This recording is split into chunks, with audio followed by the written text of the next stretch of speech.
And good morning and welcome to the 2022 Anniversary Bash presented by Mid-America Outdoors featuring Ultra 4 and America Pro Rock Racing. I am Miles Hasquist. Along with me is Mrs. Pam Hall, and we are about to kick off the 4900 Can-Am UTV class. Pam, it's going to be a good day. It's going to be a great day. You can see the cars. Some of them are a little muddy for out there pre-running because there are mud puddles everywhere on course. Last night, cars were out, thrashing in the pits because some people had issues during qualifying yesterday. But it seems to be the most of them that we saw out in the pits and had some issues are out here and lined up and ready to go. So everybody's excited, ready. It's going to be a great day of racing, and it's going to be a night of awesomeness. It's going to be a full-day affair. That is absolutely sure. And you were talking about the mud. Last year, mud was the issue. This year, there are a few mud holes, but dust, I believe, is going to play its issue. This morning, the UTVs, we have 44 that are going to be taking the line, so they're going to take off in 15-second increments. So I was talking to Paul Wolf last night about that, and he thinks that being out front is going to be his advantage. So Paul got those 7 points yesterday during qualifying, so he will be our pole setter, and they'll be taking off here in about 6 minutes. We're looking for that hard 7:30 start, and we will be live all day long, so make sure to tune in. I'll give you kind of a quick rundown of today's schedule. We're about to kick off the 4900 Can-Am UTV class. And then at 9:30, we'll do the limited racers, the 4900, the 46, the 48, and the stock sportsman, which is kind of new to our series. And then right around 1 o'clock, we'll do the 4400 unlimited class. And that is the biggest, baddest names in our sport. So like I said, don't go anywhere. It's going to be one heck of a show. And then the future of our sport at 4 p.m. is the 170. So we got a few of those little guys and gals that are going to be out there running. I just love seeing them having so much fun. And then tonight from like 6 till 9, we'll be doing some America Pro Rock bouncing with some knockout and all that. I'm excited to watch that. I'm a huge fan of everything that has an engine. Exactly, right? If it has an engine that has this deep-throated sound like they have, that's what's really awesome as well. But no, I'm excited about seeing that. Last year here was the first time I'd ever seen the rock bouncers. It's pretty insane. So It's going to be a full day. Again, do not miss a single spot of it. Ultra4Racing.com/live. Go to the MAO app, the MAO or Ultra4 Facebook or YouTube's, and follow along. You can also go to live.ultra4racing.com for the live timing that Pam will be keeping us honest on. And you can, if you're playing it smart, have this up on the TV and then have your computer over here with the live timing. Exactly. And you can just follow along with everything. So it's going to be a wonderful day. First off, just want to thank you for tuning in. It's going to be a wonderful, wonderful day. And also make sure, if you are watching us on Facebook Live, make sure you chime in and let us know who you're rooting for. We'll try to keep up on all the comments as much as possible, give you guys a shout out. We'll have drivers coming up here also throughout the day, like letting us know how their day went or if they haven't gone yet. We actually might have some of the future of the sport come up here later on before they go on to race, because they are super excited to see the people that they look up to out here racing this morning and this afternoon before they go out on course. And it's just exciting to see how much they look up to all of these racers, and it's super cool to see them out here. It's awesome. And behind us, you can see the hustle and the bustle. Everybody's trying to get everything going. I can hear a lot of hooting and hollering back there trying to get everybody in line. I saw Dustin Robbins earlier. He's the one that in that bright blue 311 All Things UTV. He's the one that dove right in that front ditch, and the front end was all tore up, but he was up there all smiles, said, "Hey, I'm taking a rear start." And I said, "No, you're starting all the way in the back." Had a good little joke with him. He gave me a big thumbs up and said, "It's going to be a good day." It's going to be a great day. He wasn't the only one to do that yesterday. We had a couple of them do it, but they are definitely getting everybody all lined up right now. They got to make sure everybody's in their proper spots, and out there we have a timing loop that will kind of keep us honest of who's coming down as well, so we'll kind of know if we can't see the cars because of the mud. We'll try to know who's coming down towards us before they get down to the start-finish line. But like Miles said, live.ultra4racing.com, you can watch it at home. That's what we're watching. We're watching the live timing on as well. And also, like I said, the Facebook and the YouTube, and Miles says the Facebooks.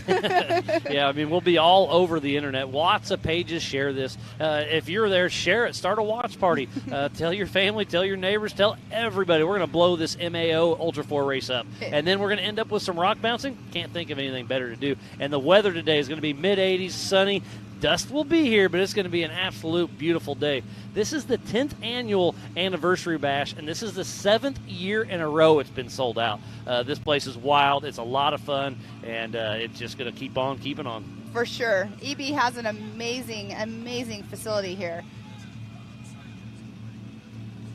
So it sounds like we got to, dot a few I's, cross a few T's. We're waiting on a few things to get lined up, so we're running a few minutes behind. It's possible, but we're hoping to kick this thing off very, very soon.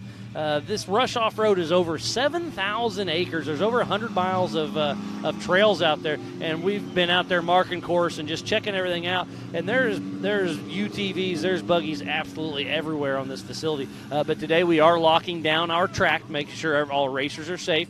Today is a 6.32-mile loop.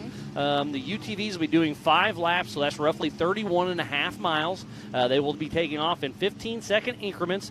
This race is on adjusted time. Yes, it is. And let's talk about a little bit here. Mr. Paul Wolf, he is our pole sitter this morning in the UTV class. He is and also the 4400. The 4400. He is definitely making a great. He's already got a great name, but he's already he's making a great name for himself in the 4400 class already. Winning the Moab race just a few weeks ago. Now he's out here on the pole here in Rush, Kentucky. This is like his backyard, though. He's been coming and doing this kind of stuff for quite a while, so he knows this kind of stuff very, very well. But stepping up from a UTV into 4400, I was asking him yesterday about. We were talking about it on the live show. What do you have to do, to change your driving style between a UTV and a 4400? Because obviously the weight ratio is completely different. Power to weight's a lot different. But a car's a car. They're both IFS up front.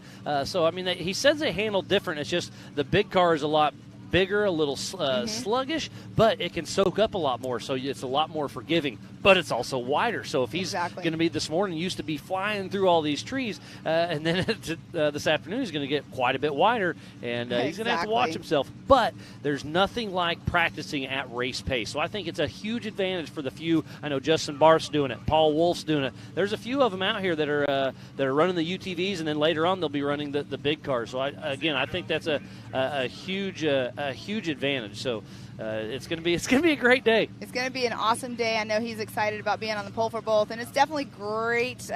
It's great seat time to be in both classes for sure. And there's lots of co-drivers that are doing the same thing. Yes. And look how packed this place is. We're at the top right of your screen in the Nitto Lounge, but these are all of our racers. There's North Shore at the bottom. I see lots of this is only a small section. This place is jammed up. Yes, exactly. This is just a portion of Zone 4. I don't know how many zones are here, but when you come in and you're doing parking or you want to tell somebody where you're at, like they have it marked by zones. So this is just a minute spot of Zone 4. We're right, like Miles said, we're up there on the right-hand side. You can see where the dozers are and stuff. That's where they're going to be doing the rock bouncers, right there to the right hand of your screen right now. You can't quite see the whole hill. Yeah, we're in that Mid-America Outdoors trailer just under that Nitto tent.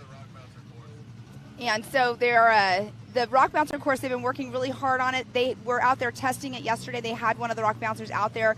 It was a little too steep. They were a little concerned about the UTVs actually making up some of the spots, so they went and they did some rework on it. We're going to go right up those flags up there. They're going to do knockout racing and a Bounty Hill tonight.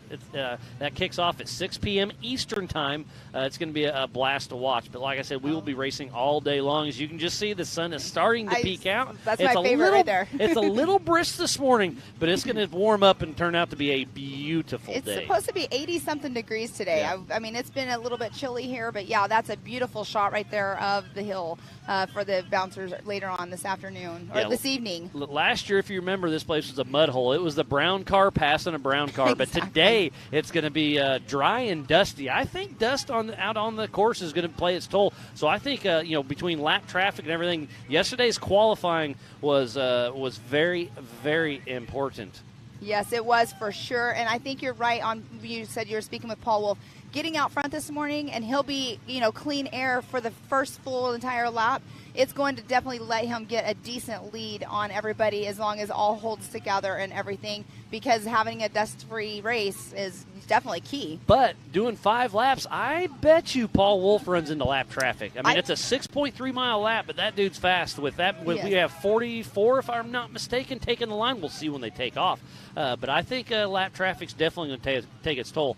This is a single track spot for most of the race, but there's 8 either-ors out there. So if you're following somebody and they take the right, you better take the left and just hope. Exactly. That's where pre-running is very, very important. And we know that Paul, he was out there pre-running in his UTV and in the 4400 car. So what Paul was talking about, too, with his 4400 being a UFO, the way they design those cars, they're up front a little bit more, and the way the front end is, they can see where their rock placement is on. And he's tall. I don't know how tall he is. He's got to be 6'4", 6'5". But being sitting in that car, he can see where the rock placement is for the tires, and it makes it a lot easier for everybody. We were discussing that's how the Campbell cars are built as well. So that's definitely key in this kind of stuff with his car and where he'll be able to place it, and all that good jazz. But there is the starting line right there. We are just waiting a few minutes. You can see Paul Wolf at the top of the screen, patiently awaiting. Right at that tree is where the timing loop is. This is our first Ultra 4 Eastern Series race. Up next will be our second of the Western Series, and that's going to be at Prairie City SVRA for some of the best short course racing we'll have all season long in Folsom, California, May 13th and 14th. So it's going to be a full season of racing. From there, we're going to go to the AOP in South Pittsburgh, Tennessee, June 17th through the 19th. And then July 13th through 17th is Visions at MAO in Jay, Oklahoma. And that's a double points race, so do not miss that one. And that is an extremely family-friendly park destination, I call it. Yes. So if you are ever wanting to come to one, that's one to be at. But they're all good, because from there we go to Sturgis during Bike Week, August 5th through the 7th, and then we go back to Crandon at that big house, September 2nd through the 4th, and then we end up back at MAO, Mid-America Outdoors in Jay, Oklahoma for Legends of the Fall, October 26th through the 30th. So, Miles, let's just go ahead and, since we're going off in 15-second increments, because normally we do 30, but because of the track being only 6, roughly miles, they are going off quicker. So let's go ahead and go through our drivers, and we can go ahead and do some pre information on them. So we have Paul Wolf in that number 1 spot. We have Cody Martin, that will be starting in number 2. And then in 3rd spot will be Jamie McCoy. And then Mike Park will be in that 4th position. And 5th spot will be Mitch Wofford. In 6th position, Coy Chappell. And then Colin Truitt in 7th spot. 8th position, James Cantrell. And 9th spot will be Kyle Hathaway. 10th position, Levi Metzinger. In 11th spot will be Robert Parker. And 12th position will be Philip Poe. And then in 13th spot will be Will Harris. And 14th, William Barton. In 15th spot, Aaron Lynch. 16th will be Brian Stone. And then in 17th will be Brian Hamby. And then the 18th position, Jody Ford. In 19th position, A.J. Stratman. And 20th will be Kyle Smith. And 21st will be Jeremy Blackburn. 22nd position will be Cameron Zollers. And 23rd will be Justin Barth. 24th position, Josh Owen. And then in 25th, it'll be Brody Owen. In 26th, it's going to be Thomas Ram. In 27th, Jeff Donda. 28th position, Cody Quattlebaum. In 29th will be Matthew Walraven. And 30th will be Aiden Gilbert. And 31st will be Matthew McIntosh. I don't have the rest of the list.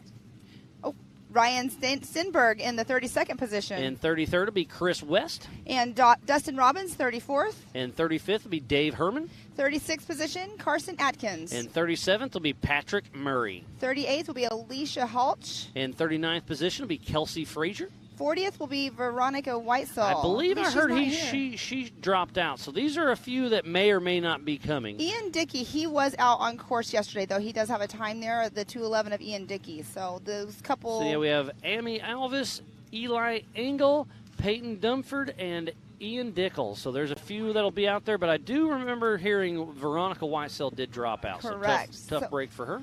That's quite a lineup there we have. Yeah, over 40 UTVs will be taking the line. Super exciting. It sounds like we're going to be, we're just waiting here just a few more minutes, and we'll get this race on course. So last year's race course was an 8-mile loop, but this year it's only a 6.3, but it's a little more technical. So it's going to be just a great race. And what you're watching right now, this is called Horseshoe Holler. This is where we're stationed at, and this is a great viewing point. So we'll start right out the gate. We'll go up either the Bronco Hill or across the Rigid Ridge, and then it's a 6-point mile through loop. I believe you'll go about 4 miles, and then you'll get the Big Edna. That's the Recaro Rise back in that section. We'll have a couple cameras back in there, and then we'll come back in here and then drop down the Yukon launch and then hit the start-finish once again. So it's going to be a pretty wild race. I'm super excited to see this 5-lap race, 31.5 miles in total for the 4900 Can-Am UTV class. And while we're waiting for the start of the race, let's give some of our amazing partners some love. We have to give Can-Am, Ford, Bronco, Monster Energy, Optima Batteries, 4-Wheel Parts, Progressive, Mid-America Outdoors, the Off-Road Syndicate, Holley EFI, Lasernut, Griffin, VP, Nitto, King Shocks, Ultimax Belts, King of the Hammers, Amsoil, Method Race Wheels, Axial RC Cars, 360 Wraps, Rugged, Spider Tracks, Recaro Seats, Baja Jerky, Raceline Wheels, ARB, Rigid, Brannick, Tread Lightly, Action Sports Canopy, Off the Grid Clothing, MBRP, Yukon, HCR, and Warren. And it sounds like we are about to go hot with number 86, Paul Wolf, out of Brighton, Illinois, with Wolf Racing. He's in a Can-Am, MRT, Raceline, HCR, CA Technologies, G-Force, and Hess Motorsports. So Paul Wolf off the line. And next up is the 296 of Cody Martin. Cody Martin out of Gallatin, Tennessee with Team Martin Racing. He's in a Can-Am, Nitro Racing Parts, Moto Race Tires, all things UTV, EBC Racing Brakes. And off the line, next up will be Mr. Jamie McCoy, that number 70 Can-Am. Out of Kingsport, Tennessee with G-Force Racing in a Can-Am, JWR built car, G-Force Tune, Fox Shocks, STK, MRT, Evo Powers, Keller Ball Joints. Remember, they are taking off in 15-second increments. And then the next off the line will be the 904 of Mike Park. Out of Callahan, Florida with Team 904. He's in a Can-Am running Maxxis tires, Raceline wheels, and Double E Racing shocks. All right, and the 253 of Mitch Wolford is on the line. Mitch Wolford out of Ashland City, Tennessee with Razor Extreme. He's in a Polaris RS1, STI Rocktanes, OMF, Elka, and Rhino. All right, and on the line right now is Mr. Coy Chapel in that 931.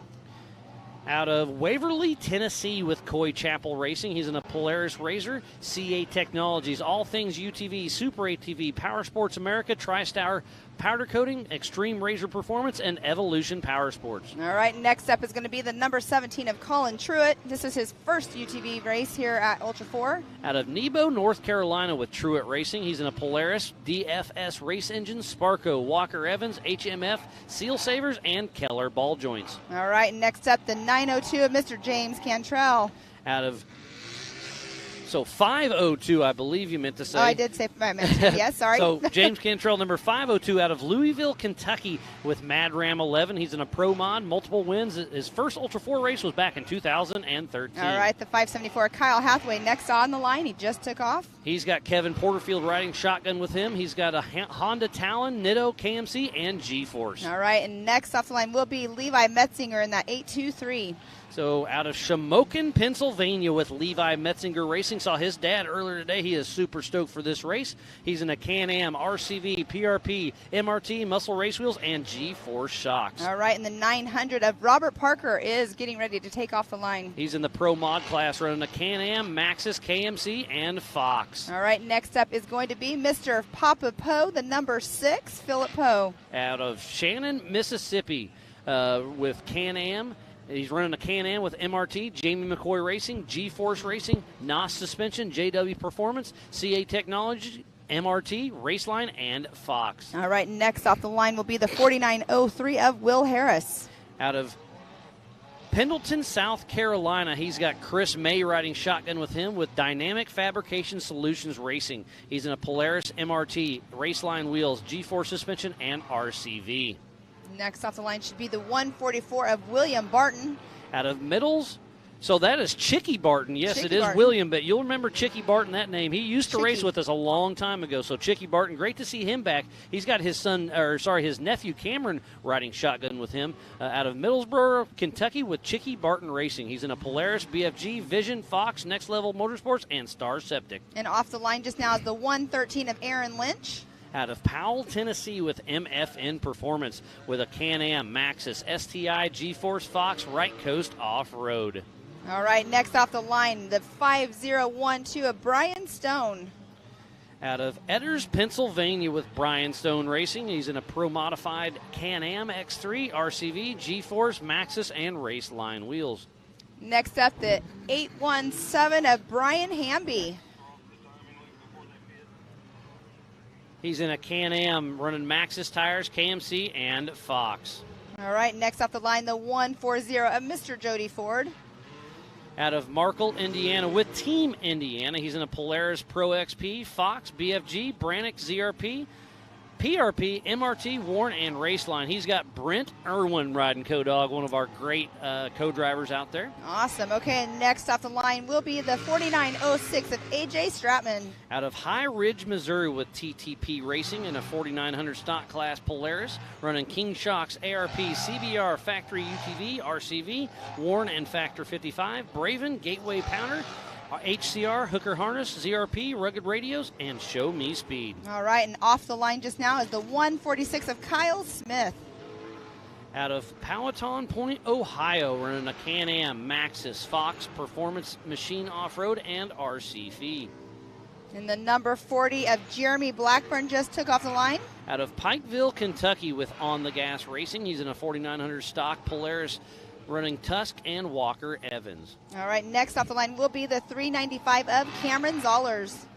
Out of Canton, Ohio with Cam's Motorsports in a 4900 stock class Polaris Turbo S, Super Grip tires, Raceline wheels, Walker Evans shocks, and RCV. All right, next off the line will be the 417 of Mr. Justin Barth, doing double duty. Yes, out of Springfield, Missouri with Barth Racing. He's got Anthony Young riding shotgun with him. He's in a Polaris, RCV, MRT, Walker, Warren, Hess, and PCI, and G-Force. And next off the line, the 375 of Josh Owen. 375 out of Westminster, South Carolina with Mash Your Motor Racing. He's in a Polaris Razor, Maxxis, XD wheels, and Fox. And then 398 of Brody Owen is off the line. Out of Dewey Rose, Georgia with Mash Your Motor Racing. He's in a Polaris Turbo S, Maxxis, Fuel Wheels, and G-Force Racing. And then next off the line, 589 of Thomas Ram. Out of Fenton, Michigan with 589 Fabrication. He's in a Can-Am X3 Turbo RR, Fox, Icon, Maxxis, and KMC. And next up off the line will be the 4908 of Jeffrey Donda. Out of Wheeling, West Virginia with Metalworks Racing. He's in a Metalworks Motorsports Prep Polaris, Fox, Nitto, and Method race wheels. Next up will be the number 33 of Cody Quattlebaum. Out of Macon, Georgia with Bandit Off-Road Racing. He's in a Polaris Razor, Warren, Brannick, MRT, Rugged, OGO, Keller Performance, Castle Lake Metal LLC, and Walker Evans shocks. And on the line right now is the 118 of Matthew Walraven. Out of Oak Ridge, North Carolina, he's in a Polaris Razor, MRT tires, Method, and Fox. Next on the line is the young Aiden Gilbert in the 618. That is Casey Gilbert's son, and Casey's actually riding shotgun with him out of Fenton, Michigan with Gilbert Brothers Racing. He's in a Polaris Razor, Nitto, Method, Fox. He wants to thank Team Funhaver, Brannick, Big B, and his mom and dad with Alliance Tree Service. All right, and then next on the line will be the 4918 of Matthew McIntosh. Matthew McIntosh getting ready to take off the line as we speak.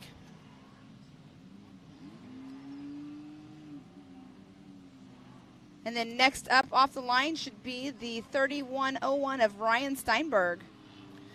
Out of Pleasant Shade, Tennessee with Eagle Attack Racing. He's got a Can-Am running Rockzilla, Raceline, and Fox.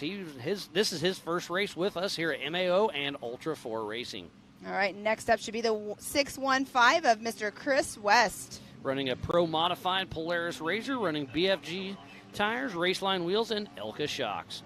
Next on the line is that 311 of Dustin Robbins. Out of Decatur, Alabama, running all things UTV. He's in a Can-Am, all things UTV, Vision Wheels, Super ATV, KMC, BFG, Walker Evans, Dragonfire Seats, KB3, Warn, Bikeman Performance, and G-Force. And we saw him take that tumble in qualifying, but it's great to see him back out there on the track. And on the line right now is that 293 of David Herman. Speaking of taking a tumble, he did the same thing as Robbins did. He has Kate O'Donnell, Liam O'Donnell's daughter, riding shotgun out of Lebanon, New Jersey with Hogs and Heifers Racing, running a Textron Robbie Gordon built car, Sedona Tire, Hooker Harness, Advanced Coatings, Losi Speed UTV, Vixen Industries, VP, Racing Fuels, Mud Munchers, and Maxima Oils. And the next off the line was the 722 of Carson Adkins. Out of Seymour, Tennessee with Devon 722 Racing. He's in a Yamaha YXZ 1000, Toyo Tires, Raceline Wheels, and Fox Shocks. And off the line just now was the 4928 of Kelsey Frazier. Out of Cochinton, Ohio, running the 4900 stock class, Can-Am, Pro Armor, and Fox. Looks like up next is going to be Peyton Dumford and her dad Jarrell riding shotgun, number 7. Out of Cincinnati, Ohio with Dirt Princess Racing and a Polaris Razor, MRT Tires, Off-Road Vixens, AJK Off-Road, Raceline Wheels, and Extreme Muddin. All right, and the 77 of Ellie Ingalls off the line. And another 4900 stock class, Polaris RS1, Maxxis Tires, Raceline Wheels, and Walker Evans shocks. So I believe we got all of our cars. What do we have, just over 40? And the last one off the line just now was the 211 of Ian Dickey. In a pro-modified Polaris, Sedona Tires, and Double E Racing. So we've got all of our cars out online. I think we're right around 40 cars that took off this morning for the 4900 Can-Am UTV class. Yes. I believe that is Paul Wolf, our physical race leader. And you can see he took the left either or right there. So he should be about 1.5 miles from the finish. And I'll give you a quick rundown. We do have 3 classes running today. We have the stock production UTV. You have to have an OEM chassis, 1000 max engine, 33-inch tires, must-run front body and side plastics. Rear bed can be trimmed to fit a spare tire. We also have the pro-modified UTV class based on an OEM chassis. Aftermarket chassis are allowed. Must use stock suspension pickup points. Reinforcing is allowed, but must run full front plastics, 1000 max engine. Aftermarket turbos are allowed, 35-inch tire. Then the open is basically don't go over 1,000 cc engine. It's time to roll. All right. That was Sounds D-Pat, like it looked like. It was D-Pat for sure. It sounds like we're going to have Mr. Paul Wolf here in shortly. That on screen, I can't quite make out who that is yet. So this is one of our remote cameras, and you can see one car's already broke down off to the side, so tough break there, but it looks like he's off course just enough. Oh, he's missing the right front, so it's... So that may be a trail reeler from last night. Oh, I'm not sure. So on screen just now, that was the 904 of Mike Park, and there's the 253 right there of Mitch Wolford. And the single seat. Oh, and that's the underpass. Spot. Yeah, the Rush underpass. So this is one of an either or. You could have went left right there or right. And Mr. Paul Wolf took the left-hand lane right there. Did he? Okay, yes, I missed that. Yes. This is going to be an exciting race. They are racing 5 laps, 6.3 miles per lap, so a 31.5-mile race. There's Colin Truitt, the number 17 right there. And hopefully your son gets to race that race next year.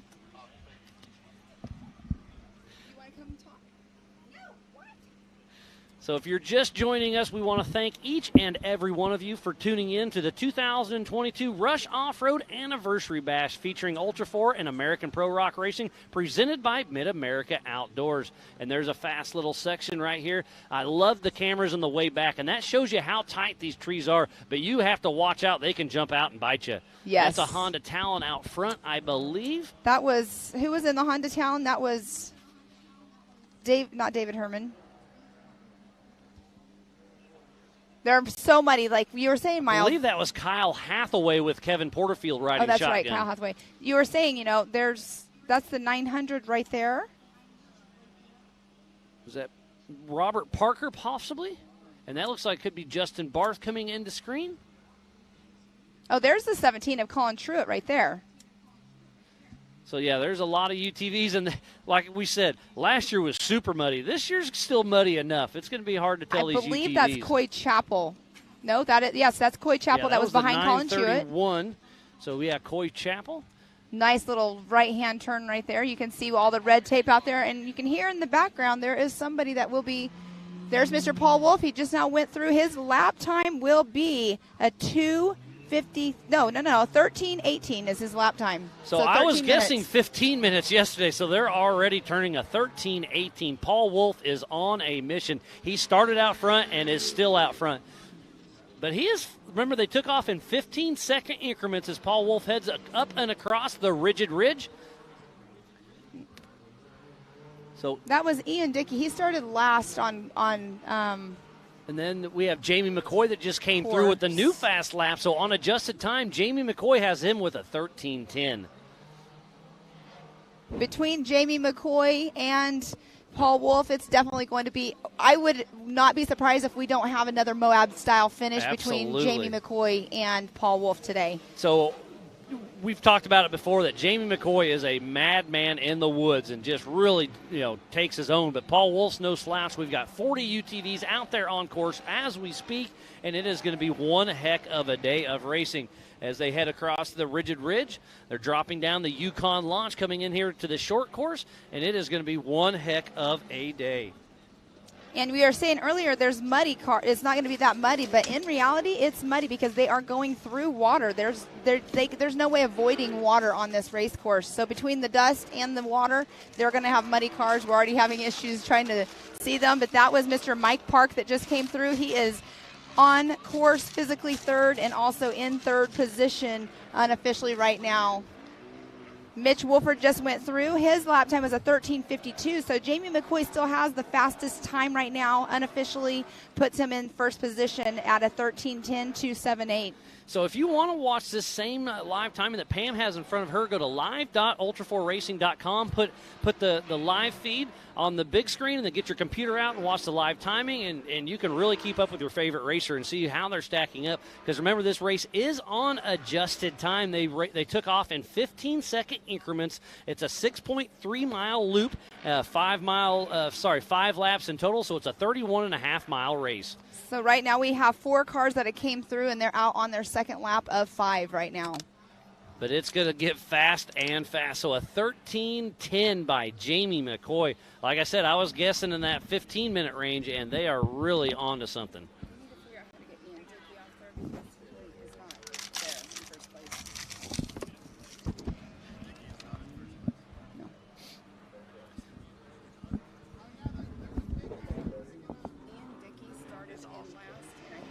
So he drops down the Yukon Launch as we speak, heading out for another lap.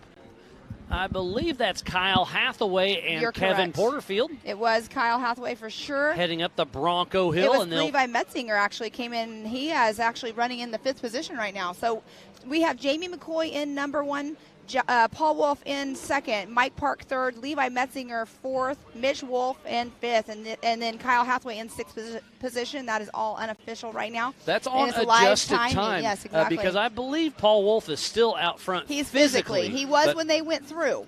And there is the 144 of Chicky Barton. Great to see him. He's got his nephew and him riding shotgun. But you'll remember him from the old days running around, and had a nice chat with him a couple nights ago. Great to see Chicky Barton back here racing with us. And Mr. Coy Chapel came through. He is physically in that 7th, not physically, on corrected time, in 8th position now. There is A.J. Stratman coming through screen for the 4900 Can-Am UTV class. There goes the number 40 of Jeremy Blackburn. So Jamie there's McCoy, a great shot of the either or there. Go ahead, Pam. Jamie McCoy is out on course on adjusted time in that 1st position right now. And Brian Stone just moved into 3rd spot. He did. So 3 cars just came through all at the same time. And obviously we know that Brian Stone was one of them. And it looks like Philip Poe was one of them as well. How cool is that to see 3 cars battling up the Bronco Hill? Now they're heading across the Rigid Ridge, and it is nose to tail, and somebody's in somebody's way, and they are getting a little frustrated. But right here, there's not much room. That is an awesome shot. There are 8 either-ors out there on course, but it is going to be a very exciting race. And you know there's some frustration right now. definitely you can hear the horns going up there in the background here. You guys cannot hear that at home, but they are, like you just said, nose to tail. But right here, they're going to make a left-hand turn. No, this is a hard right here. Right here, but once they get out on the Pipeline Road, they're going to make a left to go across. Yep. And so there's right some there, they passing can pass. for sure. Yep. Yeah, got another probably 100 yards in this tight tree section before they get on that power line road. And this right in this section was where we were talking to Paul Wolf yesterday, where he kind of caught the edge a few years back and really took a tumble. So these trees can really jump out and bite you, especially. And I'm actually impressed right here. I thought dust was going to be horrible in these sections, but as you can see, there's 3 of them, nose to tail, and it's not. So they're going to do a 45 left here and then jump across the power line. And there should be some passing going on right now. So hopefully this drone can stick with them. Yes, 3 wide on the power line road. And that's right there. They don't go really, really far on power line road. They go, probably a couple 100 yards? Yeah, Yep. 200 yards. And then they jump right and head right back into the tight tree section. No. Oh, somebody got a little, I don't know if that's a mud hole there or what, but somebody was going for the pass and got stuck. And they had the lead, it looked like, on that pass. And obviously, sometimes the course will bite you. It looks like we got a battle coming in about a mile out from the finish line. Is that Dustin Robbins possibly? Oh, it froze on us. That may be Cody Quattlebaum in the back section. Yes, I was right on both of them. So Dustin Robbins and Cody Quattlebaum back battling it out. And there's a great shot of the either or. So Robbins went left, Quattlebaum went right. And I don't really know which one was the faster line. We took both of them when we were out course marking. And I think about all the either ors were, pretty equal. Oranges and apples. What do you want to take? And to me, Quattlebaum played that perfect because he saw Dustin Robbins go left, so might as well take the right. What if you get around him? Exactly. Another fast section of the power line road. This is a very fast track. I was very impressed. 13:10. I'm going to say we're going to get in that 12.5 mark by the end of the day. I would have to probably agree with you on that for sure. And so let's go ahead and run through who all has came in so far out on lap 2. We have Jamie McCoy in that number 1 position, Paul Wolf number 2, Brian Stone 3rd, Mike Park 4th, Levi Metzinger 5th, Mitch Wolford 6th, Kyle Hathaway 7th, Philip Poe in 8th, Robert Parker 9th, and Kyle Smith 10th, Aaron Lynch 11th, Brian Hamby 12th, James Cantrell 13th, Coy Chappell 14th, Jeremy Blackburn 15th, Jody Ford 16th, and Will Harris 17th. And that is just the adjusted time. That is not how they are all physically on course. And you just said Jeremy Blackburn. We saw him head up the Bronco Hill. So it sounds like there's lots of battles going out on course. That's super awesome to hear because that's what makes this racing fun. And we want to give some love to USAC. They're our sanctioning body. We'll be running our timing, scoring, race operations, safety, and tech. We have our USAC rep, Lee O'Donnell, 23, here on site, making sure everything's running smooth. It's been a great partnership as we were watching a great battle on top of the Rigid Ridge. And there's another great battle. Yeah, getting ready to come down the Yukon launch. So there's 2 spots. There's that first section, then you can go a little wider and it's a little smoother. That's the 144 of Chicky Barton. And it looks like they're coming into the HCR hot pits. Chicky Barton did.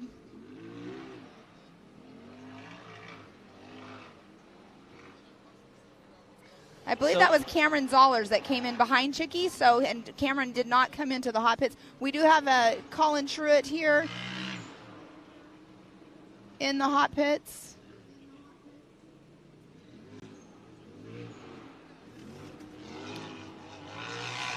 So that's the 144 of Chicky Barton. So, Pam, I'm going to run down there and kind of check it out. I'll be right back and give you a little info from the HCR hot pits. You can get Colin and Chicky. So lots of battles going on out there. They are. Sounds like we have another battle that'll be coming in 1.5 miles away from the start-finish line.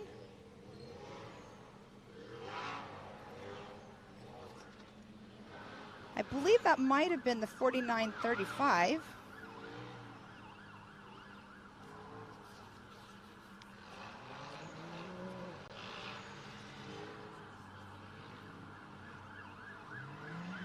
On screen, that was the 618 of Aiden Gilbert right there behind. I'm not sure who that was right in front. Looks like we have had quite a few come through here. But we still have Mr. Jamie McCoy in that number 1 position, not physically on course that we know of, but he is on adjusted time in that number 1 spot. Paul Wolf in 2nd position. Brian Stone 3rd, Mike Park 4th, Levi Metzinger 5th, Mitch Wolford 6th, Kyle Hathaway 7th, Philip Poe 8th.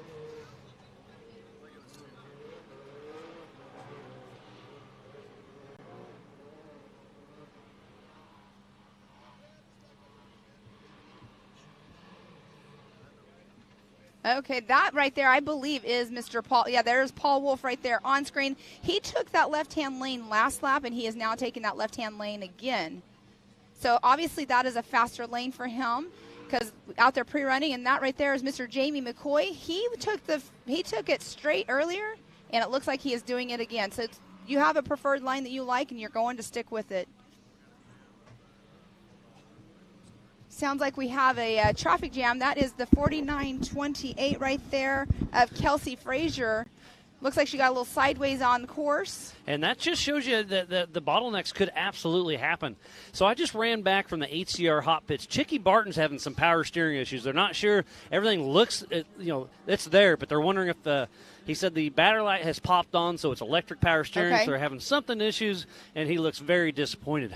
Okay. Colin Truitt hit a rock, and it ripped the steering wheel out of his hands, hurt his shoulder. I got 2 thumbs up from his mom. He's in pain, but he's okay. He does have an issue with one of his shoulders from racing previously, so it more than likely is that same shoulder. And that's what somebody said. He has an issue with his shoulder popping out. And he was, like I said, I could tell it hurt him, but his mom said, gave me 2 thumbs, he's going to be okay. So tough break for him. Yeah, they'll tape him up and get him home. And okay, so it looks like they are going around Kelsey Frazier, who is sideways on course right now. And that is on the Recaro Rise there at Big Edna.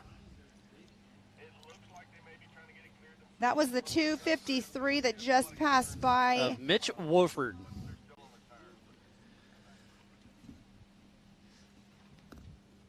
So that just shows you how tight and technical this spot is. And it looks like if they can get turned around and at least get out of the way, because remember, you can get 25 feet off of center line, of course. But there's not much passing there. So if she can get out of the way, they can move to the side and at least let the next one head up. Exactly, and that's exactly what's going on. They're moving out of the way so she can get out of the way. And that's a class act. She knows she's in the way. She's just trying everything she can do to get out of the way. And now the Recaro Rise, they're drag racing up. This is a great shot. This is about mile marker 5 or so. Yeah, it's between 4 and 5, yes. So it's really cool to see the Recaro Rise heading up. That's the number 77 of Eli Engel. There's Ryan some passing Stenberg. right there. They're having some fun. That was Patrick Murray, I believe. Yeah, the 902 of Patrick Murray got passed on the left-hand side there. What a That's great Coy race Chapel. we have. No, it's not Coy Chapel. There's another purple chassis out here. There's a bunch of them that all look the same. The UTVs are a little tricky to tell apart. And remember, we have 3 races going on at the same time. We have the stock production, pro modified, and the open. So that was a tough that was probably Kelsey. She had a purple chassis as well. So Kelsey Frazier, she waited for everybody to get by and went ahead and went after. That was awesome, though. She got clear, of course, without having to have any kind of... And here comes Paul Wolf, our physical race leader. We'll see what kind of time he threw down this time with a 3:38. Yes. So he's staying consistent. So he's 20 seconds slower on that lap. So I wonder if it's lap traffic or what's going on. And where's Jamie McCoy? It's going to be super exciting. So Paul Wolf came down. He took the left-hand either or by the Rush underpass, and Jamie McCoy took the right. So they were very close. Jamie McCoy just went through, and he is still on corrected time, on adjusted time. He is in that number 1 position. Physically out by on course 3 seconds. Wow, This is going to be a race to the finish. But remember to finish first. First, you must finish. Where is Cody Martin? He started in that 2nd position. I don't remember seeing him lately. That is the 4:28. Is that what that number was, Miles? I missed that one. I apologize. They're heading up the Bronco Hill as we speak. If you're just tuning in, we thoroughly appreciate each and every one of you for tuning in to the 2022 Rush Off-Road Anniversary Bash featuring Ultra 4 and American Pro Rock Racing, presented by Mid-America Outdoors. So that was the 77 right there. And there's Philip Papapo. And number 77 is Eli Engel. Yes. And there's a pass, so there's a great either-or. So the Rush underpass is on the right. Is that Eli Engel in the Polaris, I yes, believe? Yep, so he took the left side. hand, and then the other two took the right side, which I think it was Papapo, and I think that might have been Coy Chapel in front of both of them.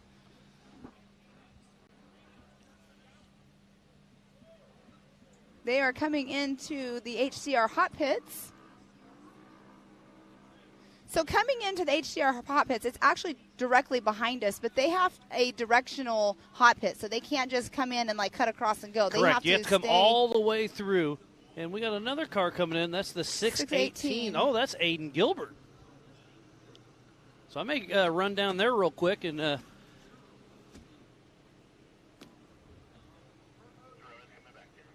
looks like he's maybe just going to do a quick run around. So they're doing something just quick and easy, it looks like. There's the 900 of Robert Parker. Looks like they're making like tie rods and stuff, looking like they're shaking the tires, making sure everything's tight still. We have somebody coming down the Yukon launch right at this moment. That's Kelsey Frazier. She was the one that was backwards. There's an RS1 Polaris Razor. 253. That is going to be Mitch Wolford. Yes, and heading he up is the Bronco Hill.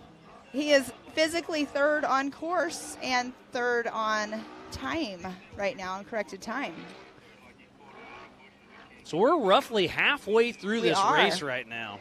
Because Jamie McCoy, Paul Wolf, and Mitch Wolford, they are the three that are out on their third lap. And what will happen, too, is when they finish, that's the end of the race. So it's a Grand Prix-style finish. Once the checkered flag flies for the winner, everybody else from here on out gets the checkered flag, because we're going to try to keep to our schedule best as we can. And so at 9:30, we're hoping to kick off the limited racers, and then at 1, we'll do the 4,400. At 4, we'll do the youth classes, and then 6 o'clock, we'll start the American Pro Rock. And the 817 of Brian Hambio is who was on screen. That right there that just came through the start-finish line is the 904 of Mike Park.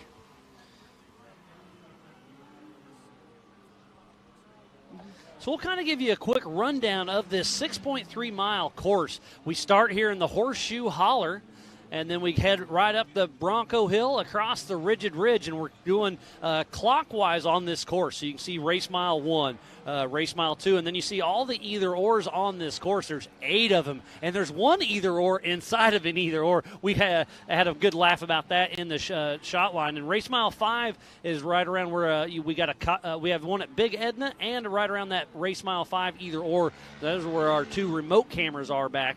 And then we have the FPV Believe Cam drone here, and we have our high and wide Mavic. So we've got multiple cameras all over this race course, and it's just really cool to kind of give you a shot of what's going on.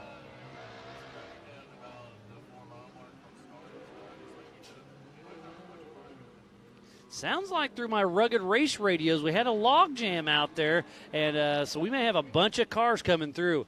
So it's going to get exciting. It's going to be fun and exciting coming down like it is single track for the most part. And that's Coy Chapel that just came through the start-finish line. He is 6th position right now. That's the 913, I believe, yeah, or 931 of Coy Chapel. Actually, he is in the 7th position on corrected time. But we can definitely see over here on the Rigid Ridge, there's a nice little battle going on here.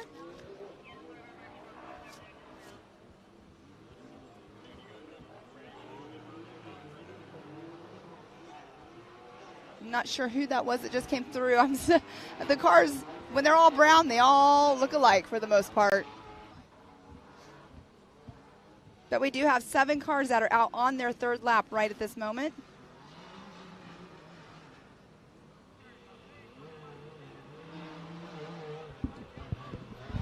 And look, coming down, getting ready to drop down the Yukon launch, we have a battle. Remember, there's 2 lines coming down this hill. And this is going to show you that's the faster, but a big drop, and then the other line's a little smoother.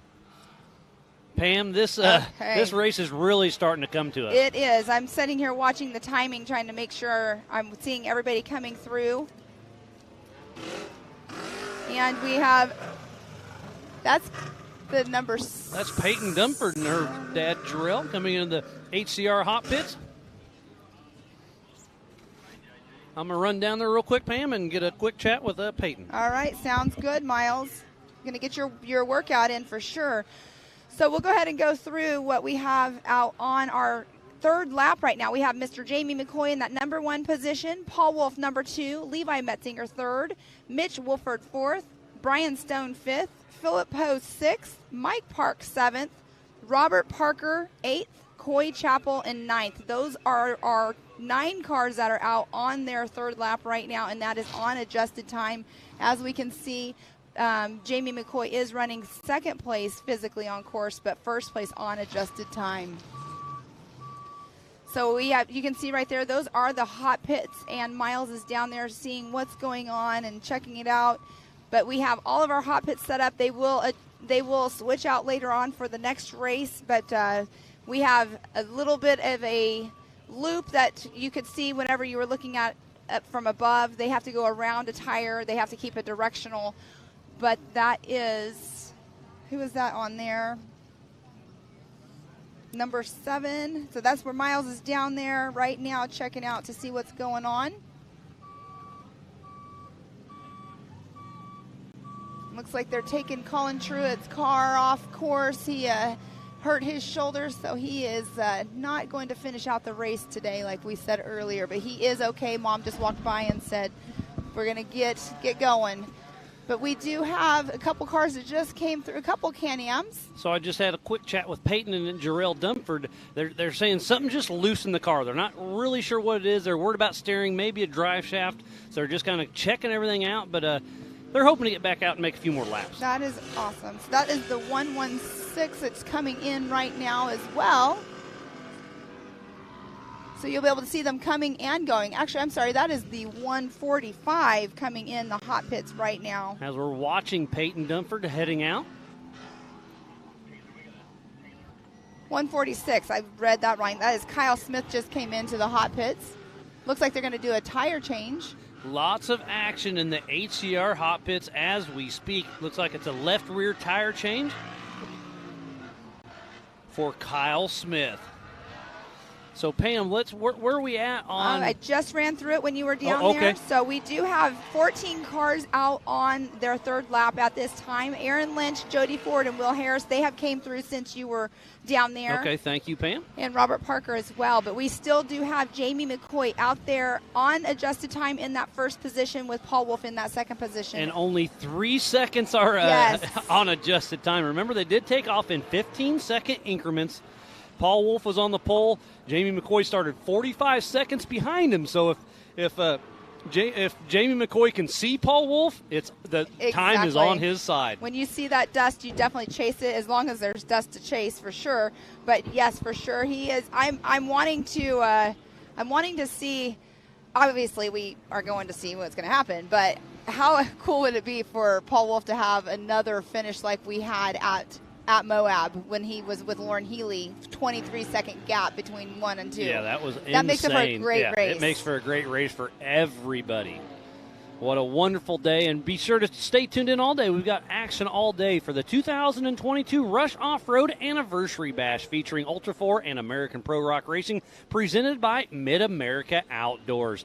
I am Miles Hasquist. Alongside me will be Pam Hall. And is that Paul Wolf, our physical race leader? I believe so. It is. Still running strong. 86 Can-Am. So he's about a mile and a half out. He has taken that left line every single time.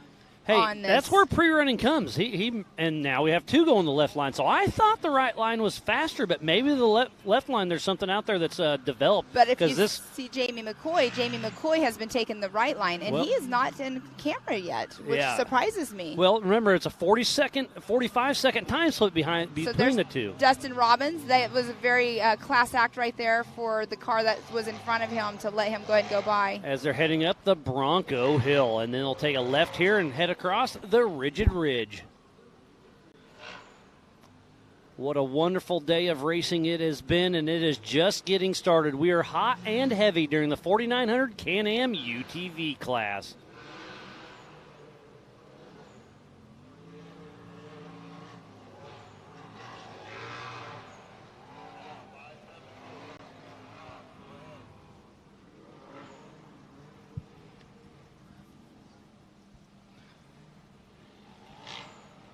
Remember to get on the MAO app. It's on Google and Apple. Download that, and you can watch everything from here and Mid-America Outdoors. Oh, he has somebody coming in with a right front flat now. So tires are starting to become an issue more than I anticipated. You can also go to ultra4racing.com/live. Go to the Ultra4 and MAO Facebooks and YouTube channels. You can share it, start a watch party, get on the Ultra4 Instagram, and hashtag it up. They have front and rear right front flat. That is the 395. 395, I believe, is that car number? That's Cameron Zollers with a right front flat tire. Right and rear. I thought the rear, but it doesn't look like it just at the this right point. front, I believe.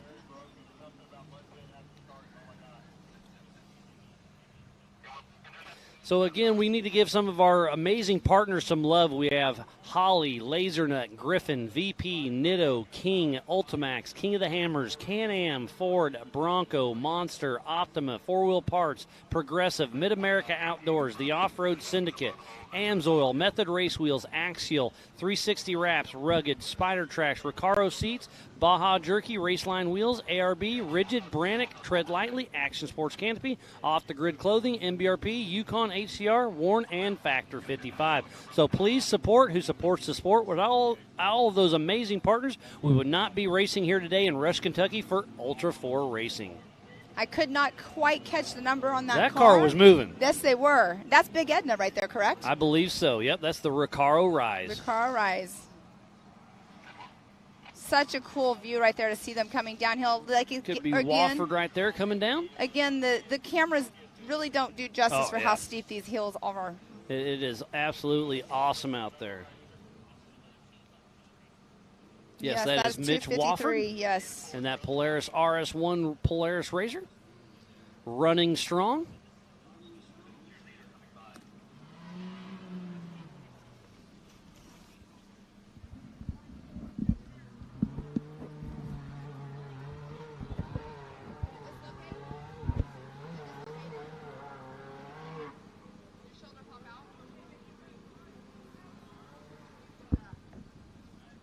And these cars are getting harder and harder to tell apart. This is the 49 Can-Am UTV class running 5 laps, 6.3 miles per lap, so roughly 31.5 miles of racing. We have another car in the HCR hot pits. 395 possibly. Looks like that is Cameron Zollers. Oh, he came in for a tire change earlier. Sounds like we could be getting the white flag here in about 12 minutes. Get a little chatter through my Rugged Race radios.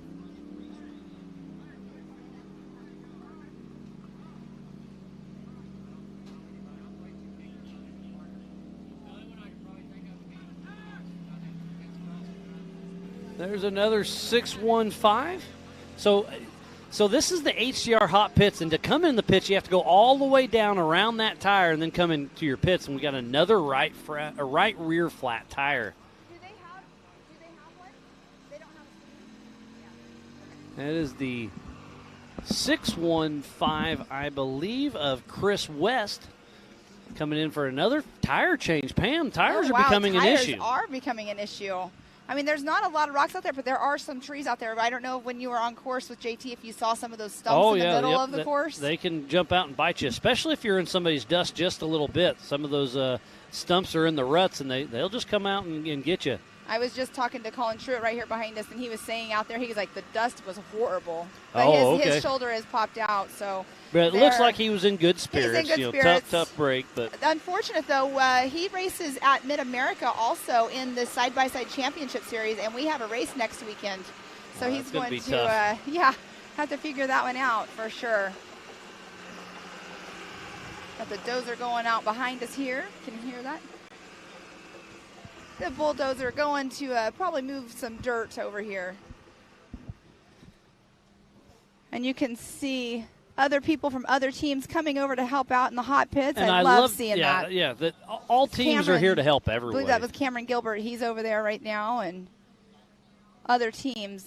It's all one big family, as we always say, that comes out. You know, you'll see when people come in to the pits, if they need help, other people from the other ones do come in. And I was Levi Shirley at King of the Hammers this year. He was one of the biggest people to me, like all of them were helping out, but his car broke on the first lap. And he was in remote pit one with a bad transmission. Transmission, yep. Exactly. He was super bummed because that, he was trying to, retire Loretta, but he ended up helping out in every single pit every time somebody came in. It was just awesome to see how sportsman it is, because when you're in a race and you break, it definitely messes with your mind. You get a little upset, but he didn't do that. He just went. He instantly just started helping out everywhere. And that's what it's all about. Is everybody's here to help everybody. They want to beat you at your best on course, right? Not in the pits. Exactly. So it's all hands on deck. And on screen there, that was the 900. I'm trying to get these names all down with their Robert numbers. Parker, I believe. So, Pam, let's get caught up on times. Yes, where are we at? Oh, so where's Jamie McCoy? So Jamie McCoy, remember when I said Paul Wolf was taking that left-hander? Jamie McCoy has not came through yet. So we have Mr. Paul Wolf is physically and on corrected time in first place. So Jamie McCoy's a lap down right now, or how far back is he? We were not sure. We are not sure. But on adjusted time, it's Paul Wolf, then Mitch Wofford, and then Mike Park. And on screen right there, that was Brian Stone in the 5012. And the top three are all in the UTV Pro Modified class. That, I believe, was Justin Barth that just went past. But, yes, we have Paul Wolf, number 1, Mitch Wolford, number 2, and Mike Park in that third position. They are all out on their fourth lap right now. There's number 900. That is Robert Parker. Robert Parker. And a lot of them seem to be taking that right-hand line right there. So I believe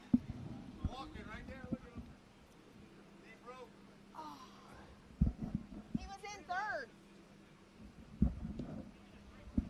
Unfortunately, we have Levi Metzinger over here. He was running in that third position earlier, and he is out of the race. So we have a great battle going on right here. That is up the Recaro Rise. That is number 40. That is Jeremy Blackburn. And that was the 113 right behind him. Of Aaron Lynch. Yes, that was a great battle going on. So next time around for Paul Wolf, he'll be getting the white flag, correct? He will be getting the white flag, and as long as it all keeps going as it is, and when he gets that checkered flag, that is the end of the race for everybody. So we'll start seeing the hot pits switching out here shortly. So we're about an hour away, if we can keep on schedule, from kicking off the limited races. We'll be racing the 4600 Spider Track stock class, the 4500 Yukon Gear and Axle modified class, the 4800 Brannick Motorsports class. The car on screen, I can't quite see their number right now, but it looks like they were having to start the car. Their lights flickered off and then back on, and then it looks like they stopped, and you could see them just restart their car. So we've been talking about electric power steering. Sometimes if you get them wet or you shock load it, you have to restart the car and reset your power steering. And there he just now stopped, and he pulled off. He knew he had somebody behind him. But, yes, he definitely was stopping to restart the car. Is that Mitch Wofford and Paul Wolf possibly? And that was Justin Barth, I believe, wasn't it, right before? These cars are getting harder and harder to tell. And here's right here is a great thing right here to see the either-ors. That was Aaron Lynch. Aaron Lynch, so sorry about that.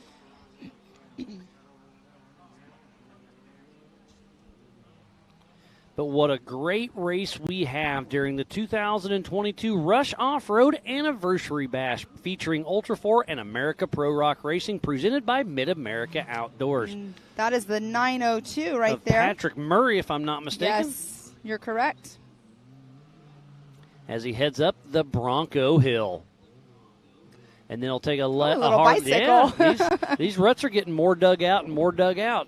I remember racing here last year. It was really starting to come together.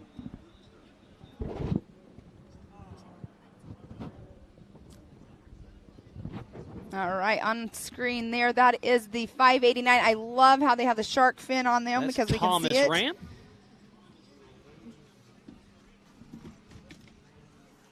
We're going to have us a special guest in here. He would rather not be in here with us right now, but unfortunately he is. So we have Mr. Levi Metzinger. So why are you out here with us and not in the car, buddy? We were running really good, and then we got to the top of the hill there, and just lost all my steering. So wow. Electrical, or did something fall apart? Mechanical or electrical? I'm not sure. Nothing looks bent or broken, so I think it's going to be electrical. Oh, that's a tough luck. You were having a great race. You were running like in third position there for a little bit. And you got second place last year, if I'm not mistaken, so you were really hoping to get back on the podium, but, that's a tough break. Yeah, it was going to be our double point race for the Ultra Fork for Missing Hammers. Okay. And we qualified like crap yesterday in 10th, but car felt really good. Changed the steering rack last night because we had steering issues in qualifying. And made a lot of passes on the first lap. Got by like Cantrell and Hathaway in like first 2 miles. Caught Colin, and caught I think all the way up to Mike Park physically. And so, speaking of lap traffic, how hard is passing here? Because it's mainly just the 2-track, but with all the either ors, where are you getting your passes at?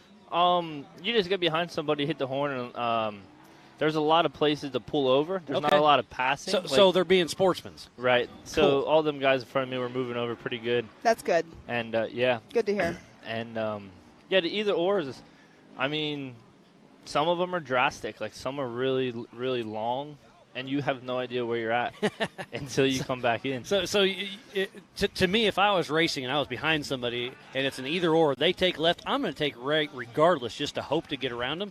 Is that kind of your deal, or do you stick with your favorite line? On a lot of them, you can. It depends on how much faster you think you are than the guy. Like, obviously, you're going to pick the fast line, but if someone's in it, you got to be that much faster to get around them. Yeah. Well, exactly. I hate to see you up here with us.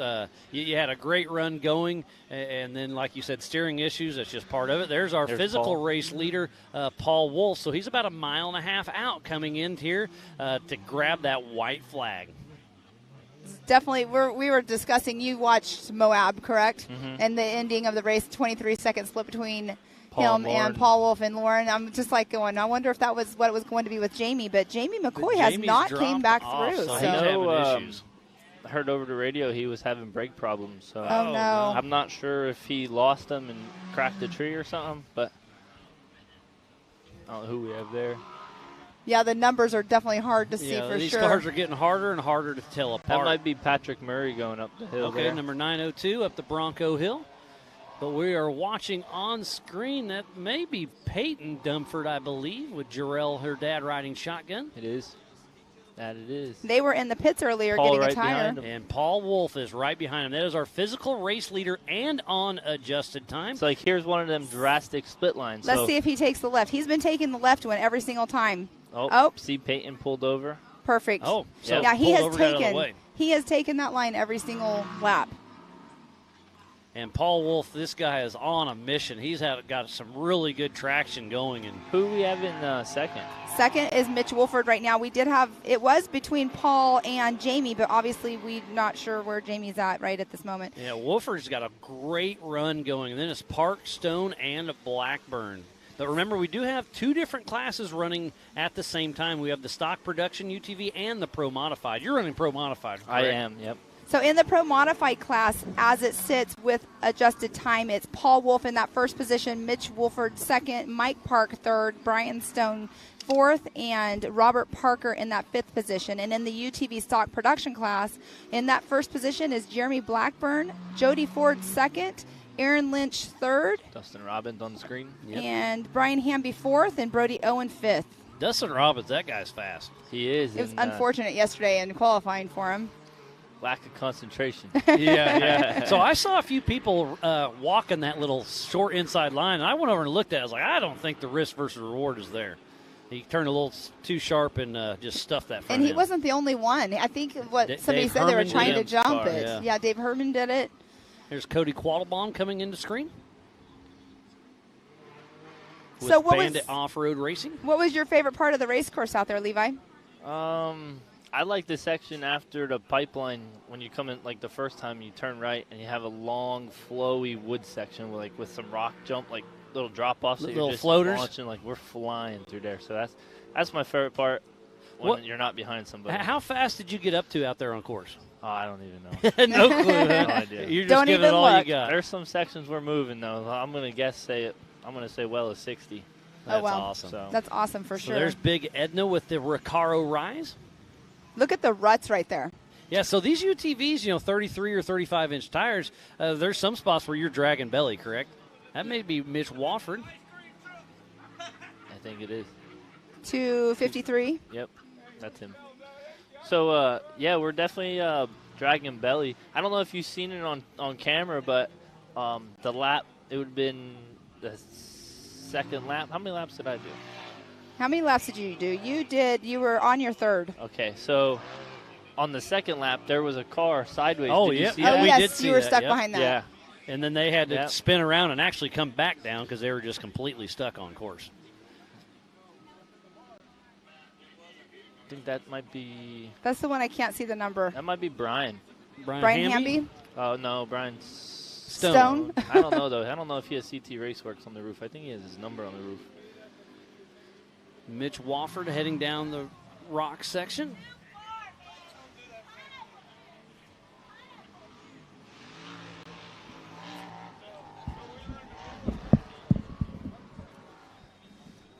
So this may be Here's Paul Paul Wolf, so I coming in. believe the white flag is flying for Mr. Paul Wolf. So 6.3 miles to go, and we'll have our leader in here as long as he can keep a clean run. And Pam, how fast was that last That lap? last lap right now for Mr. Paul Wolf was a 13:35. That is not his fastest lap, though. His first lap has been his fastest lap of the day at a 13:18. And the fastest lap of the day was Jamie McCoy with a 13:10. 13:10. Yeah, that's flying, isn't it, Levi? Yeah, he had a 13:10. 13:46. That's not bad. Well, in the dust. Yeah, so I'll dust take is it. an I'll issue, take isn't it? I thought for sure with Paul being out front and him being the driver he is, I thought he was going to just Walk go away out with and it. check out. I mean, he tried obviously with his fast lap on the first lap, but with the dust, I thought for sure he was Yeah. going to go. And I don't know if you just talked about it, but Cody Martin on the first lap is out there sitting on the side. So We we did not know talked that. about him, and I was like, hey, I haven't seen him. He started in second position. I never saw him come through. Yeah, So. on the first lap, probably 3 miles, like halfway through first lap, I seen him sitting on the side. Him and I think John Boy's in with him. Okay, yeah. Yes, think- he is. I think they're okay. Helmets were on the roof, so Okay. all good there. But So yeah, thumbs tough- up, but just tough tough break break for them. because he's a fast dude. He is. So we have somebody back here in the hot pits. It's a Is that So 49? 49.6 I or believe 8? that's Jeff Donda. or is it AJ Stratman? I think it's AJ Stratman. I think he was on the second lap when you come over to Ridge here. Or Jeffrey Donda. Not It's a sure. real off camera. I think he was upside down, that guy. Oh, really? So you saw a couple cars upside down, huh? Just one. Just one, all right. Just one. So we've seen quite a few cars coming in the HCR hot pits with some flat tires. Where are they picking those up at? Are they It's just, gotta just be catching some trees? I think some tree stumps. There's a Yeah. lot of There's- little tree stumps right. out there. That's what we were just like talking about. That is the 146? 146 of Kyle Smith. So even a section like that, watch when Paul comes through there. He's going to come through and he's going to catch his left rear on that log. And spin them around a little bit. It's just going to hit, but it's so wet. So even if you try up, you slide in. So I like, but they're not on the left side flat. So I'm not sure. Some action going on the hill. Still can't tell if that's 49.06 or 49.08. I believe that's 6, so I believe that's A.J. Stratman, but it's hard to tell. And we're in the HCR hot pits as we speak. And all under hands that on deck. Monster Energy pop-up. And again, I just love seeing all the different teams. There's one car in here, so they're all just, lending a hand. It's Right. just great to see. Yeah, it's a big family here. We love it. Absolutely. And that's what we always talk about. Looks like he dropped back a position from where he was. He Brian was Stone. fourth, I think. And look, Dustin So Robbins. Dustin all the Robbins way up picked to it up. fourth. Dustin Robbins is now in that fourth position on corrected time. Mike Park ran a 13:33. That's pretty So he's fast. picking it up. But it's still So Mike Paul Park is in Wolf, third position, yes. So it's Paul Wolf in that number one on corrected time, adjusted time. and it's his Mitch- race to lose right now. Exactly. Mitch Wolford second, Mike Park third. How far is Mike Park down? 3 minutes, 28 seconds. There's Mitch Wofford as we speak. Now that's time adjustment, right? Yes, this is all on adjusted time. This race is on adjusted time. You guys took off in 15-second increments. So Paul started, on the pole. So time is not on his side. There's still some adjusted time that could come into play. I'm not sure exactly what time Paul came through. I should have looked at that so we could kind of guesstimate when he was going to be in, because he's been running fairly consistent times after his first fast lap. But he right now has a 3-minute lead over Paul or Mitch Wofford. Oh. Well, that was almost a little tumble, wasn't it? And that's one of the split lines. That's the opposite side. So you see Paul will probably come down that one. On the left side, yep. So we should get Paul in that spot here very soon, if I'm not mistaken. Getting a little chatter through my Rugged Race radios. And you can see how slippery that is right there. Yep. And that's the section where there's a bunch of trees and tree stumps that you're going to see, like, cut. Well, yeah. Here's Paul there. No, that's not Paul. No, that's not him. Now, not yet. But I believe he should be next. That's the Patrick 902 Murray. right there. Yeah, yes, Patrick Murray. Yep. He's been racing with us for quite a while. He had a break off. He went over and fought the war for us. Yeah. He's one of our. That's cool to see him up. We're really good friends. Okay, I've ran around with him for quite a while. He's buddies with my buddy Rob Usnick, and they used to run around quite a bit. He lives right down Pam's way. Yeah, yep, not too far. That should be Paul Wolf, our physical and adjusted time leader. And he took that's that. Brian Stone. That is Brian Stone. I was just saying he took that right-hand lane. Yep, that is Brian Stone. Yeah, these brown Can-Ams are starting to blend together a little bit. Yeah, Paul Wolf, he'll probably be in the next, I would say, 5 to 7 Wofford, minutes, roughly. It's 46, so yeah, 8 minutes. 8 minutes, yeah. To take the checker.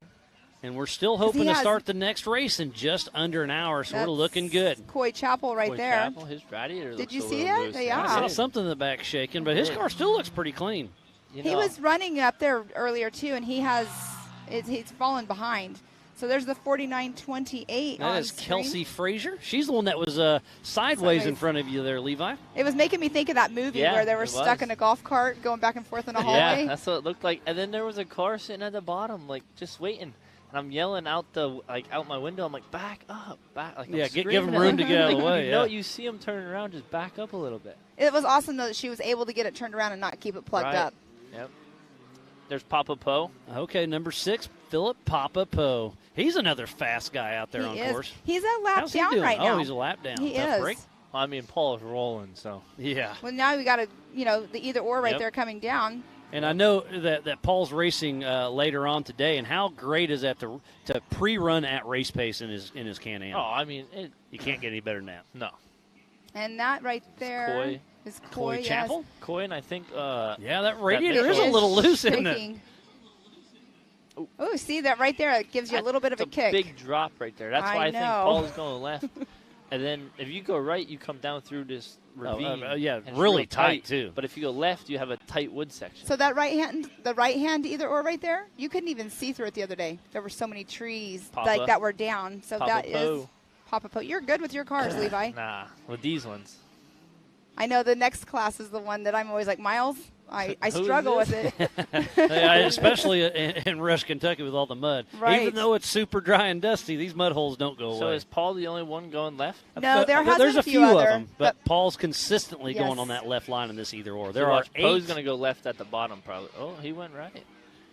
There are 8 either ors out on this course, and this is coming into the Horseshoe Holler where we're here at, so he'll be in here in about a minute. Not quite sure who that is. Definitely not Paul Wolf. I know what it is. It's a brown car. Yeah, there's a lot of them out there. Yeah, exactly. Can-Am. And this is the 4900 Can-Am UTV race. Is this the section you were saying that you liked? No, this is right here at the end coming across the so it's when ridge. you cross in your race mile 1? Yeah. Okay. So we come up through here and we hit the pipeline. Yes, and you go left. As soon as you go right into the woods, that long. Yeah, I know exactly. Yeah, that was where a lot of fun. Like you're saying, it's flowy. It just kind of goes with it. And yeah. Yeah, it's this whole track's fun. I love this track, and it's a bummer that we broke. Yeah, but you know what? You're up here. You're chit-chatting with us, giving us some insight on the car. Robbins. And that's, there's Dustin Robbins on screen. You know, he had a All long things night putting UTV? that car back together. Yeah. Did you swing by and check on him? Yeah, he actually helped us out. He let us use a couple of his parts and, tools. So, yeah. Who's this, Colin? This might be. No, Colin he's actually is out. He Yeah. has shoulder popped out. Ooh. He hit a rock and it ripped the steering wheel out of his arms, and it popped his shoulder out. That is Jody Ford. Oh, is it? Yeah. I think you're right, Pam. Good job. Good call.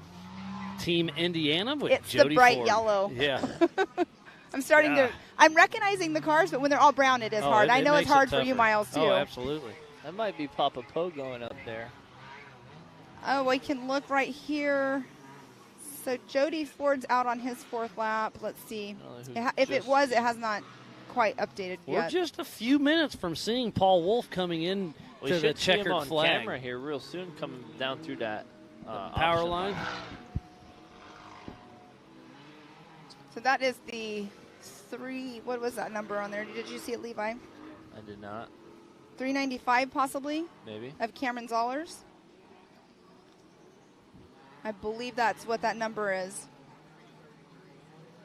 Hey, watch. If he keeps going, you're about to see my car right here on the left. There it is. There it is. Aw. So you had to hike down here, huh? Yeah. Well, you're Well, at off least course you just weren't. enough. Yeah, you weren't too far from us. And I just saw your helmet on top of that, and we went over that. That hey, if you're okay, you're out There's of the car. Paul there. There's Put Paul your Wolf. helmet on top of the car so your fellow competitors aren't worried about you. so Paul Wolf just went up the Recaro area at Big Recaro Egna. Rise. He's Recaro going to be Rise. here. He's About got 2 he's minutes, got the probably, right? pipeline Yep. and this top ridge here. Then he's coming in for the check. So And this is the one where you were saying he kept taking the left, correct? Yep, he was coming down here, so he's already past this. So he's past. So Big Edna is the other side. Okay. So we should be seeing Paul coming into another camera here shortly. Sounds like we're There. about a mile and a half out for Mr. Paul Wolf. Can he hold it together? I think it's looking good for Mr. Paul Wolf. He is on a mission this season. You know what? Get He him has on such a lead right now. It's like, let's just keep it steady and not push it too hard. Let's get it finished. So You got this there one in the is bag. our race leader, Mr. Paul Wolf. And he took that right side. No, he came down the left. Oh, he did come down Yep. the left. It looked like And then here, see him with that long? That's Yep. what he takes It's getting nice a little and easy. slick. So he'll take this left line, I believe. Yeah. Yes, he does. He's staying smooth very and consistent. consistent. Consistency is key, and that's exactly what we were talking about in Moab. Smooth is fast. Yes, it is. But remember to finish first. First, you must finish. It's still got a little bit of time, but I think Paul's in the zone. It's going to look good for him. And is he going to be able to win this race and the big car race? Woo. I don't know. Paul's got some big shoes to fill right now. He's got a target on his back, is Yes, what he has. does. But he's such a nice guy. He's Yes. so humble. You could be the most humble person in the world, but he came out heavy hitting and already won his first Ultra 4 race Yep. in the 4400 car. Against Lauren Healy. Yeah. Against Lauren Healy, exactly. He ain't no slouch. Yeah, no, it was a stacked field for sure. We were talking to Lauren about it. He came up here yesterday. We were talking to him about it. So it was definitely a tight race. That was literally the most exciting finish I've ever personally watched. So Kind it of was cool. super Lauren, That was Lauren Justin is only Barth on driving screen. out there all the time, right? I'm sorry, what was that? Lauren, he drives out at Utah a lot? Yeah, yeah, Oh, he, yeah, he knows that's that like his course backyard. well. Right, so that's kind of cool. You have Yeah. Paul go there and beat him in his backyard, and then you have like the woods, like Blyler. So we're about. Oh, it's going Justin. to be very tight between that is, Blyler. No, it's not Dustin Robbins. That's a 900 of, Robert Parker. yes. We should see Paul coming in real soon. And Casey Gilbert later on the day, he stepped up to the 4400 class. That'll be fun to see. That is exciting to see these guys, bringing the cars back up into the 4400 class. I think a lot of that is the payout too. Oh, I think yeah, that's a yeah, big deal. It's been really cool to see the Mid-America Outdoor team team up with Ultra 4. They're going to be giving over $830,000 in series payouts. That's insane. It's really cool to see. I mean, in your class, that's real money they're giving away for you too. Yeah, yep. I just wish we didn't have to race at 7 in the morning. No, it wasn't. It was 7:30. And actually, you didn't take off the line until 7:39. So Looks like somebody has a tumble. Yes, they there's do. Paul And coming there's out. Paul Wolf. Yep, Paul Wolf takes a little wide. So he's got this last little power line road, and then he'll come through the woods. So we're about a minute and a half to 2 minutes to seeing Paul Wolf grab that checkered flag. See, and this section's real tough coming up the pipeline because, like, he's all right now. He has no dust. But when there's dust, you're looking right at the dust through the sun. Through the sun. Oh, yep. it's like you're blinded, like It's a fog blind. blind. I know. And there's some rocks in there you could grab, too. Look, there's big rocks. Yeah. Well, see, and on the left-hand side, we So- were talking yesterday, it's kind of like an off-camber, but the right-hand side has bigger ruts. So it's Right. like you got to keep with your same line. That's why the pre-running, again, comes in handy. So Paul Wolf is in that little woods section. So we'll see him here coming into the Horseshoe Holler. He'll be dropping down in, hit the Yukon launch, and grabbing that checkered flag here in about 20 to 25 seconds. Paul Wolf, is he going to be able to back this one up in the 4,400 class? Remember, this race is on adjusted time. They took off in 15-second increments, and it's going to be down to this. He started on the pole, never got past, and never looked back. I think that's Mike Park coming in there with a It's flat. that 904. Here comes Paul off the top. Yeah, that was Mike Park, the 904. So checkered flag will be out for Mr. Paul Wolf. One more Yukon launch to drop, and There he Paul is. Wolf has the checkered flag flying. Let's see if he did anything I different think with he his slowed time. down a little bit. I'm going to say he slowed down. Yeah, 14:31. So he slowed down almost a full minute on that last lap. But keeping the car together, and I'm sure that's what he was doing on his rugged race radios, is just kind of checking in and making sure where I'm at on everything. And Paul Wolf is a man on a mission. There's Gus Fisher, one of our main MAO guys, keeping everything running smooth. So we'll be doing awards as soon as we have our finishers in here. So I'll be leaving the booth here for shortly. So Paul Wolf out front, never got past, never looked back. He is just on a mission this year. He's new to Ultra 4, but he is not new to racing. It's oh, man, what a great dude. Love to see it, love to hear it.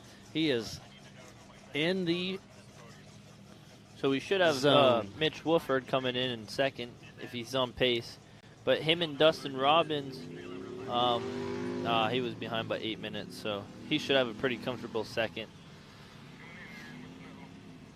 So, yeah, Mitch Wofford, Dustin Robbins, Brian Stone, Jeremy Blackburn, and Aaron Lynch are still in the mix. I believe Mitch is in a single-seater. Yeah, single seat RS1. He's been running strong all day long. Did he just come through? No, that was a different car. Can-Am. Oh, right there. And Robert Parker. this is a Grand Prix finish. So once Paul Wolf got the checkered, everybody else gets checkered from there on out. Just had Robert Parker come in. Yeah, so Brody Owen and Robert Parker both finish a lap down. So Dustin Robbins started from the back of the pack and is still running strong. Now, I think Brody's going to be able to go out and do a fourth lap. Paul was 108, 104, maybe. I think once the checkered flies, everybody else gets stopped at the start line. That was my understanding earlier today. Looks like it could be That's Peyton, I Peyton. believe. Yeah, she's a young gal. Has her dad drive Jarrell driving for him. That's Or, what I love. Riding shotgun. That's Right. what I love to see is like the parents in the co-driver's seat Oh, for their kids absolutely, now. yeah. I mean, with Aiden and Casey, I mean, it's just great. It's great knowledge for them. Yeah, how are they doing? They were in the pits earlier. They They had have not fun. had a great day. So Mike That, Park just went through, but he did get the checkered flag because Oh, that's rough. Paul Wolf. Yeah. That is rough. Come in the pit and go down a lap like that. Yep. That is tough break. That's that Smith. What's his first name? Josh. Is it Josh Smith? No, he's a West Coast. That's a West Coast guy. What's the number on it? I don't know. It's his last name's Smith though. Kyle Smith. I think that's our only Smith in here. Maybe that should be Mitch There we go. That was Mitch Wofford, physically in second position. So on adjusted time, it's going to be close. Can Dustin Robbins get him? It's going to be close. Definitely, because Dustin Robbins, if we remember, if everybody at home remembers correctly, he started last because He of started his in tumble. 34th position, and Mitch Wofford started in 5th. So what's that, 30 spots roughly at 15 seconds? It's too gonna- early, Miles, Yeah. for math. Got to be about 5 minutes or something. So roughly a 5-minute split if Dustin Robinson can come in here and try to bump Mitch Wofford out of second position. But Brian Stone still could be in the mix. But with adjusted time, they did take off in 15-second increments, so it's looking Dustin Robinson still has a shot.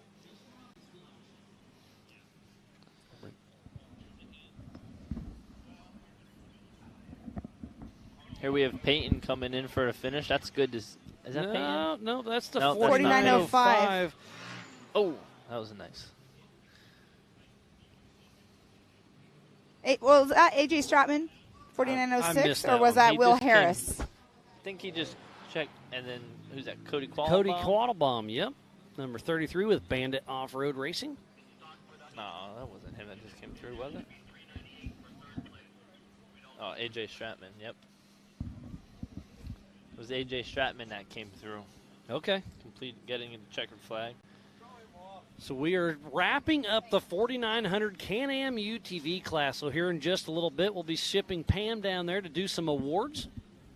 But we're not quite ready yet. So this is the Pro Modified class that's finishing first.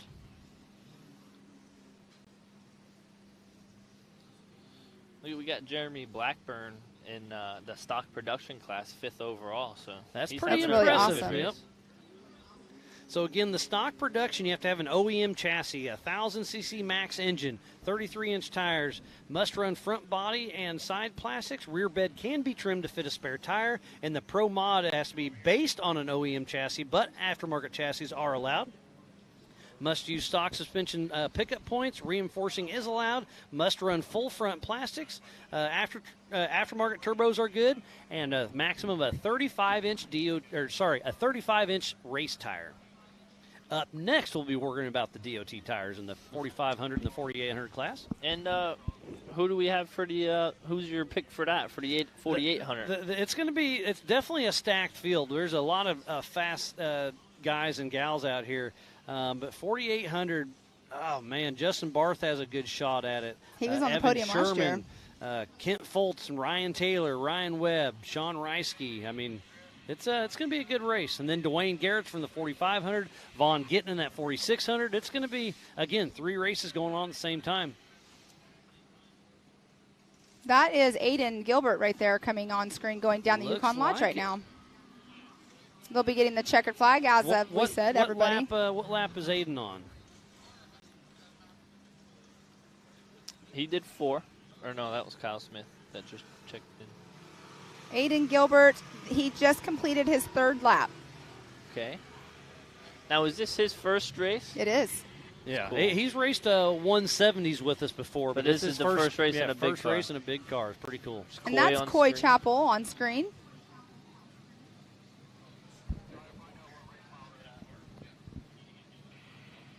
See him clip that left rear there? Yep.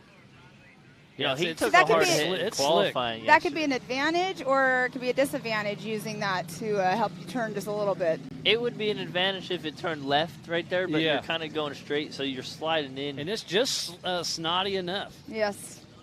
Yep. He slowed down quite a bit because he was running up there earlier. Well, I think something happened to him up here. Obviously. And there's Dustin Robbins right there on screen. With all things UTV. So Brian didn't come through yet either, right? For 3rd? No. Okay. So yeah, I think Coy, because when I was sitting up there broke, there's Papa Poe on screen. But when I was sitting up here on screen or broke, Coy went by, and then Coy came back down the qualifying hill. So I don't know if he got a little messed up on the pipeline or something. Okay. Got a little turned around or something? Yeah. Or had some issues? Yeah, I'm not sure what was going on there. There's another Polaris But the race RS1. is over, so I think I'm going to go get my car out of the woods before these big cars destroy it. All right, well, Levi, a pleasure. Good luck at the next one. Yeah, thank tough you so break, much. but thanks for coming up and chatting with us. Yeah, maybe we can come up for the 4400. There we go. There you go.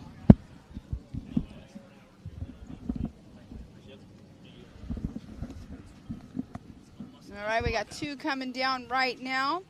I believe that is Kelsey in this on the right-hand side of your screen, and then the 77 of Ellie Engel.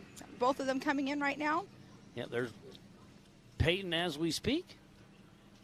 and Eli Engel. There's our Oh, race Peyton, director. I'm sorry, I said Kelsey. JT Taylor. As we have a good view of the Yukon launch right there. There's 2 spots. We're just waiting for Dustin Robbins to come in or Brian Stone. It'll be between them two for that 3rd position. It's going to be down to the wire for sure. We have 2 cars coming down right now. They're getting ready to go down the Yukon launch.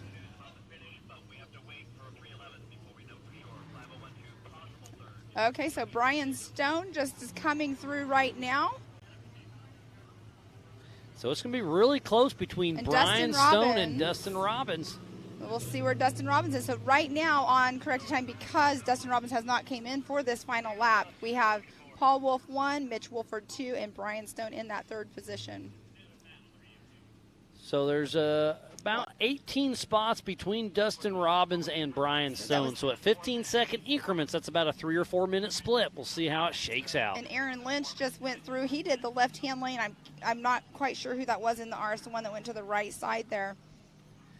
And if you're just tuning in, we thoroughly appreciate each and every one of you for tuning in to the 2022 Rush Off-Road Anniversary Bash featuring Ultra 4 and America Pro Rock Racing, presented by Mid-America Outdoors.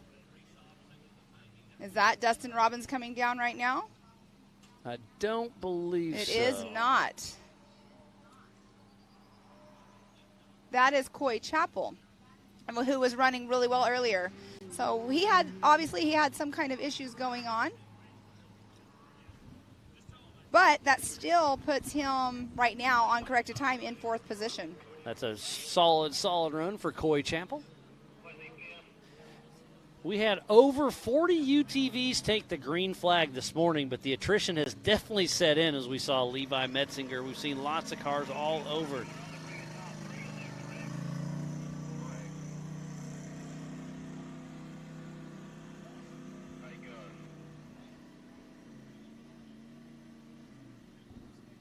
All right, we should This anytime. could be. Nope, I was thinking that was Dustin Robbins, but I do not believe so. These cars are starting. I can tell it's a Can-Am, but with all the mud all over it, it's hard to tell. This is the one I can't read the number. Well, you should be able to see it on our timing. Yeah, as soon as it pops up here, I'll be able to let you know.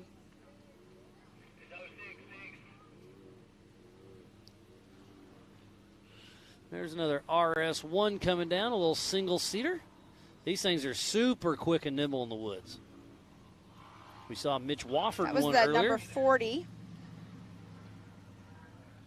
That is Jeremy Blackburn. Here's There's Dustin Robbins. He may just have been bumped into 3rd spot, I'm going to guess. Oh, Nope. Yeah. He did. So Yes, right he now did. on adjusted time, we have Paul Wolf in that number 1 position, Mitch Wolford in number 2, Dustin Robbins in that 3rd position, Brian Stone 4th. In the UTV stock production class, we have Jeremy Blackburn in 1st. Aaron Lynch will be in that 2nd position, and Brody Owen in 3rd. So Dustin Robbins has a terrible time in qualifying. Tore up his car on the first 100 feet. Works all night, takes a rear start, and gets on the podium. Dustin Robbins is going to be good. So, Pam, I'm going to send you down and give away some Laser Nut trophies. I'll be back, Miles. Thank you, Pam.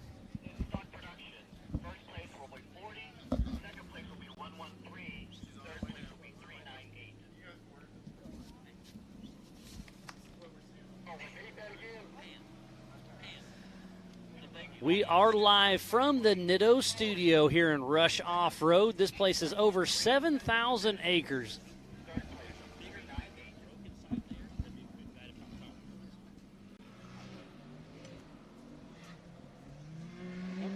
You want to come chat? Okay. What's the name? Matt McIntyre. 4918. Too snug, Miles. Oh, can I move?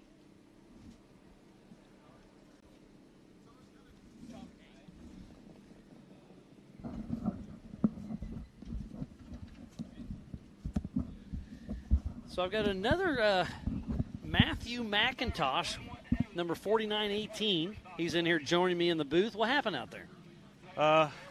We had a lot of trouble last year here.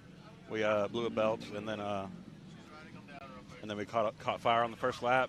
So came through that first lap. We were like, yeah, man, we did good. We made a lap, made a pass on that lap. Then just got too confident, started counting my money, and started running a little too hard, huh? Yeah, pegged a tree just here after the There's a lot of trees out there. Yeah, pegged a tree, broke a tire rod, killed the tire. And your day was done right there, right? Well, actually, I think we actually broke a knuckle, so no fixing that on the trail. You tore that up pretty good. Huh? Yeah. You had a pretty good run going, though. Yeah, how are the stock production guys running for lap times? I think right around that 15-minute mark. Okay. So, yeah, I mean, 13:10 for the Pro Mod was the fastest. Yeah. And that's flying. What do you think the fastest time of the day overall will once we start getting the big cars? Do you think the UTVs are going to be faster? It's going to be close. Yeah, I think they probably have the edge just because it's so tight. It's so tight like here. you said, there's a lot of trees out there. Yeah. That can run out there and bite you. There's one less. Yeah, because you took the tree out completely. Yeah. So yeah, it looks like I turned a 20-minute lap. And then I was going to start to turn it up, but turned it up into a tree.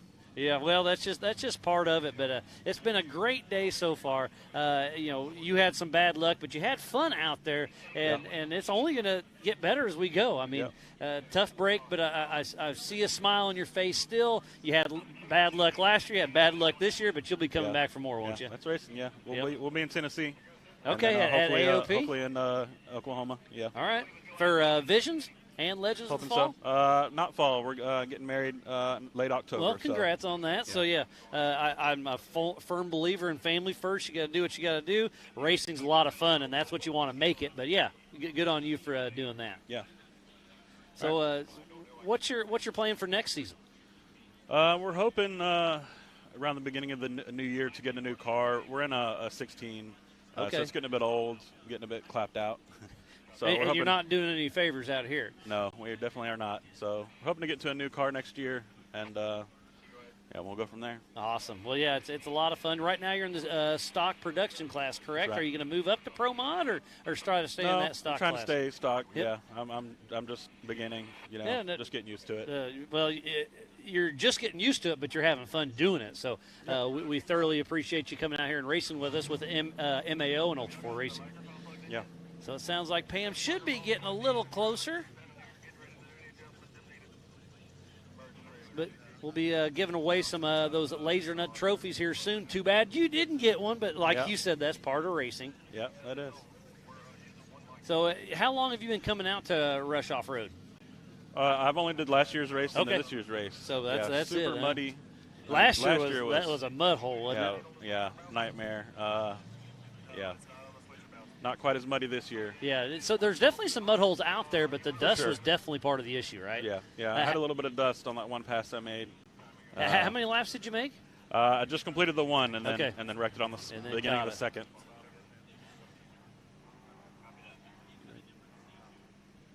So it sounds like we're getting really close to let Pam to give away some of those laser nut trophies. We'll be sending it down her way very soon. Waiting on a little thing, but it sounds like Pam, she's ready, so take it away.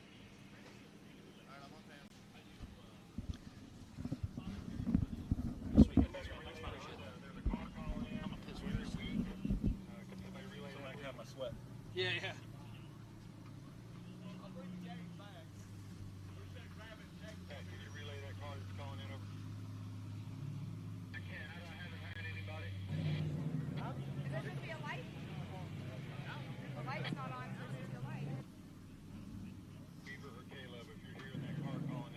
All right, thanks, Miles. I am down here with our Pro Modified class with our third place, Mr. Justin Robbins. You started in like the 32nd position, I believe, and 34th, and here you are in third place. How was your race? It was a real fast track. My team, I crashed yesterday. It kind of knocked me out of the qualifying. My team got right to it, got it fixed in 2.5 hours, and had a little bit of weaker parts on there, so I kind of backed down a little bit. Didn't quite send it like I usually do. That may have paid off, but happy to third, from 34th to third. Definitely. You came from the back up here on the podium. It was awesome. Who do you have to thank for getting you up here? All things UTV, and that's it. Well, congratulations. You guys get to celebrate. Are you staying for the Rock Bouncers? I will be staying for the Rock Bouncers. Awesome. Well, congratulations on your third position. Now we're headed over to second with Mr. Mitch Wolford. How are you today? Pretty good. Sore.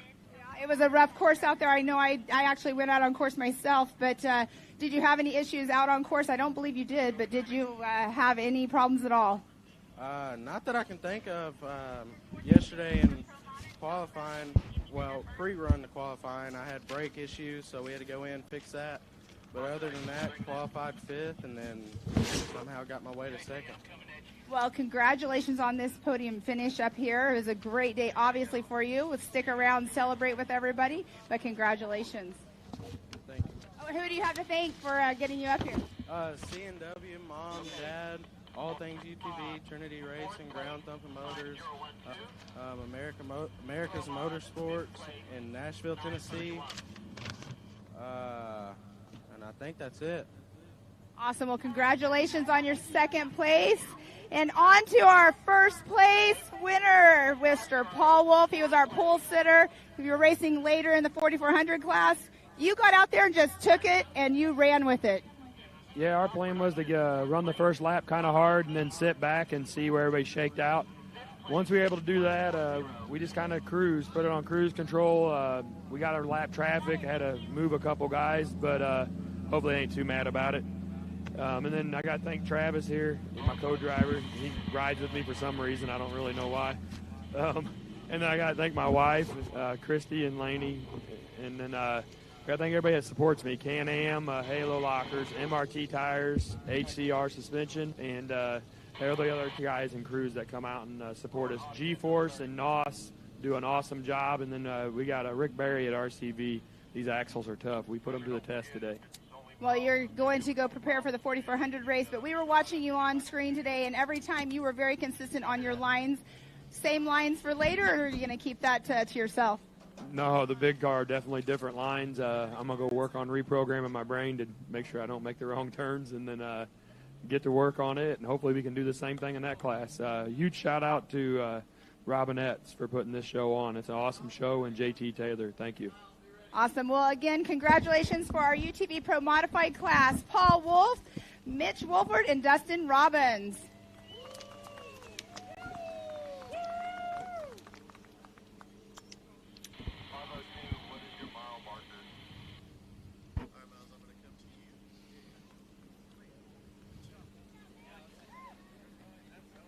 Well, thank you, Pam, and congratulations to everybody who just had a great race for the 4,900 Can-Am UTV class. And Paul Wolf once again wins another race. We'll see if we can back that up later on today, but it's going to be very exciting to see. So we just wrapped up the 4,900 Can-Am UTV class. We're getting ready to kick off the 4,500 Yukon Gear and Axle Modified class, the 4,600 Spider Track Stock class, and the 4,800 Brannick Motorsports Legends class, and then the Stock Sportsman as well.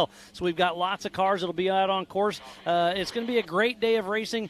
We've had fun so far. The course is getting a little tougher. It's getting slimier in some spots. The dust is playing its toll in other spots, but it's just going to be a great day of racing. So thank you for tuning in to the 2022 Rush Off-Road Anniversary Bash presented by Mid-America Outdoors. We are Ultra 4 Racing now, and we'll be American Pro Rock bouncing here this evening. So it's going to be a fun, full family event, so be sure to tune in all day long. Get on the Mid-America Outdoors app. Go to the Mid-America and Ultra 4 YouTubes and Facebooks to tune in, check it out, see what's going on, and it's going to be a great day of racing. I'm Miles Hasquist. We just saw Pam Hall give away some of those beautiful laser nut trophies. So we'll be keeping the action rolling all day long. So thank you for staying tuned in. It's going to be a great day. So while we have a little break in the action, we're going to get everything geared up, and we'll be right back after this. It's time for electric to turn into lightning. An electric truck that can haul on both ends, that can help build your house, and if need be, power that house. That feels like a bullet train and works like a freight train. The fully electric F-150 Lightning.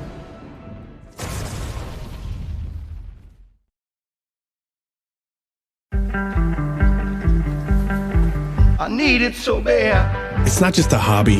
It's not just something we do on weekends. It's how we live every day. Can we go out and play? I needed to try. Needed to fall. I needed your love. I'm burning away. I need never get old.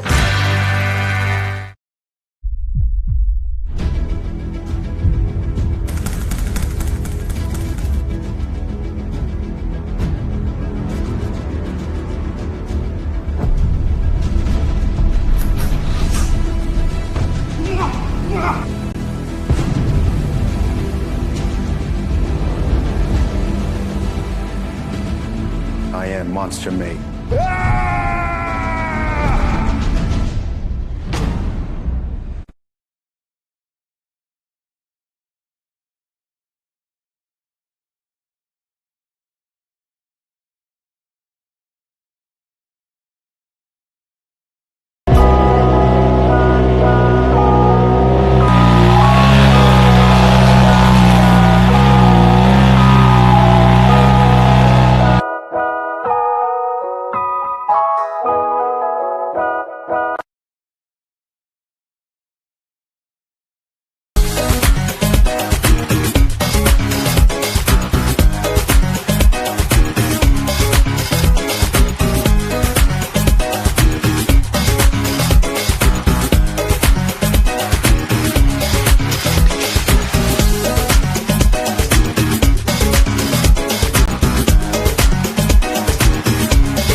Welcome back to the 2022 Rush Off-Road Anniversary Bash featuring Ultra 4 and America Pro Rock Racing presented by Mid-America Outdoors. I am Miles Hasquist, but we're about to send it back to Pam Hall to give away some of those Laser Nut trophies. So, Pam, it's back to your show.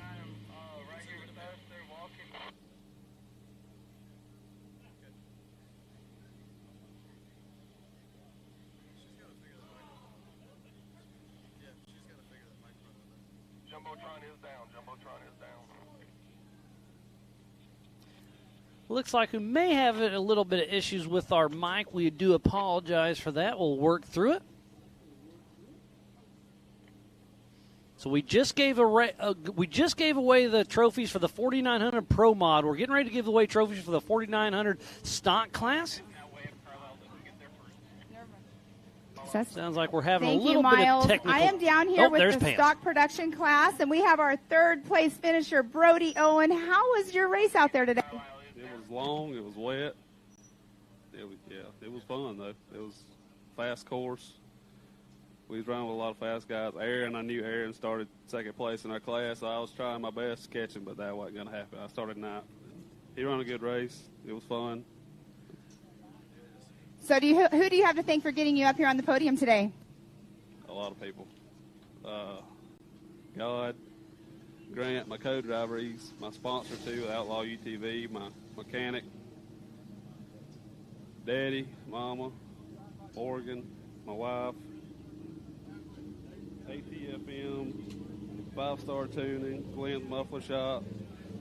I think that's about it. All right, well, I'm going to hand you your third place Laser Nut trophy. Congratulations for getting you up here on the podium today. Let's do some celebrations. All right, on to our second place, Mr. Aaron Lynch. You guys had a great race out there today. Have some fun, and any issues? No, it was a pretty clean race. It was just fast. We got hung up a few times, and me and Jeremy here, we kind of battled it out. We had to play some bumper to bumper, and other than that, it was pretty good.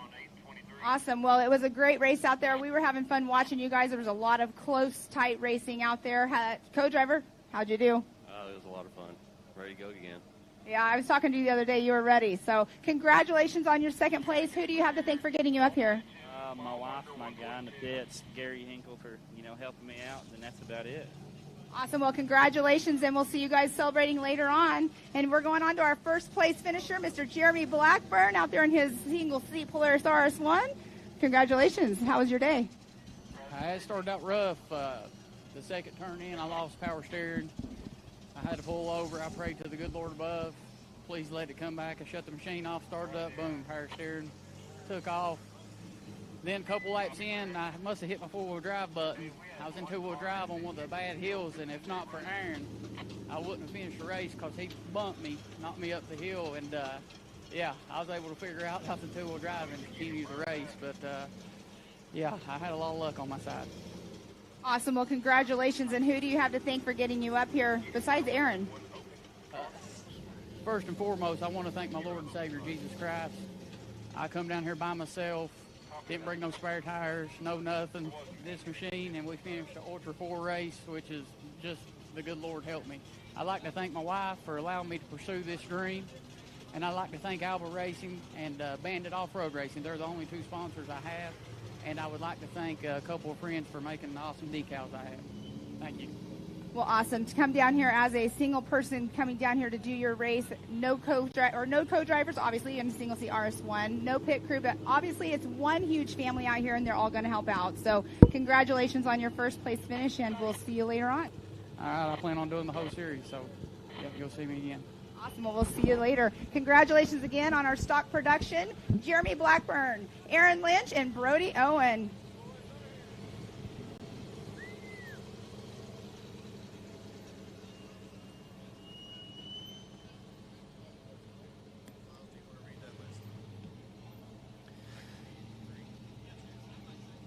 What a great day of racing. We just wrapped up the 4900 Can-Am UTV race in 19th Amy Alvins. And then in 10th space, we had Aiden Gilbert, Peyton Dunford, Cameron Zollers, A.J. Stratman, Cody Quattlebaum, top 5, Jody Ford, Matthew Walraven. And then on the podium, it goes Brody Owen, Aaron Lynch, top of the box, Jeremy Blackburn. That is the UTV stock production class.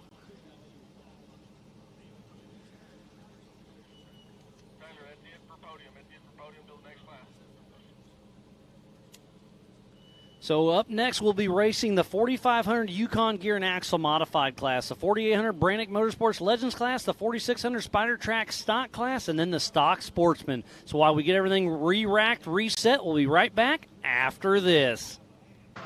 4WP is more than a store. We're truck and Jeep experts and have been for over 50 years. From wheel and tire upgrades to full custom builds, 4WP has you covered. Whether you want to order the best parts online or shop in store, do the work yourself, or get it done by a pro, all roads lead to 4WP. Do your rig right. Shop online or find your store at 4WP.com.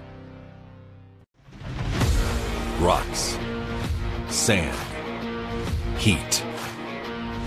Life off-road is tough.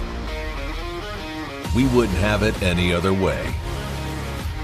If AMSOIL products are designed for this kind of punishment, think about what they can do for your daily driver. Upgrade to AMSOIL protection today and get fast free shipping from AMSOIL.com.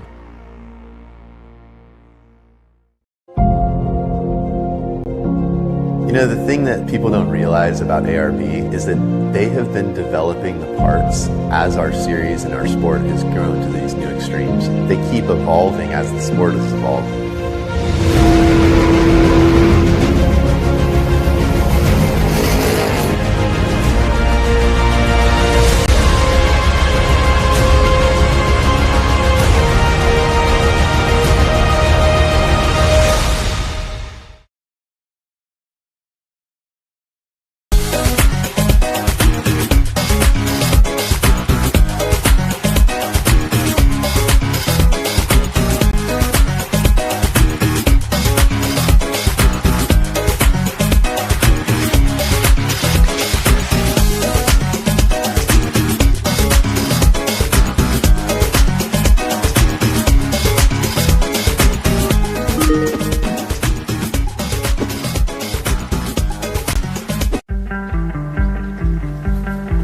I need it so bad. It's not just a hobby.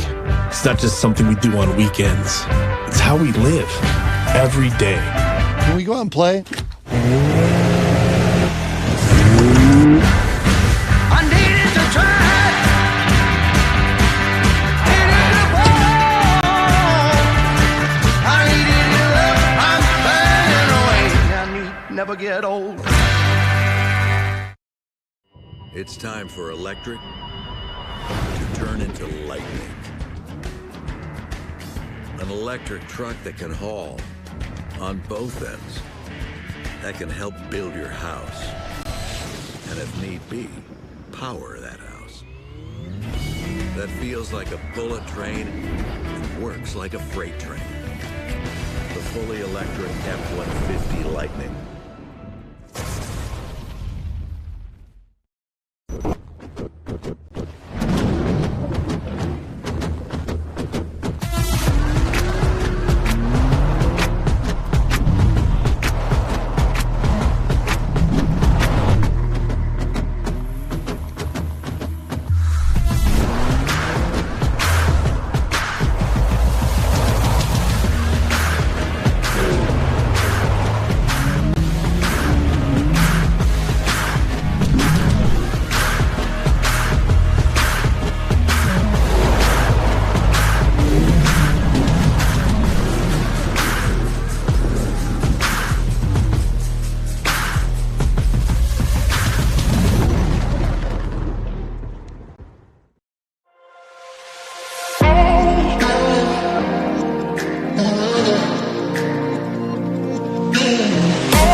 Of off-road racing dominance. Proprietary patented race technology. Proudly made in USA. Unparalleled customer service and support.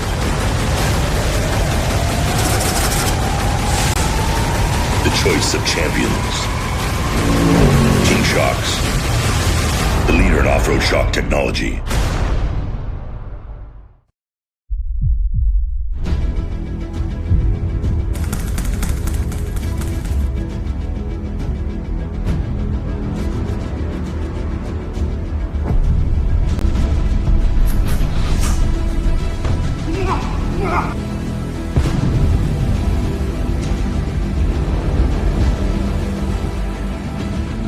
I am Monster Mate.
Really thankful to have VP Fuels on board. UTV 96 is like perfect in these things, makes them rip.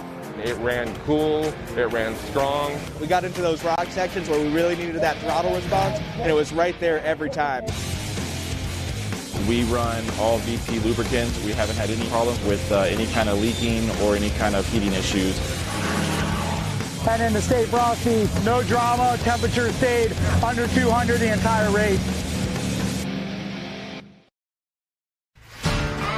Bronco, An American classic returns, and it only gets better when it's outfitted with the right gear.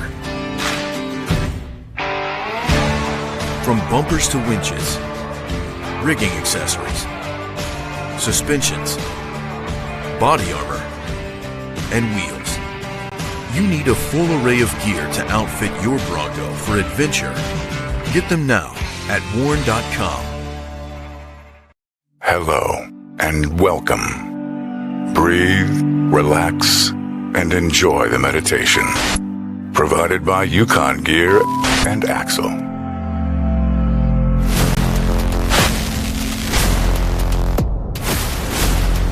Shop now. The ultimate in off-road performance.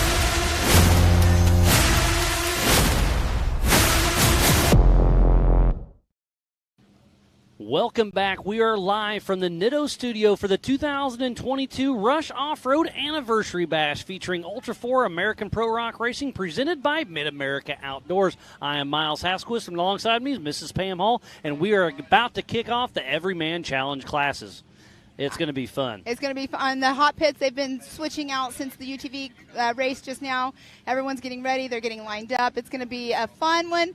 This one, there's not as many cars out on course, so there'll be a lot of spacing. Possibly we'll have some of those races. I think we'll have about half the cars we had. You're right. Exactly. So I think we'll have just over 20 cars take the green flag, and now we're going to switch it from the HCR hot pits to the AMSOIL hot pits for the rest of the day. So it's going to be a lot of fun. We'll see what's going on. You see a couple cars right behind me. These two are actually in the stock sportsman's class, which is kind of new. Which is super cool. But I'm excited to watch them, and I'll kind of give you a rundown of our classes. So the 4500 Yukon Gear and Axle modified class. You can have 2.5 shocks per corner, limited to 14 inches of travel. Mechanical steering, maximum of a 37-inch DOT tire, front-mounted engine. In the 4800 Brannick Motorsports Legends class, you have to have a front-mounted engine, but we may throw a little rear engine in there. We're still trying to line all that out. But vehicle must contain 2 seats side by side, single shock per corner, 37-inch DOT tire, only solid axles. There's a lot of new cars being built for this class, but this is a great place for the 4400 cars to go and retire.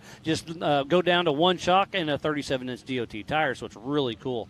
And then we have the 4600 Spyder Track stock class. You have to have a stock OEM frame, must stay within 3 inches of factory wheelbase, factory engine, or it can be replaced from anything in the same year, make, and model.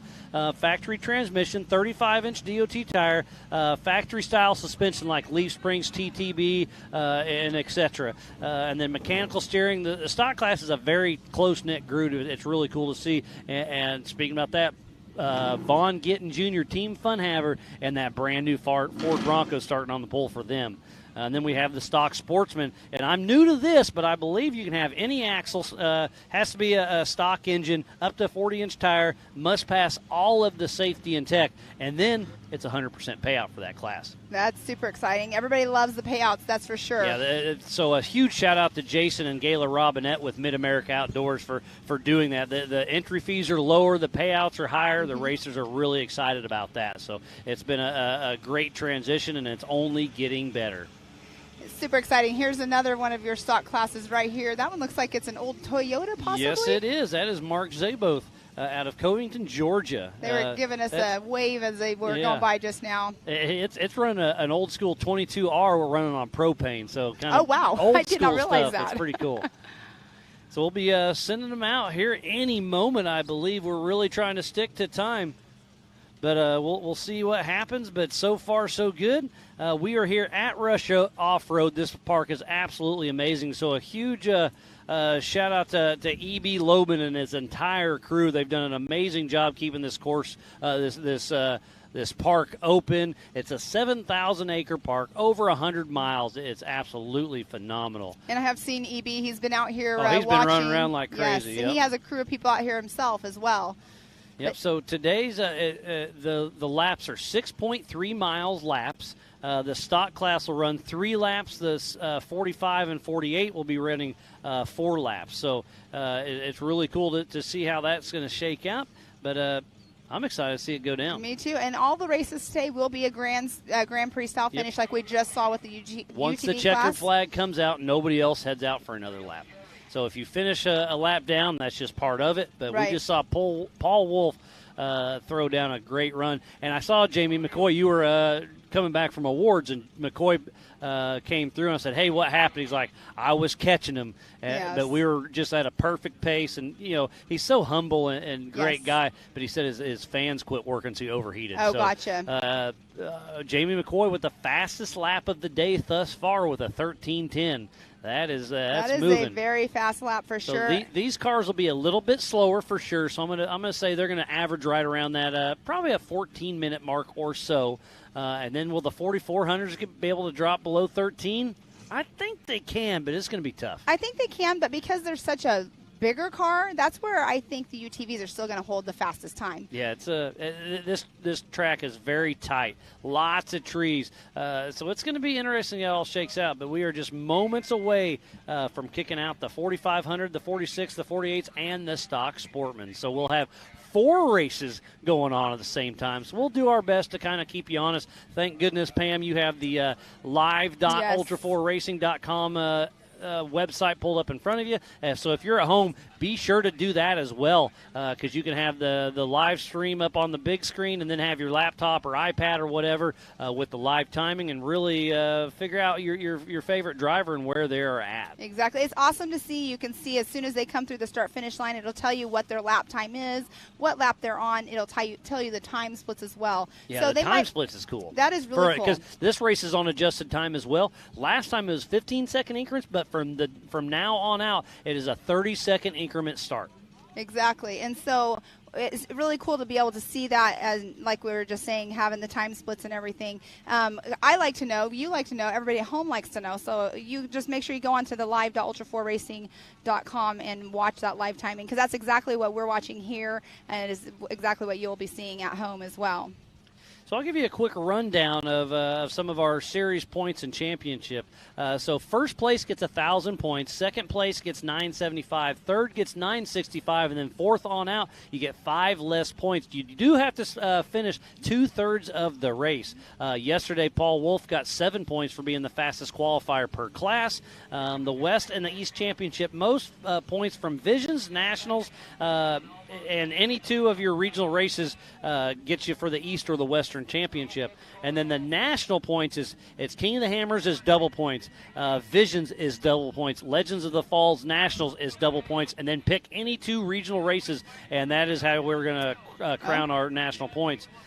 And Paul had this one as his double points. But that's for the big car. Yes. So yes. We'll see. He's got a great run going thus far. We'll see if he can keep it going. And then some of our general rules. Driver of record must start or finish each race. Drivers are allowed 1 substitute driver per season unless there's a medical issue.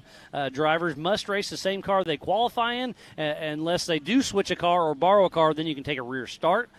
This is a no-chase race, so only fellow competitors can help you out on course or here in the hot pits, unless it's an MAO or Ultra 4 safety reason, we'll take care of them. So when you're racing short course, you do have to have a spotter, but obviously this is not a short course race. You do have to stay within 25 feet either side of center of course, and we are keeping close track of that. There is some Ford contingency money on the line today. If you're running a Ford body or a Ford Clip, you get $1,000. And if you're running a Ford body and a Ford Performance, that's 2,000 points. So go on to Ford contingency and sign up for that and see if you can take home some money. That's really exciting to have that, and seeing all the Ford power out here, the Broncos and everything. It's super cool to see a OEM brand come on and do a contingency like that. Yeah, it's awesome. So we're just moments away from kicking off, I believe, and it looks like we're going to have Kent Fultz getting ready to head out for his lap, and it's his birthday today, so let's give Ken Fultz a happy birthday as he's sitting on the pole getting ready to take off. So, Miles, if he gets up there on that podium, I'm going to have you sing it to him. You don't want me singing to him, I'll promise you that. Oh, I definitely won't. So he's in the 4800 Brannick Motorsports Legends classes. We're watching him as we speak. Number 46, Ken Fultz, Mr. Birthday Boy himself, out of Union, Missouri, with Hot Rock Express. He's in a Wolf Creek Customs chassis, LS, Turbo 400, Atlas, Spider Tracks, King, Pitbulls, Raceline PRP, and Warren Winch.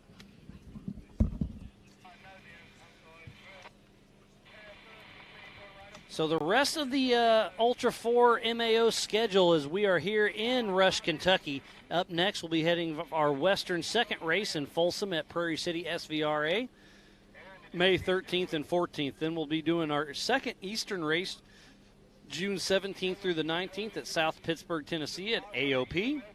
And then we're heading to Visions. That's going to be one you do not want to miss. That is an East and a West race, July 13th through the 17th at Mid-America Outdoors in Jay, Oklahoma. And then our third Western race of the season is August 5th through the 7th in Sturgis, South Dakota during Bike Week at the Buffalo Chips Power Sports. And then our third Eastern race is September 2nd through the 4th at the Big House in Crandon, Wisconsin. And then we're going to finish out the year back in Jay, Oklahoma at Mid-America Outdoors for Legends of the Fall, October 26th through the 30th. And then we have the MAO Side-by-Side Championship Series as well at Mid-America Outdoors. We have one coming up next weekend, April 30th. And then we have May 28th, 29th. Then it's June 18th, then July 16th, September 3rd and 4th, October 1st, and then Legends of the Fall as well. So it's going to be a great season of racing. We'll be live on here every single race, so be sure to tune in, ultra4racing.com/live. Get the MAO app. Go on the Facebooks for MAO and Ultra 4, and, start a watch party. It's going to be awesome. Your watch parties. I know. I love your sayings, the Facebooks. And the YouTubes. And the YouTubes. Well, there's more than one of them. We all have, I don't know. I know there's more than one YouTubes when people have multiple accounts, yeah. No, it's just awesome, our little things and everything. But no, it's going to be exciting. Make sure you're watching at home. I know Miles already went through the live.ultra4racing.com live timing. So you can see everything as we see it here. And we're going to be taking off the line here in just a moment. Sounds like we have about 5 minutes roughly before we're going to actually take the green flag. Yeah, lots of chatter through the Rugged Race radios, just making sure everybody's safe and sound. So I have a little bit of time. I'm going to give some of our amazing partners some love. We have the Off-Road Syndicate, Mid-America Outdoors, Progressive, Four Wheel Parts, Optima Batteries, Monster Energy, Bronco, Ford, Can-Am, King of the Hammers, Ultimax Belts, King Shocks, Nitto, VP Racing Fuels, Griffin Radiators, LaserNut, Holly EFI, Raceline Wheels, Baja Jerky, Recaro Seats, Spider Tracks, Rugged, 360 Wraps, Axial RC Cars, Method Race Wheels, Amsoil, Warren and Factor 55, Action Sports Canopy, Tread Lightly, HCR, Yukon Gear and Axle, Brannick Motorsports, MBRP, Rigid, Off the Grid Clothing, and ARP.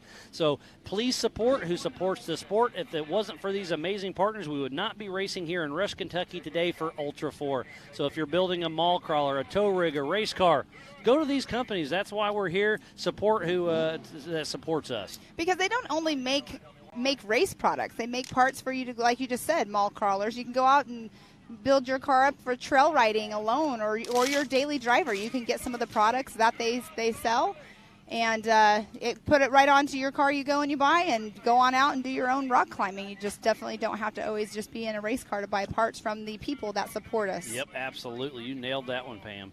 So let's give a quick rundown on our starting list, Pam. Up first is number 46, Kent Fultz. Second position, number 53 of Ryan Taylor. Then in third spot will be Ryan Webb. And then in fourth position, 866 of Sean Reisky. In fifth position, number 3, Trevor Fultz. And then 6, 896, Brian Trimp. In seventh position, 42, George Schooley. In the eighth position, the 417 of Justin Barth.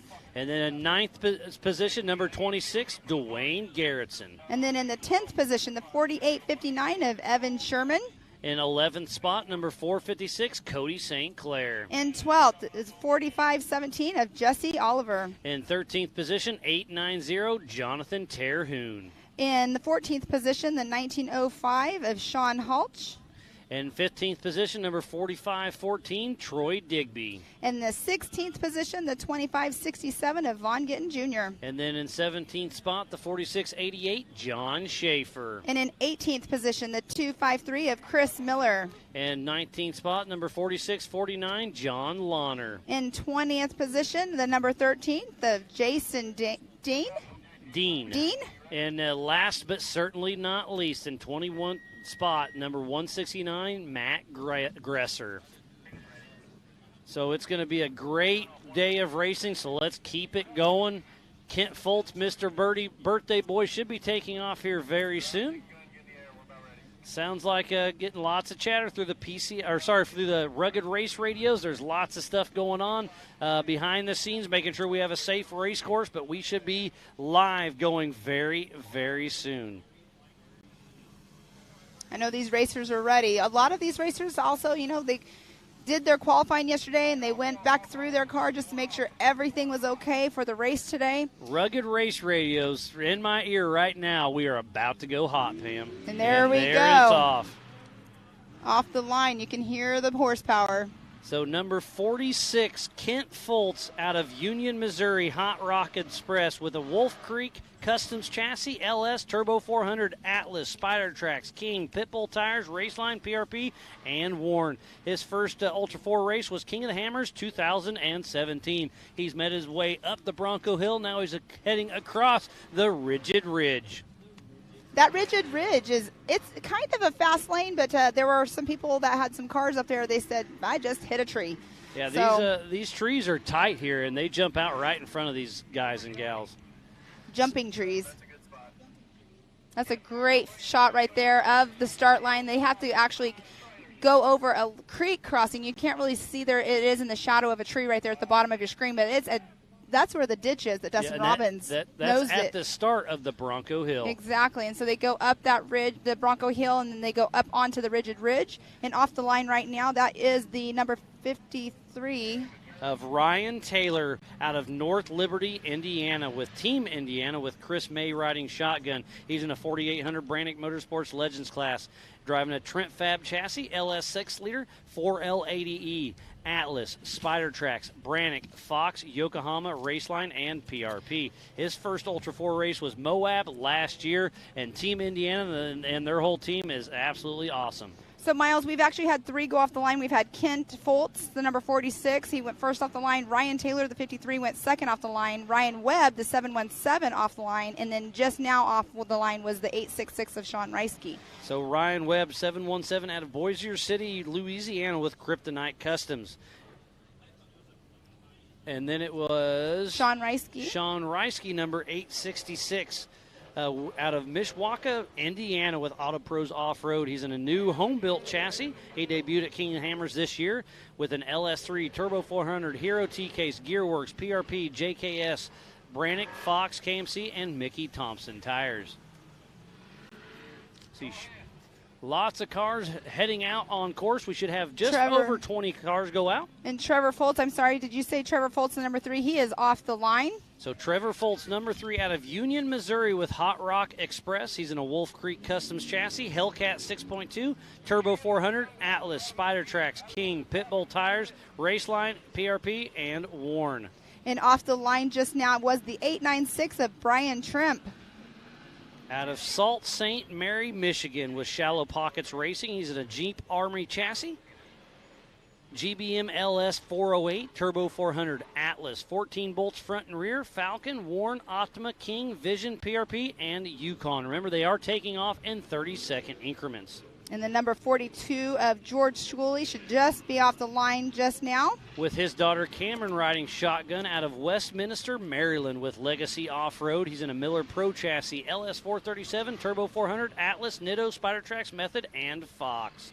And next off the line will be the 417 of Justin Barth. Playing double duty just out of his UTV, Justin Barth out of Springfield, Missouri, with Barth Racing. He's in a Jimmy's 4x4 48P chassis, LS3 427, Turbo 400, Atlas, King, Walker, PRP, PCI, PSC, and Arturo tires. All right, and next off the line will be the number 26 of Dwayne Garrettson. Mr. Ricky Bobby himself out of Alma, Arkansas, with Come Get You Some Off-Road. He's in a Jimmy's 4x4 Bronco, built LS 6-liter, Turbo 400, Atlas, Spider Tracks, Brannick, Yukon, PRP, Radflow, and Warren.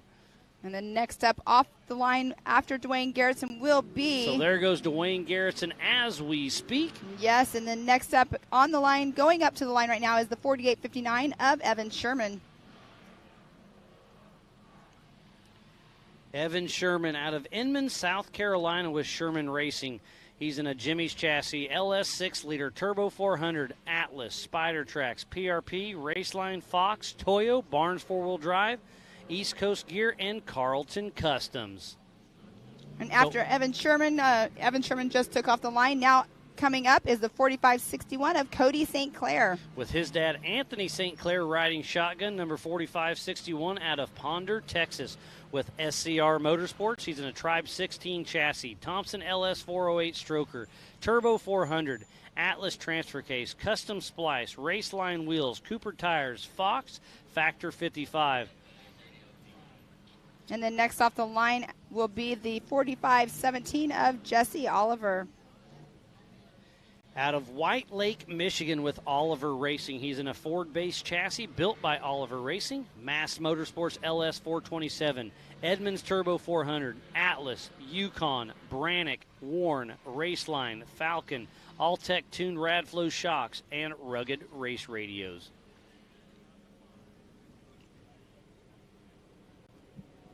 So we are just kicking off the EMC classes, the 45, 46, 48s, and we still have the stock sportsmen's yet to come. All right, and pulling up to the line now is the 890 of Jonathan Terhune. He's probably in the oldest chassis racing today, out of Muncie, Indiana, with Team Indiana. He's in an old-school Jesse Haynes fabrication car. LQ9, Turbo 400, Atlas, Spider Tracks, Brannick, Fox, and Maxxis.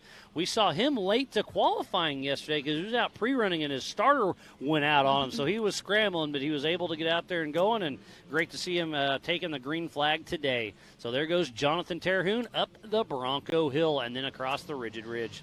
And then next up off the line will be the 1905 of Sean Halch.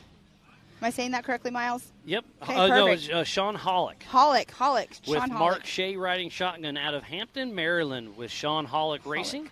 Liberty Mountain Fab chassis, LSX 454, Turbo 400, Atlas, Nitto, King, RCV, the Tree Care Car Company, Jecco Mini Cranes. So Sean Hollick. Sean Hollick off the line. That is not. Sorry, I don't see Sean Hollick. He may be.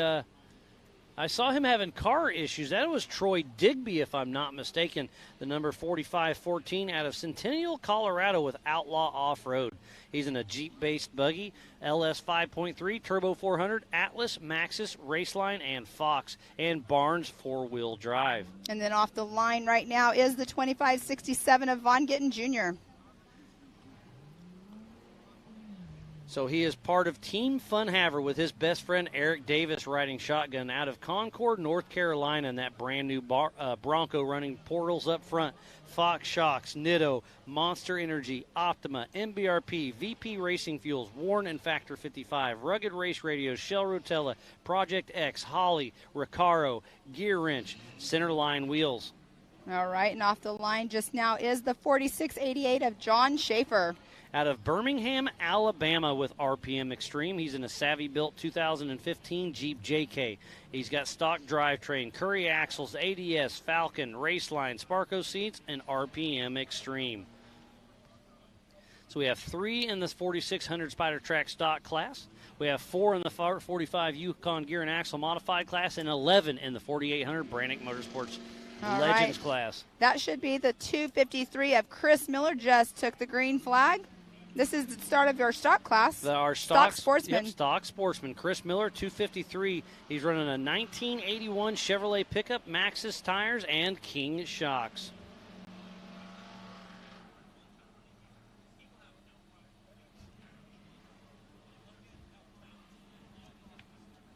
And then next off the line should be the 46.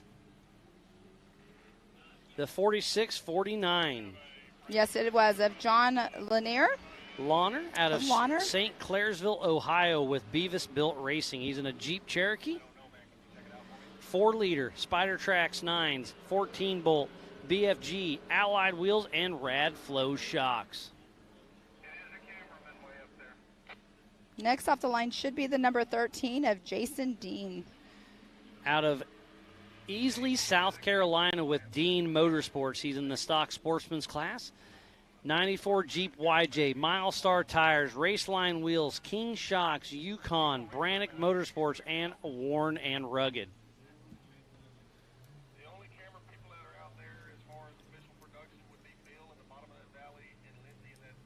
Looks like the next one off the line will be the number 94 of Mark Zaboth.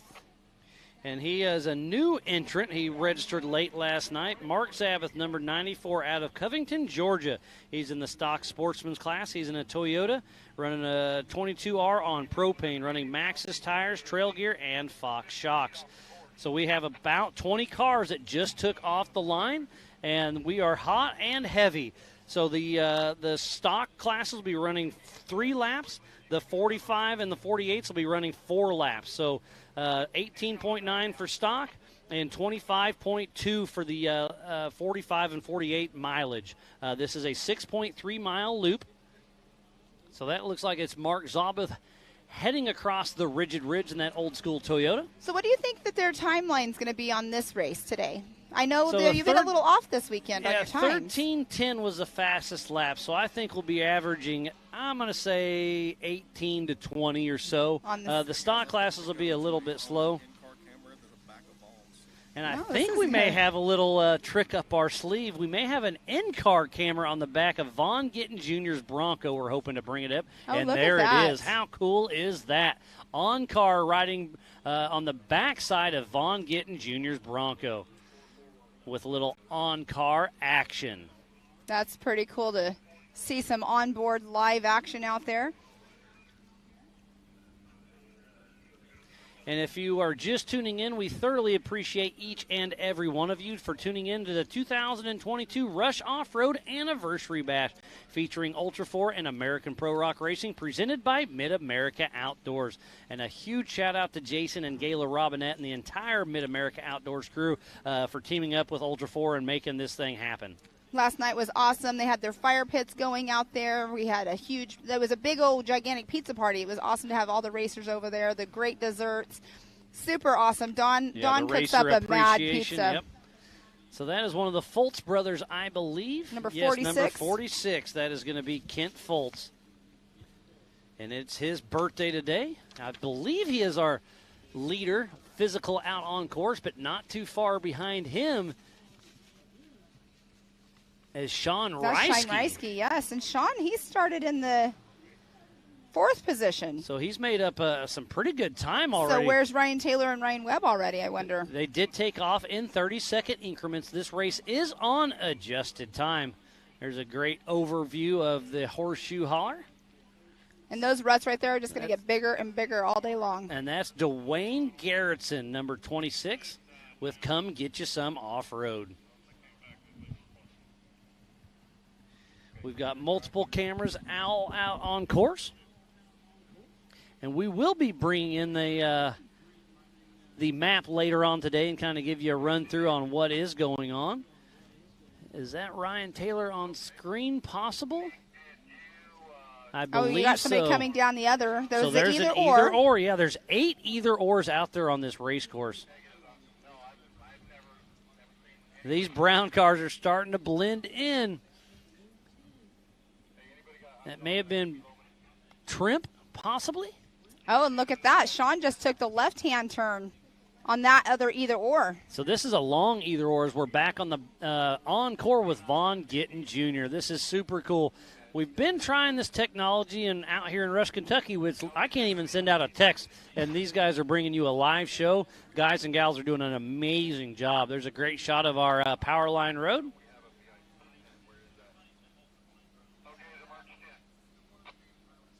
And on screen, I can't quite make out that number, but you might know the car. Dwayne Garrettson, I believe, in a Jimmy's car.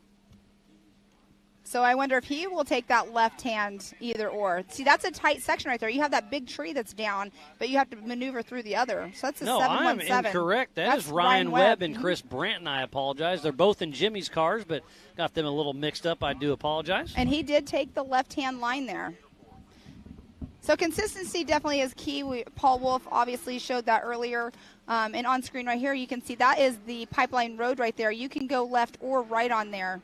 And that's a Foltz car, if I'm not mistaken. And there's number 3. That is Trevor Foltz. So both Foltz back-to-back on screen on different parts of the track. And that Powerline Road is a really fast little section. It is a fast section, but there are big ruts and there are rocks. So we were talking earlier, or yesterday, I believe it was with Paul Wolf, and he was saying it just felt like he was floating over it. I mean, he's got, 42-inch tires on his car, so of course it feels like he's floating. So there's an 896 right there. That's Brian Trimp.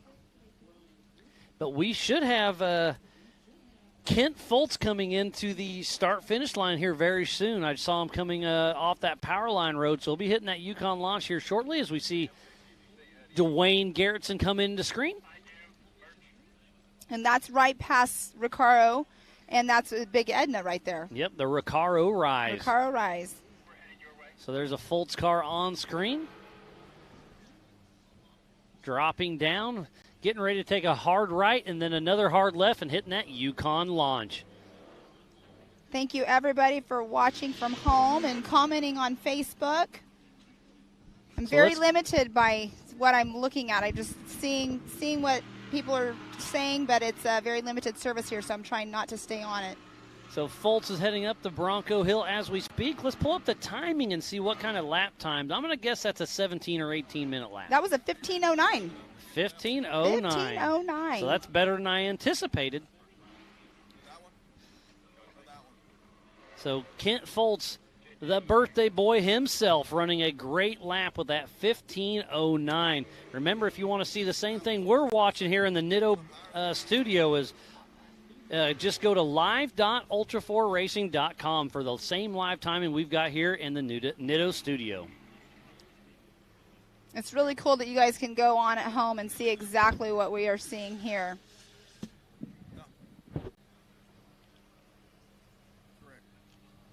Remember, we did take off in 30-second increments. This is a 6.3-mile loop. The stock classes will be running 3 laps, and the 45s and 48s will be running 4 laps. All right, and that was Mr. Sean Reisky just came through with a 14:45, so that puts him on adjusted time in that number 1 position. Well, he's got a great run going, so he got around Ryan Webb and Ryan Taylor, so Sean Reisky with a great run. That is Jonathan Terhune coming into screen. We just saw Schooley on the last screen. No, that is Anthony St. Clair. I apologize. There is Schooley. So there's cars all over this racetrack. There's Evan Sherman. I hear lots of action across the Rigid Ridge just outside of the start-finish line. Evan just took the right-hand lane right there, and he's back behind George. And that's Ryan Taylor right now coming in pit. Ryan Taylor, he started in second position. It was already in the AMSOIL hot pits. I'm going to run down there and see what's going on. Looks like they're doing a tire change. Yeah, he has a front right flat. So, yeah, I'm not going to run all the way down there just for a flat tire. As long as I can get it switched out quick-like. So there's our aerial view of the AMSOIL hot pits with Ryan Taylor and Team Indiana getting him fixed up. So that's what happened. He clipped a tree or a rock or something and punctured his right front tire. So tough break for Ryan Taylor, but I'm sure he'll get back out there and try to pick up some pace. And Ryan Webb just came through. He's out on his second lap. He came through with a 16:29. So right now we have Sean Reisky in that number 1 position, Kent Fultz in number 2, and Ryan Webb in that 3rd position. That is on adjusted time, not physically on course, and it's all unofficial. And that is all in the 4800 Brannick Motorsports Legends class. We have 4 different races going on at the same time. It's amazing to have 4 different races going on all at once and keep up with it. We just had a couple on the last one, and that was tricky enough. And this is where timing comes really handy for us up here because the cars are muddy. We can't see the numbers.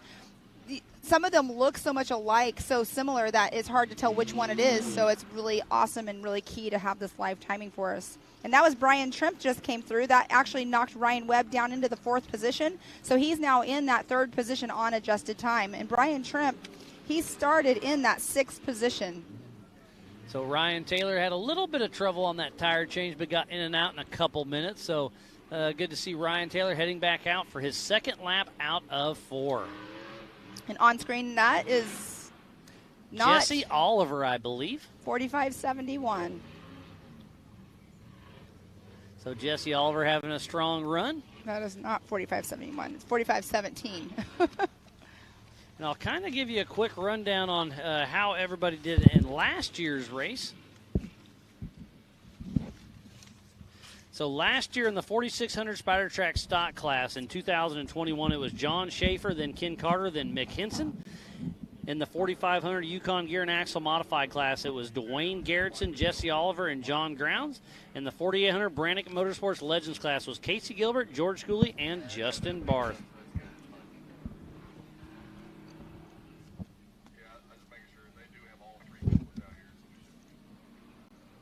All right, so we have 5 through that are out on their second lap right now. And on screen is Vaughn Gittin Jr. with Team Funhaver. His team member Lauren Healy is here on site but not racing today. There's lots of schedule is busy for everybody, but Vaughn Gittin Jr. in that stock Bronco still running strong. It looks like his blinkers on. Look how slick it is. He's just sliding completely slideways. You know, right there, too, it's like if you're sliding one way, you might as well just go whatever direction you're sliding and turn your wheels and go. But those Nitto tires hooked up, and he made it right on up that left side of the either-or. That is a very long either-or right there, too. A lot of them are just like a smidge of the track, and you come back in to play with each other really quickly. But that one right there, it's a good, I don't know, how long do you think that is? A quarter or half of a mile, maybe? Mile, as we see John Schaefer heading up. The Recaro Rise.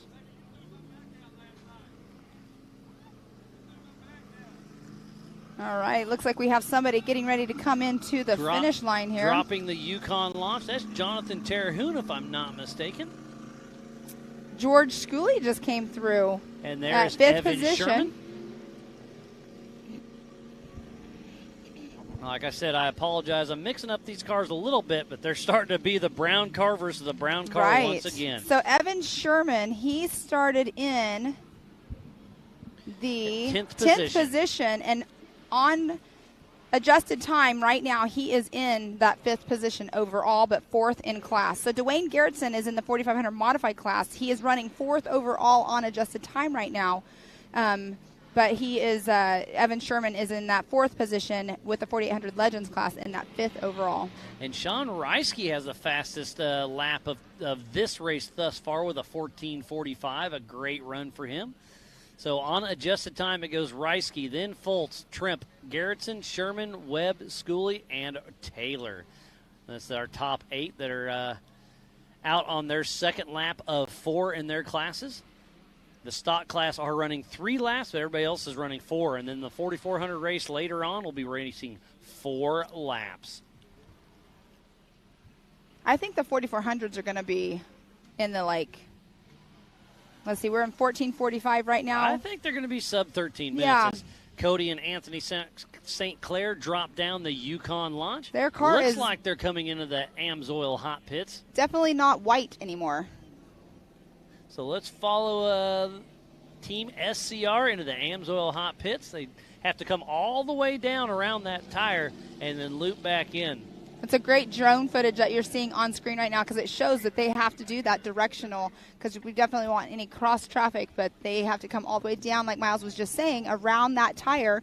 And it looks like they just did a look over and go. So you know what they did? They grabbed some rags because their face shields are getting a little muddy because I saw them having a bunch of rags out front. And that looks like it's Jonathan Terhune coming down the Yukon launch. But, yeah, so mud is we keep talking about dust is the issue. So why would you have mud and dust? Well, we're in Rush, Kentucky. There's a little bit of everything here. Well, on the trails, what you don't see on the trails, there's a lot of natural springs. So right off the start on that left-hand lane, they go through a ditch up on Bronco Hill. But the left lane has a natural spring that's running down it. So you're instantly in mud right off the start. And these ruts hold water like crazy in the bottom of these valleys. Yes, they do. Here's one of our stock sportsman's class. I believe that is Chris Miller, if I'm not mistaken. That is the Chevy, obviously. There's 2 of them out there, so I'm kind of guessing. I think that's Chris Miller. 253. I believe you're correct. I believe he was the 253. Hear people chattering in the background, laughing and talking. Hey, Zandy, you coming?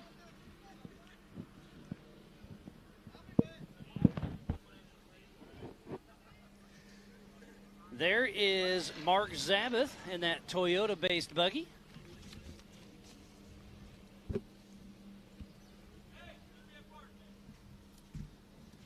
We're going to have a special guest up here that's going to be on course later on. And special you are right. We've got Rufus Racing head honcho, Zandy Willems. Let me flip his mic over. There we go. Zandy, how's it going, buddy? It's going good, man. How about you? Well, we're having a great time, just getting everything lined up. So you'll be racing later on today in the 4400 class, and I just kind of see you walking around, taking it all in. What's your game plan for today? Right now, just relax and enjoy it, and then go out and. I'm starting from the back, so I'm going to have to pass pretty much everybody. Well, is that the plan?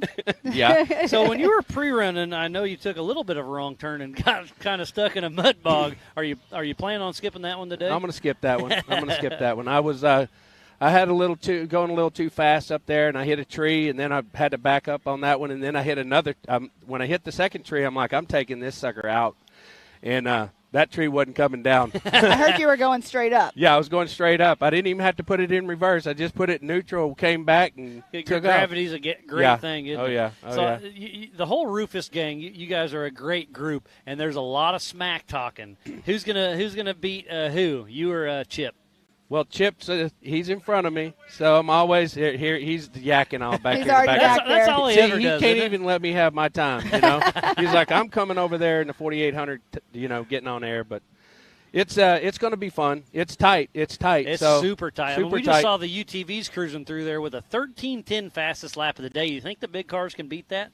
It's a tight course. I don't think so. Honestly, no. I mean, there's more power, but it's really tight. It's really tight. And the IFS cars, they're wider. So Chip's car is wider than mine. So I think it's going to be tough on the bigger cars to make big time. I don't think Paul Wolf is going to. He's probably going to be taking some trees down today. Yeah, I was just going to bring that up. So Paul Wolf won his race this morning. Oh yeah. You think he'll be able to back it up this afternoon?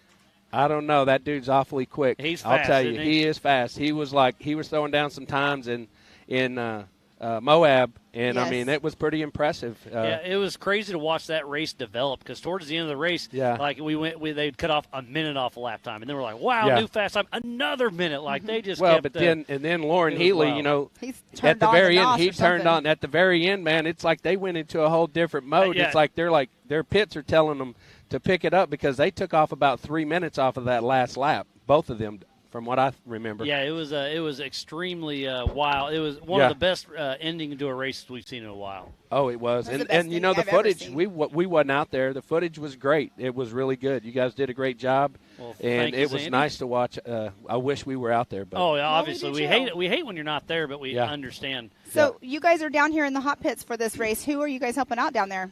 Cody Sinclair. Okay. Yep, Cody Sinclair. Texas we're out here. Guy. Another Texas guy. That's what we love. We've been watching it, and the teams, we just think it's amazing how the teams just come together. And I know at the 918 race, you guys were pitting for 7 cars or something in total? Just about everyone in the race. Yeah, yeah. And it seemed like I saw earlier Chip was actually running. You don't see that much. What was he running for?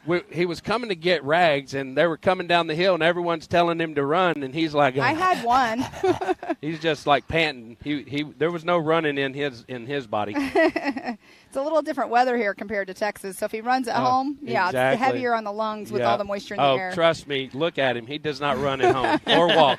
On screen right there, that's Sean Reisky. Yeah, Sean Reisky's our physical race, or at least on adjusted time. So I think Kent Foltz is still out front physically, but on adjusted time, I think Sean Reisky's got him. What's your strategy right there on that either or, the long either or? Do you have a strategy there, or are you just going to take whichever one is open in front of you? Which either or is that? The one is that where the underpass? Yes. The well, underpass.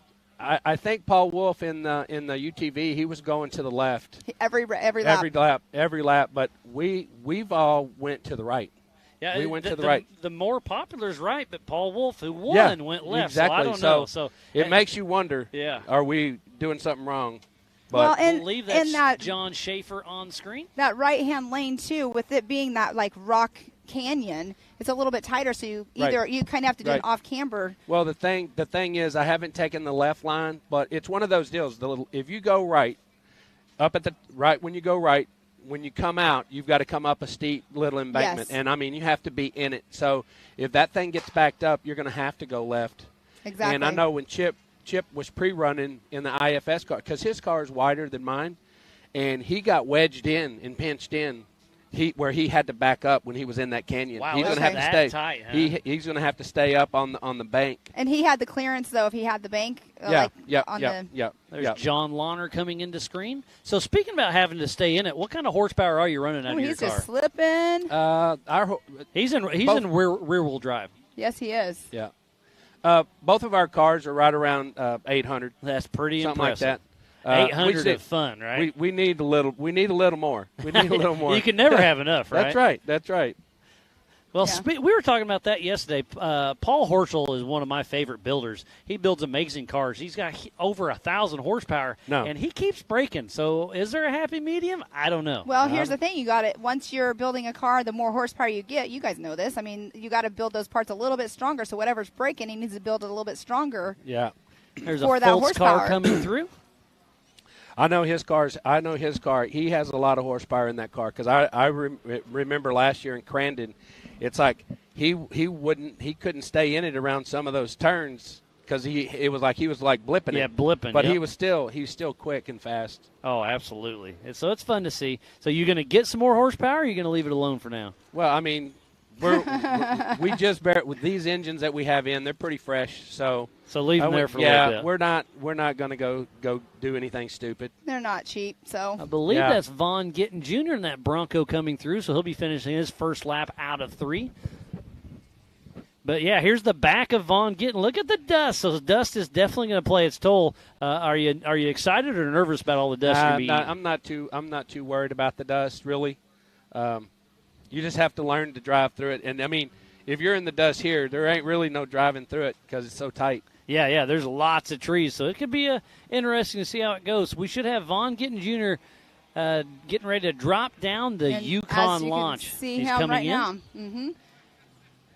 So he made that 90 right off that ridge. Now he makes another 90 right into a 90 left down the Yukon launch. Will he take the first one or the second one? He does opt to the second line. Was a little smoother. Less, yes. And I think if you can carry your momentum, I don't think that right line's a bad one.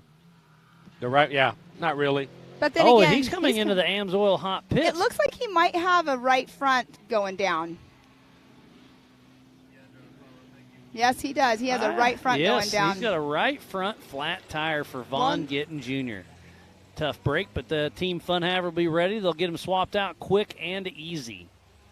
All right, so let's, while they're in the pits right now, we have Sean Reisky in that number 1 position, Kent Fultz in 2, Brian Tremp 3, Dwayne Garrettson 4th, and Evan Sherman 5th. That is all on corrected time. Sean Reisky is the only one out right now on his 3rd lap. And look, that's Casey Gilbert running around helping out. Again, I just love the whole Ultra 4 family affair. Everybody's there to help everybody.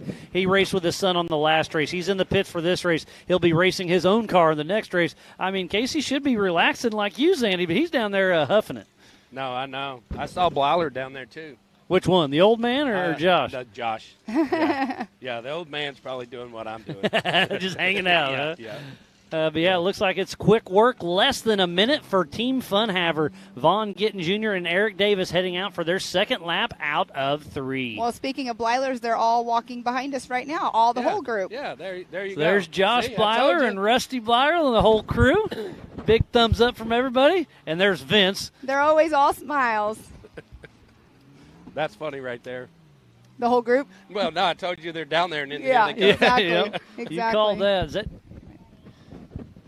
Who is Man, that? These cars are getting. Is that Dwayne?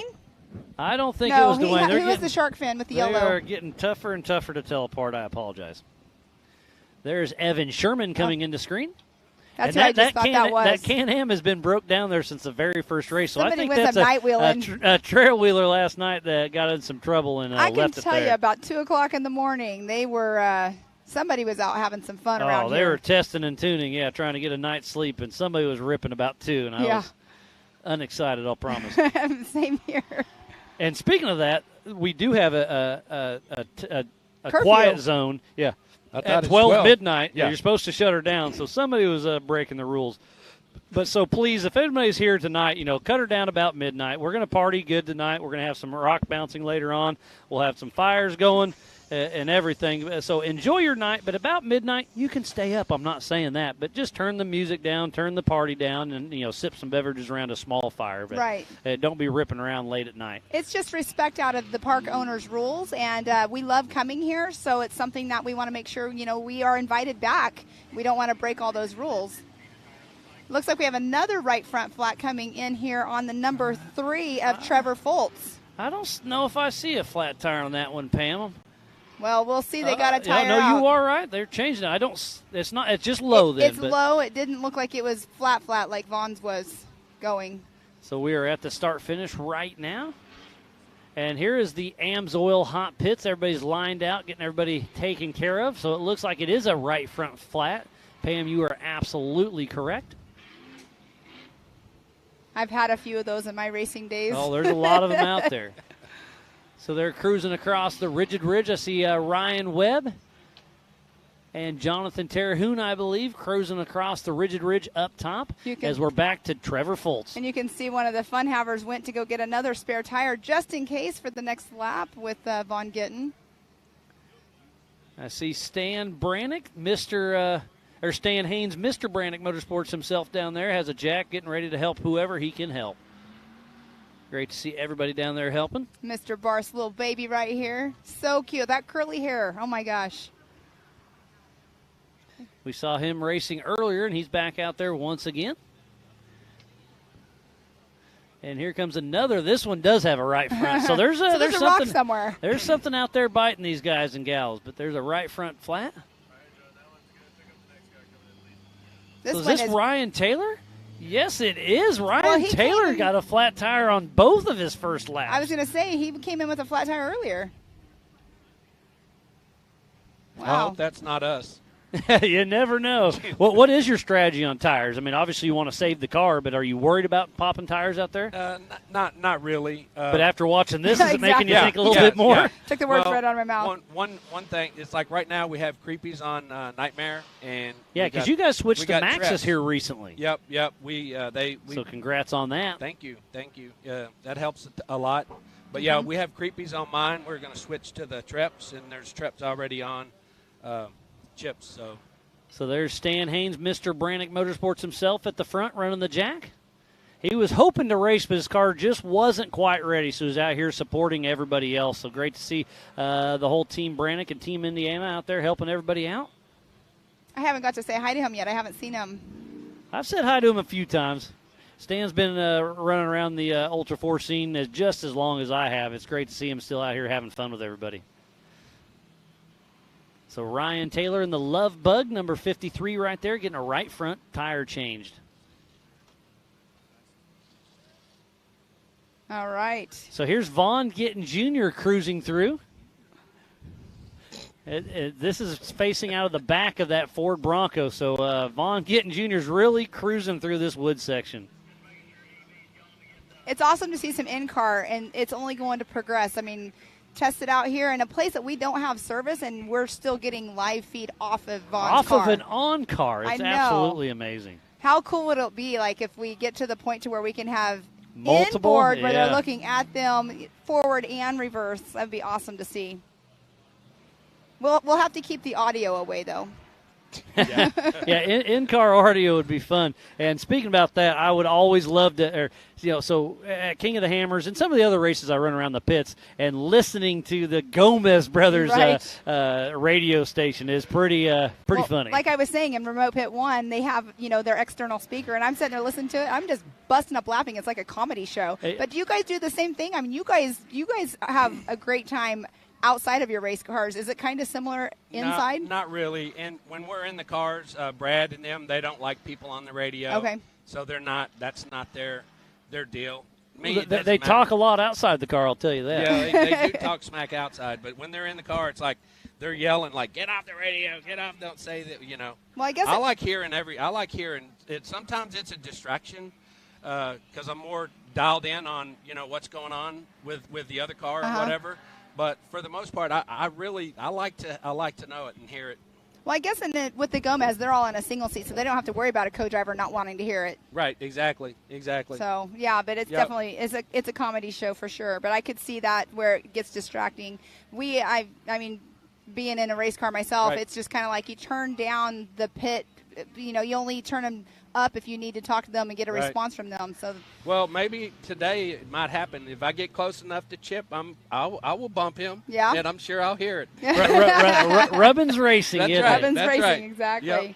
All right, so let's go through right now. We have 7 cars that have came through that are out on their third lap. We have Sean Reisky in that number 1 position, Brian Trimp in number 2, Dwayne Garrettson 3, Evan Sherman 4th, Ryan Webb 5th, George Schooley in 6th, and Ryan Taylor 7th. Now, the class is all mixed in together, and that's on adjusted time as of right now. So we'll see how the rest of this race plays out. Well, Zandy, I thoroughly appreciate you coming up here and chatting with us, but we'll let you get back there and do your relaxing, getting your zen, because you're just a couple hours away from taking in. So, Zandy, always a pleasure. Best of luck and have fun. Thank you. Thank you. Good luck out there. Hey, you guys have fun. Thank you. And that's Jonathan Terhune, I believe, coming through. It is, and that actually he just bumped out George Schooley out of the 6th position. That puts him in 6th on adjusted time. So right here, there is an either or, and he was going towards the harder side and then backed up. So Jonathan Terhune heading up the Bronco Hill. See, and I was a lot of Jesse drivers. Oliver right behind him. Cody and Anthony St. Clair also in the mix. A lot of drivers were saying they're not going to take that left-hand lane because of that natural spring right there. Yep. It's we came down that last year, and obviously gravity helps a bunch. But watching people pre-run it, it's a sloppy mess. So everybody's taking the Bronco Hill right line and then heading across the rigid ridge. And it's definitely super steep because I remember last year, Miles, we were walking up putting flags up there. Yeah, I did it again this year, and Yeah. it's steep and mucky, that's for sure. Your son Hank actually helped me quite a bit with the flags. That's awesome. I told him he's going to work when he came here. He said that you and him had a great working time, we worked well together. Everybody out here, with the Mid-America Outdoor Crew and Ultra 4, and everybody's just here to help. And if you're not having fun, you're not doing the right thing. Right, so exactly. we just try to have fun doing everything we do. I mean, I told him I was putting him to work because literally, he wanted to watch this racing as well, but he wanted to come for the Rock Bouncers tonight. So that's going to be fun. It's going to be a great day, so be sure to tune in all day long. We are right now on the EMC races. At 1 p.m., we'll switch over to the Ultra 4 Unlimited 4400 race. At 4 p.m., we'll do the 170 Youth race, and then at 6 p.m., we'll switch over to the America Pro Rock Racing. Start out with the knockout racing, so it'll be fun to watch. And that's just going to be just behind us. It's going to be nasty. It's going to be a great view from right here. Absolutely. I mean, Aaron will be coming up here, and he'll be doing his announcing for it. You and I will be stepping in possibly to I'm here on backup. I don't know a lot about the bouncers, but they need help. I'll give them a hand. But, yeah, they definitely have their own guys that'll be we got a little battle going action on here. That's the 46. I couldn't remember or read that number properly, but I believe that was John Lawner. And then Sean Reisky, our physical race leader, is right behind him, so he's already dealing with some lap traffic. So a little race going on right there. But, lap traffic, they know they're lapped. So they'll get out of the way. John Schaefer coming into screen. Let's see which direction he's going to take.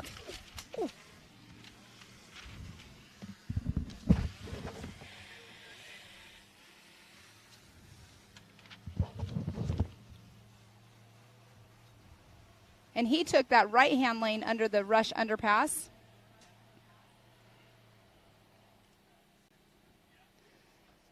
So again, we'll go through the top people that are out on their third lap. We have Sean Reisky in that number 1 position, Brian Trimp number 2, Dwayne Garrettson in 3rd, Evan Sherman 4th, Ryan Webb 5th, Jonathan Terhune 6th, Jesse Oliver 7th, Cody St. Clair 8th, Troy Digby 9th, George Schooley 10th, and Ryan Taylor in that 11th position. In class, we have Dwayne Garrettson in that 1st position in the 4500 modified. Jesse Oliver is in 2nd position in the 4500 modified, with Cody St. Clair in 3rd position in that 4500 modified class. And in the 4800 Legends class, number 1 is Sean Reisky, number 2, Brian Trimp, and then Evan Sherman is running that 3rd position right now in the 4800 Legends class. And you can see right here, that is definitely a difficult area, but that right there on screen is Von Gittin Jr. They call that Big Edna right there.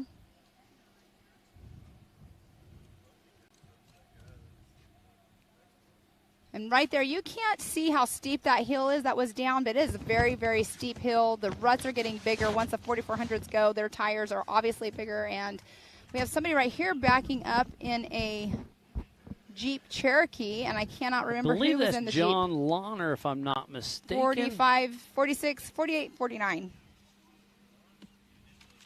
Oh, that is John Launer.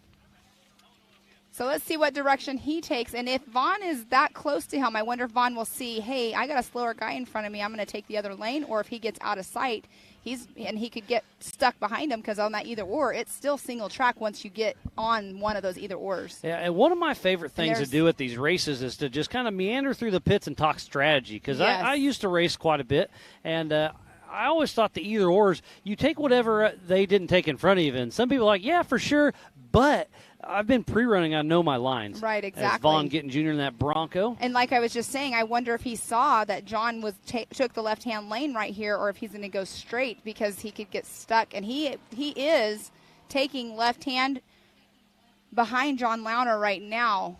So not sure if that will hurt him or help him, because he could have taken that right-hand line that is visually open in front of him right now, and he went ahead and chose to do probably the line that he pre-ran and liked the most, and took the left-hand lane. So look, those ruts. Look, this is at the Recaro Rise at Big Edna. Look how dug out it is already, and it's only gonna get worse, especially, Pam, like you said, putting some 40-inch unlimited cars with unlimited horsepower. This hill right here, the Recaro Rise, is gonna get tore up as we see somebody. Is that St. Clair? That could be Ryan Webb, I believe. There's a few different Jimmy's car. St. Clair's is a Jeep front end. Is that correct? I believe his is a brown car. It was white. Yeah, that's Ryan Webb and Chris Branton with Kryptonite Customs heading up on the Recaro Rise. And this camera right here, how cool is it? We're actually in a tree stand right above it. It's just really cool, the ideas the camera guys and gals get. So now we'll call that the we gotta name it. Well, that's the Recaro Rise. It's already named. Recaro Rise, but the tree stand. Camera tree. We got names for everything. So a lot of people taking that left-hand lane right there on that either or. We watched Paul Wolf taking that quite a bit. Every lap he took it. And it's the weather is starting to warm up a little bit. There's just a little bit of breeze, which is about perfect, because on a day like today, the wind is a racer's friend. But it's warming up. It is supposed to get up to mid-80s today, and it's already in the mid-70s. So it's going to be a beautiful day here in Rush, Kentucky for the 2022 Rush Off-Road Anniversary Bash, featuring Ultra 4 and America Pro Rock Racing, presented by Mid-America Outdoors. You know what I like about the way the breeze is going right now? Look at the flags. Yeah, you can really see the wind blades They're going out there. away from us, so we won't be getting any of the dust coming this way. Well, too much of the Too dust. much. You So is can't that see our it. race leader, possibly Sean Rice? Coming into the hot pits, the Amsoil hot pits, with a right rear flat. Oh, he's got to go around the tire, so he has to back himself up. Right rear flat for Sean Reisky in that JKS machine. Oh, see, you can see the dust right there. Wow, yeah, that dust is getting nasty for those pit guys in the Amsoil hot pits. So, yes, So I believe Sean Reisky will get the white flag on this, if I'm not mistaken, Pam. He's completing his third lap right now. So out of 4. So when he heads out of the Amsoil hot pits, the white flag will be flying high. So he's got about 15 more minutes to go. And he is our physical and adjusted time leader right now. How far back is Brian Trimp, Dwayne Garrettson, Evan Sherman, Ryan Webb, Jonathan Terhune, Jesse Oliver, Cody St. Clair, Troy Bigby, George Schooley, Ryan Taylor, Ken Foltz, John Schaefer, Vaughn Gittin Jr. There's a full list of cars still out on course. This is the limited racers. We have the 4600 Spider Track stock class, the 4500 Yukon Gear and Axle modified class, and our leader in the 4800 Brannick Motorsports Legends class is on screen right now. And it looks like they're having some trouble getting that tire off. And what can happen whenever they're running so far on a flat, depending on how long it has been, it can make that wheel be it's not good on it. So it sometimes will make it hard to get that tire off to do that change. And it looks like they're having some issues with the lug nuts, possibly. Or it could have some mud stuffed up in there. I mean, there's lots of stuff. It looks like they'll be getting it out.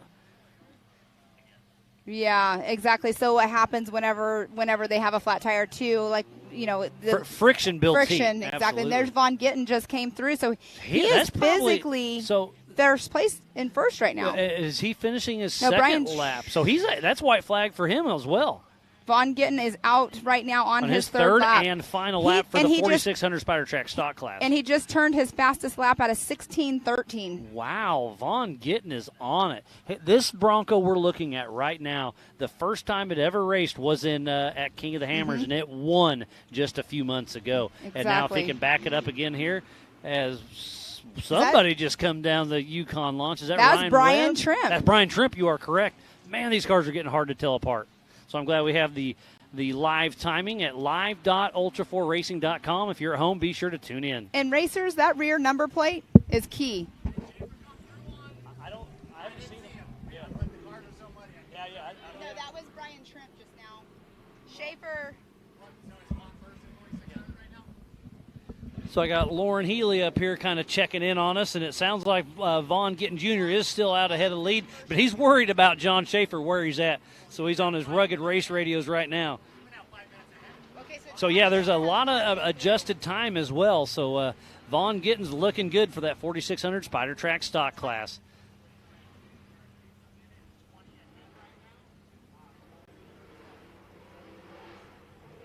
So playing that adjusted time race, it's looking good. I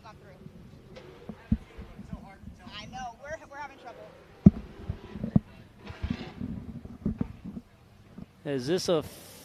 This is...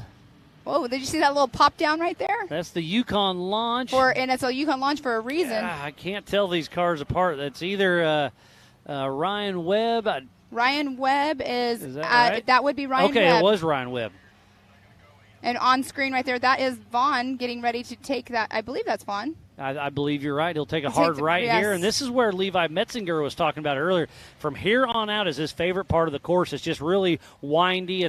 It's tight, but not super tight. Mm-hmm. There's a lot of little rollers through here. And he's like, you can really get in the zone and really click up some speed through these tight wood sections. Definitely a fun little area right there for sure. And now right there where you make that tight 90 right, it's super cool because if you were to be out here trail riding, you would just go straight, and there are some gnarly hill climbs on that pipeline road. There is lots of good trails out here at Rush Off Road. There's over 7,000 acres here, over 100 miles of trails. They are open 7 days a week. You can get season passes for $99 a year, a week pass for $45, a day pass for $30. Special events are not included with that, but again, just a huge shout out to the park owner, E.B. Lohman, and his entire staff. And there is Dwayne Garrettson coming through, so he's in the 4,500 Yukon Gear and Axle modified class. Is he going to be able to back up his win? Does that put him in first place? So that puts him in first place on adjusted time, second place overall right now on adjusted time.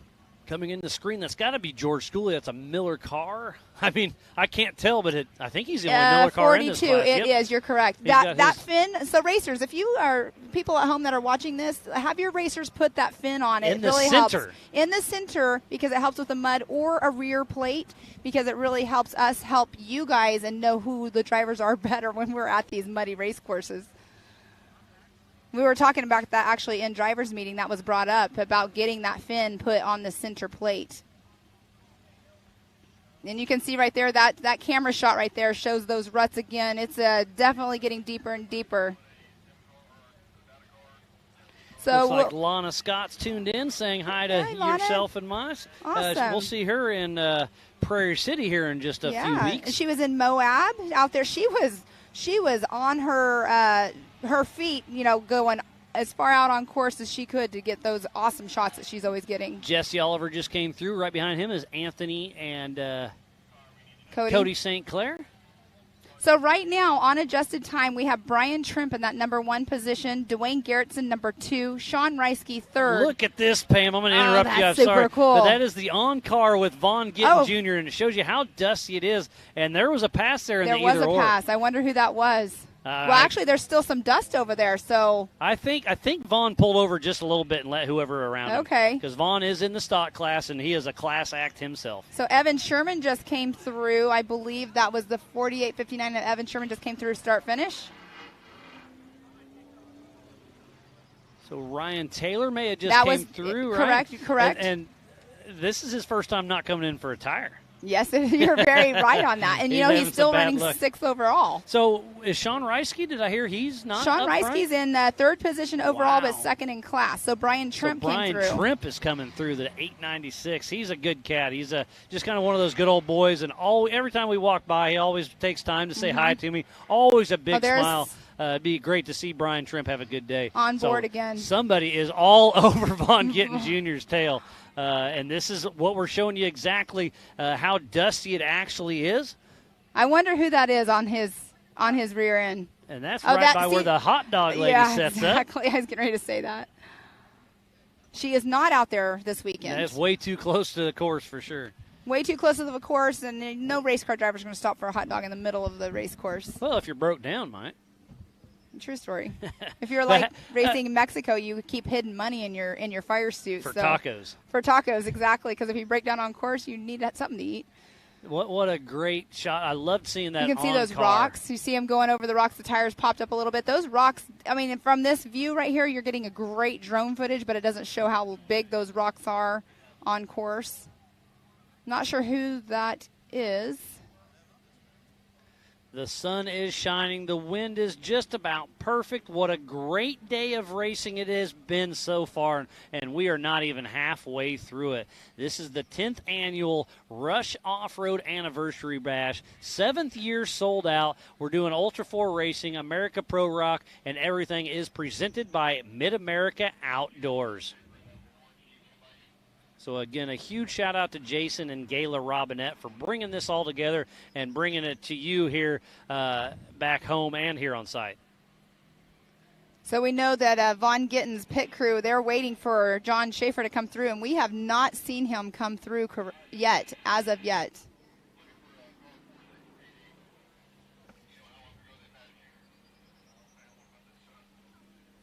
Here's the Recaro Rise at Big Edna. Is that Justin Barth? Yes, it is. He's still a little clean. Haven't seen him. Is he a lap down? There's a secret sauce that some people put on their cars. Let's see. Justin Barth is a lap. Well, he's out on lap 2 right now. Okay, out of 4.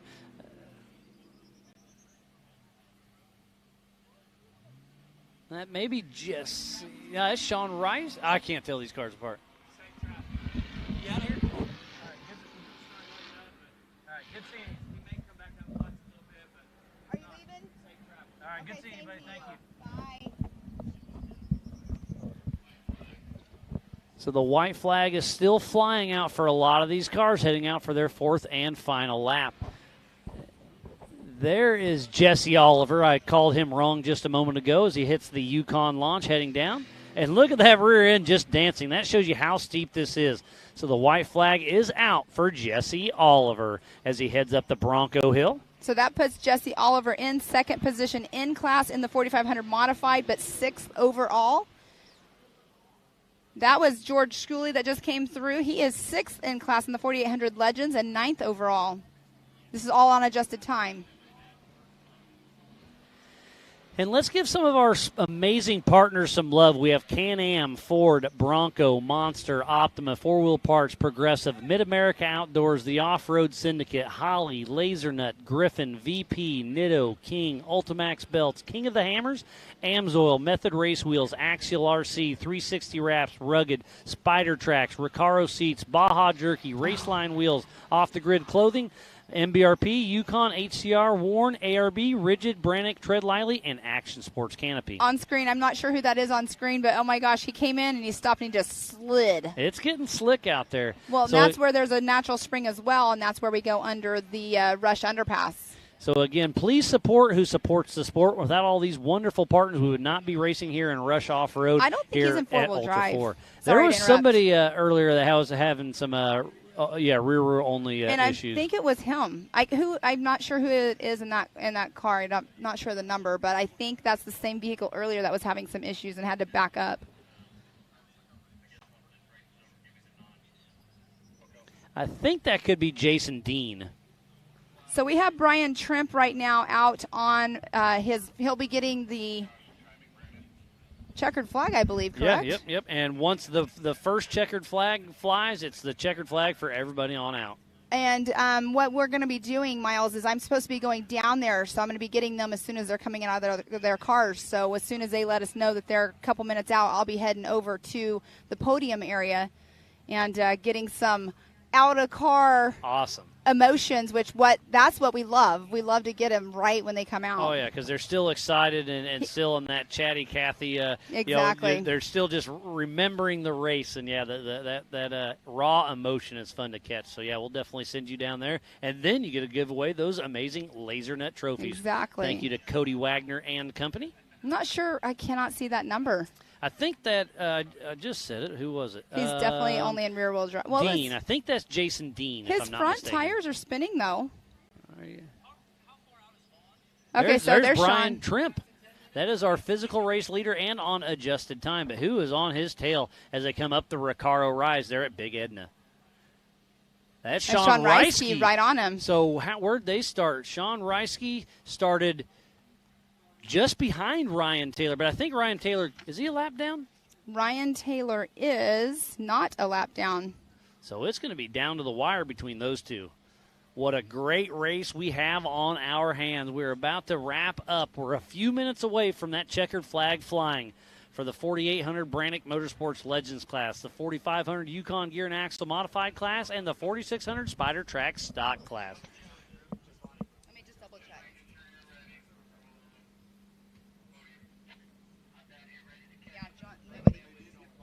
So Jason Dean having some issues. I believe he's having some front end issues and really trying to make it, but struggling. So and here's our race leader. So hopefully Jason Dean can get pulled over to the side because here comes Brian Trimp. And is that John Schaefer right there?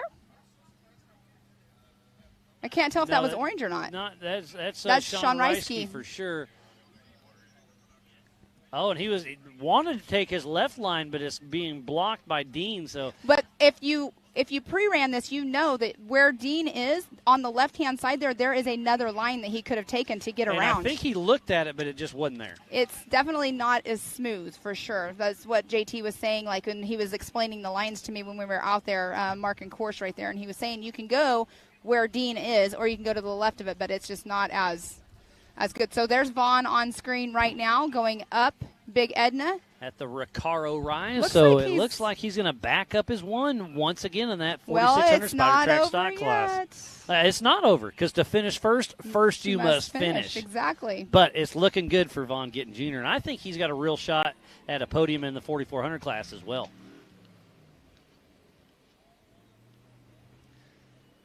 So we're staying really close on time. It's only 10:45, so it's looking good.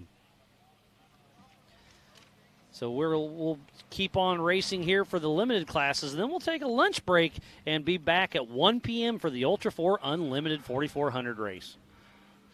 And then after that at 4 p.m. Oh, there's somebody on the horn up there on the Rigid Ridge right now. And then at 4 p.m. we'll do the 170 youth classes, and then at 6 p.m. we'll start the America Pro Rock Knockout Racing.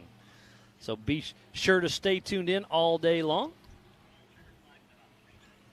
Sounds like through the Rugged Race radios, it sounds about 3 minutes before that checkered flag starts flying. All right, Miles, I'm going to head down there so we can get these guys when they're coming out. So I will be back up here very shortly. I'll see you after a bit, Pam. I'll throw it down to you. Thanks again. Thank you. So here's a high and wide from one of our drones. What a great day of racing it has been, and it is not even close to over. So thank you again for everybody here on site and all of our racers, all of our volunteers, all of our medical and safety, our MAO and Ultra 4 crew. And then everybody here at Rush Off-Road. Everybody's really mended together and done an amazing job. So, again, just a huge shout-out to everybody for making this happen. There's Vaughn Gittin Jr. coming into screen, and he wants that left line, but Dean has it blocked, so we'll see what happens. I can't tell. I don't think. No, the screen is not frozen, so Vaughn Gittin's trying to figure out which way he's going to go. There's the rear camera from Vaughn Gittin Jr. It's still working on all the way back there. It's absolutely awesome. So now we're going to have a little bit of a bottleneck, and there it is. So hopefully they can keep moving through. Looks like that's Dwayne Garrettson at the back. And Vaughn Gittin Jr. is able to take that left line, and a few more go under the Rush overpass. So it sounds like, yes, it is Brian Trimp and Sean Reisky coming through back-to-back from getting that checkered flag, but on adjusted time it's going to be down to the wires. They hit the Yukon launch. So right now, physical across the line is Brian Trimp and then Sean Reisky, and on adjusted time, that's just the way it's going to be, I believe, by just over 25 seconds. So unofficially, it's Brian Trimp 1, then Sean Reisky 2 in that 4,800 Brannick Motorsports Legends class.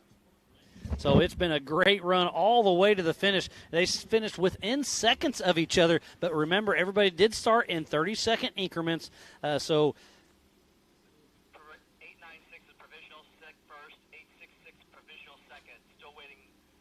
Brian Trimp started in that 6th position, and Reisky started a minute ahead of him. So on adjusted time, he did a great job keeping that going. So unofficial 1, Brian Trimp. Unofficial 2, Sean Reisky. And then it looks like it's probably going to be Dwayne Garrettson in the 4,500 Yukon Gear and Axle modified class. So the first 2 across the line are in the 4,800 Brannick Motorsports Legends class. Brian Trimp and Sean Reisky grabbing the checkered flag, unofficial 1st and 2nd.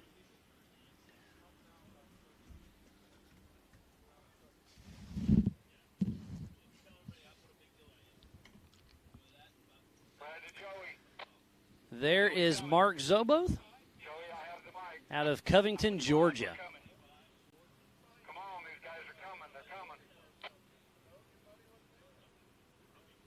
We have time, Brad. We still only got provisional on 1st and 2nd, still waiting on 3rd. There's Evan Sherman chasing down somebody.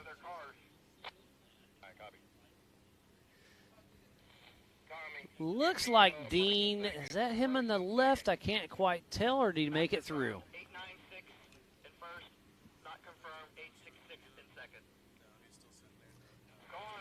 2nd. Yeah, it looks like Dean in that Jeep still is stuck there. He's made a little ways up, but didn't quite make it all the way through. So tough break for Dean.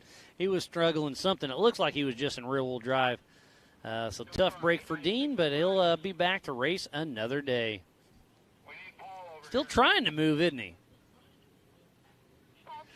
So we sent Pam Hall down there. I think Joey will be helping a little bit, but trying to get the raw emotion out of these drivers as soon as they cross the finish line. So hopefully we'll get a quick chat with Brian Trimp and Sean Reisky here soon, and then we will give away some more of those amazing Laser Nut trophies. So thanks again to Cody Wagner and company.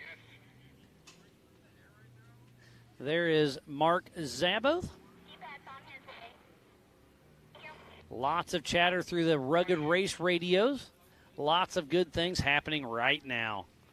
We started just over 3 years ago, so it looks like Dean has made it again. So we'll see if he can get going as Mark Zaboth chasing him down. Copy, thank you. Aaron, confirm 1st and 2nd.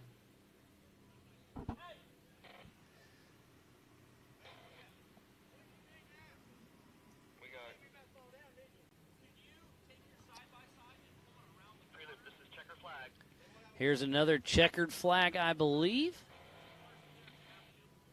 Taylor, let's go live. Taylor, let's go live. I can't quite tell who that is. That is going to be Ryan Webb, I believe. So Ryan Webb, number 717, unofficial 3rd place. So if it sticks like this, it's Brian Trimp, Sean Reisky, and Ryan Webb. Again, it's all unofficial for now, but it's looking like it. And there's Dwayne Garrettson grabbing the checkered flag for the 1st place in the 4,500 Yukon Gear and Axle modified class. And he is 3rd overall. And it sounds like Joey is down there getting some of these drivers talking to him. Number 1 man in the 4,800 class, Brian Trimp. Y'all give it up. All right, guys, listen. This car is completely filthy. You look like you're just still breathing hard. Tell us what it was like out there. Well, we had a good time. We pre-ran 5 laps with Tad Dowker. Thank you so much for all the help. We had no idea where we were at. We knew Sean was somewhere close to us until he punted us in the last corner. That was fun. But I'd like to thank Falcon Tire, Jeep Armory, Yukon Gear and Axle, Vision Wheels, and just Mid-America and everybody else, my crew, Mike, my dad, my family, my wife. I've been playing this game for a long time, first time on the top of the box. Thank you. We're excited to have you here at Rush Off-Road. Thank y'all so much. One more big round of applause. Brian Trimp, your number one man. All right, let's move these helmets right here. We want everybody at home to be able to see you guys. If you're at home and you're not here with us, we're missing you guys. Let me get on this other side.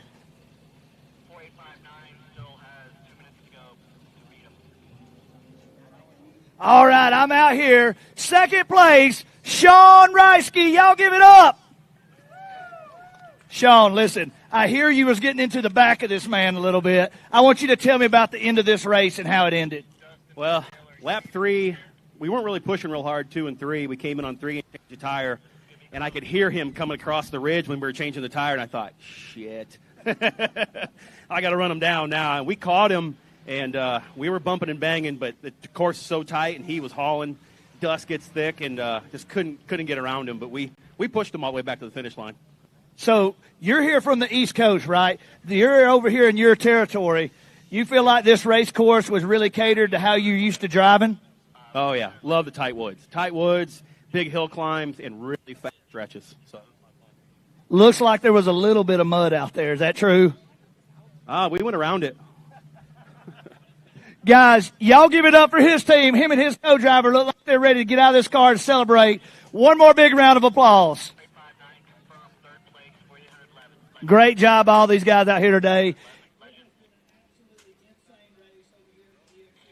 Still talking.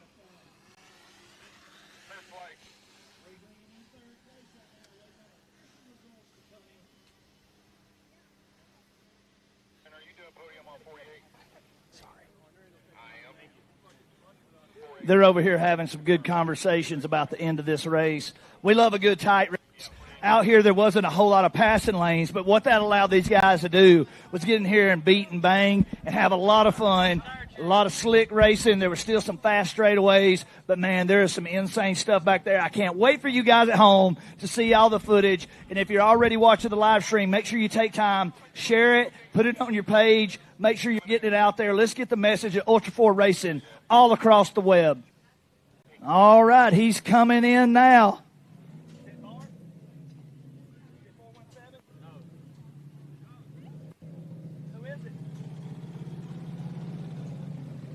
Oh, yeah. All right. This car is filthy.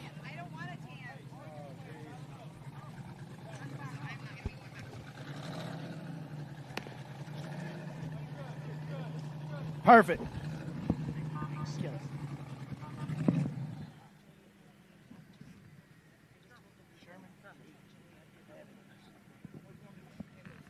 All right, guys. I'm sitting here with your third place finisher, Evan Sherman, and his co-driver, Chris. I want y'all to get a big round of applause. These guys fought to get right here to the box. All right, so listen. You guys been out there. It was a rough race. I've already talked to these guys. They were beating and banging. Tell us a little bit about your experience out there on the race course. Traffic was brutal. Every half a lap we had a car, and we just couldn't get on their bumper to get around them. Dust was just hard. I couldn't keep my visor down, so I ended up leaving it up the whole time, and I can barely see out of my eyes, but it'll be okay. I'm looking into your eyes right now. They are bloodshot red, but I can tell because you're on this box. You didn't let that stop you. That speaks volumes about the racers, the heart he's got in this car. Tell us out there, what was the funnest part of the race course? Man, those hill climbs coming out of the creek, that was something right there. And on the last lap, we found the shortcut, but we didn't find it till the last lap. Well, I'm glad you got to experience them. Those hills are a lot of fun. Guys, I want y'all to get loud one more time. Evan Sherman right here as he climbs out of the car. All right, if everybody will get by your cars, we're going to take a shot with all the trophies and all the drivers and co-drivers. We're going to celebrate you guys, and we want to get some good fit pictures and video. Great job, buddy. Great job. Way to fight. Hey, way to fight. Good race. Way to fight. Great job, guys. Way to fight. You want to hold her? You want to get on top of the car? Whatever you want to do. He wants to get on top of the car. Let's get him on top of the car. He deserves it. Somebody hand him that trophy right there.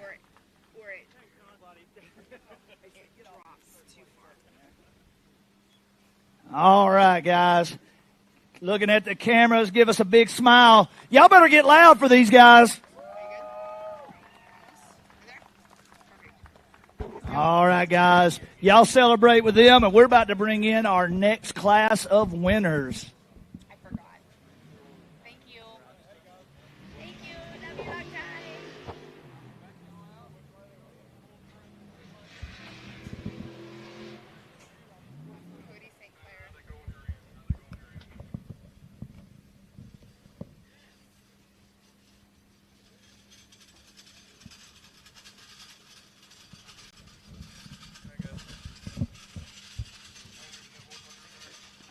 What a great day of racing it has been, and we are not even close to being over. We just saw the 4800 Brannick Motorsports Legends class, but we still have the 4500 Yukon Gear and Axle Modified class and the 4600 Spider Tracks, and then I keep forgetting about the Sportsman Stock class. So there's still a lot of cars out on course. We'll be giving away some more Laser Nut trophies here very soon, but wow, what a day it's been. It's been amazing. It's beautiful here. The weather is getting warm, so we put our little awning out, trying to give us a little bit of shade because it's going to be a long day, but it's going to be a fun day of racing here for the 2022 Rush Off-Road Anniversary Bash featuring Ultra 4 and American Pro Rock, presented by Mid-America Outdoors. Just saw Anthony St. Clair come through. So, Pam, give us a quick rundown on what it's looking like on our timing. I'll go through the 1, 2, and 3 of each class. So, in the 4800 Legends, we have Brian Trimp in that number 1 position, Sean Reisky in number 2, Evan Sherman in that 3rd position, and then Ryan Webb 4th and Ryan Taylor 5th. In the 4500 Modified class, we have Dwayne Garrettson in that number 1 position, Jesse Oliver 2, Cody St. Clair 3rd, Troy Digby 4th, and we have... So we still haven't seen Vaughn Gittin Jr. come through yet, have we? No, we have not seen Vaughn Gittin Jr. come through, and I know earlier they were wanting to know about timing of whenever the next person was coming in. So right now I think that they pretty much have that number 1 position, but we have not seen him yet. We did see him go through that either or, but we have not seen him. Anything can happen at the end of the race, so they're going to have to race to the finish, that's for sure. I mean, and he should have probably been in by now because he was at that either or, the last either or that we have right before they come in here. Yeah, so we hope to see Vaughn Gittin Jr. in that beautiful Bronco here very soon. But lots of action is happening, and we will actually hopefully get a lunch break today. Sometimes we do, sometimes we don't, but we're going to be kicking off the 4400 right around 1 p.m. Eastern time. Eastern time, sorry about that. Are you getting choked up because the day's almost over? Oh, the day is far from being over.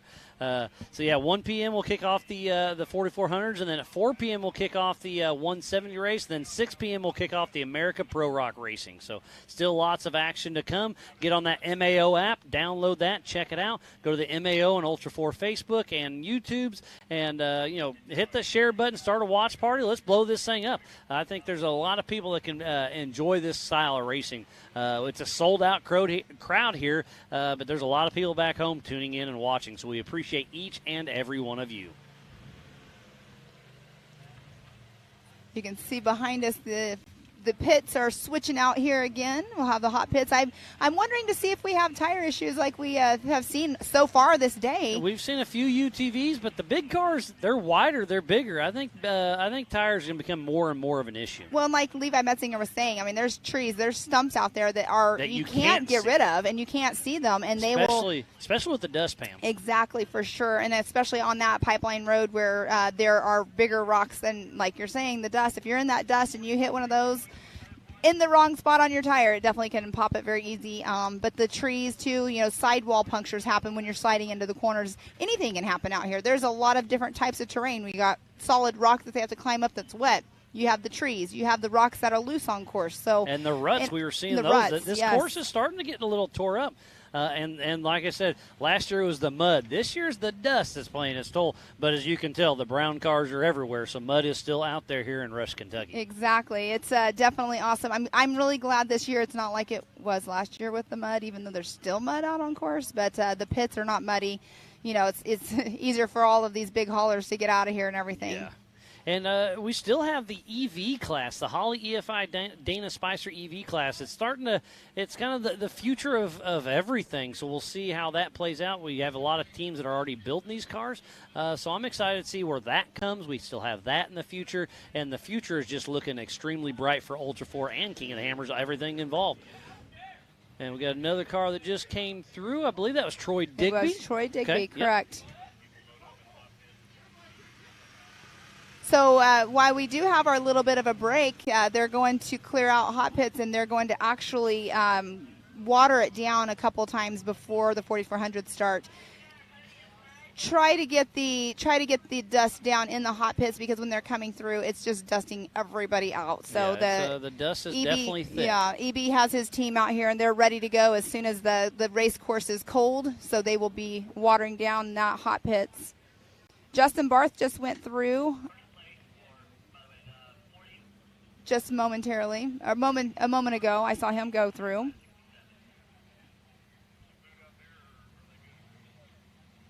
So we have lots of racing still action, going on out there, even though it's done. But it's a race to the checkered flag. Yeah, it's gonna be a fun day. That is for darn sure. But where is Vaughn Gittin? I was expecting to see him, but we have not seen him yet. We'll see how it all plays out.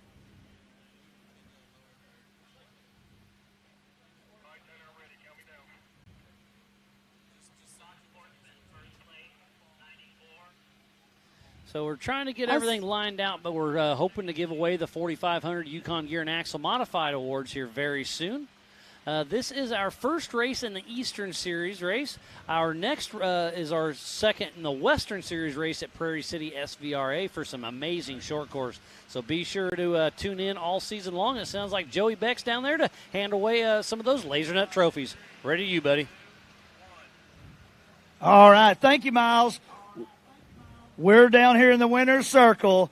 Your number one man for the 4500 class sitting right here. Y'all give it up for Dwayne Garrettson. Dwayne, you got your co-driver in here. Jeremy's in here with you. Guys, how fun was the race course out there today? Tell me, what was it like? Man, it was really fun. There was a few slick spots, but for the most part, it dried up really good. It was a fast track. It was just a blast, man. So did you battle any traffic out there today? Did you have any issues? We battled a little traffic on lap one. We had to give somebody a little tap, but after that, it opened up pretty good, and we had fresh, clean air for most of the race. All right, I know you got to have some people you want to thank. You want to thank some sponsors?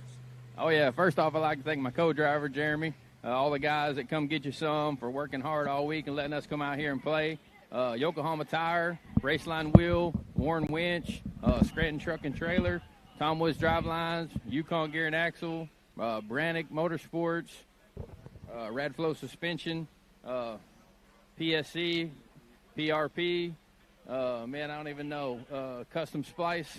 We have so many great sponsors, man, that keep this car going and keep us over on top of the box. It's just amazing. Thanks to all the guys from Mid-America, all the guys from Ultra 4, all the volunteers, JT for setting up a badass course, man, and all the spectators for coming out and cheering us on. Y'all heard it right here. Give it up for Mr. Dwayne Garrettson. All right, y'all follow me over here. Well, I'm going to go this way. Is these the right trophies in the right place? All right, I'm going to come around this other side.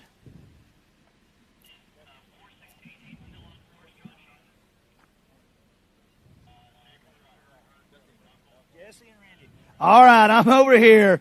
In second place, Jesse Oliver and his co-driver, Randy. Y'all get loud. Is this a Ford rig? It's got some Ford parts on it. All right, guys.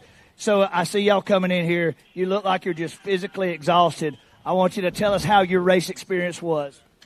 Course was great. I mean, it was there were some rough spots, like Dwayne said. There were some slick spots that were kind of fun. Lots of trees jumping out. But other than that, the course was awesome. It's fast and fun. All right, guys. So tell me, you've got to have some sponsors that help y'all get these cars to the line. You can't do it without these guys. Who would you like to thank today?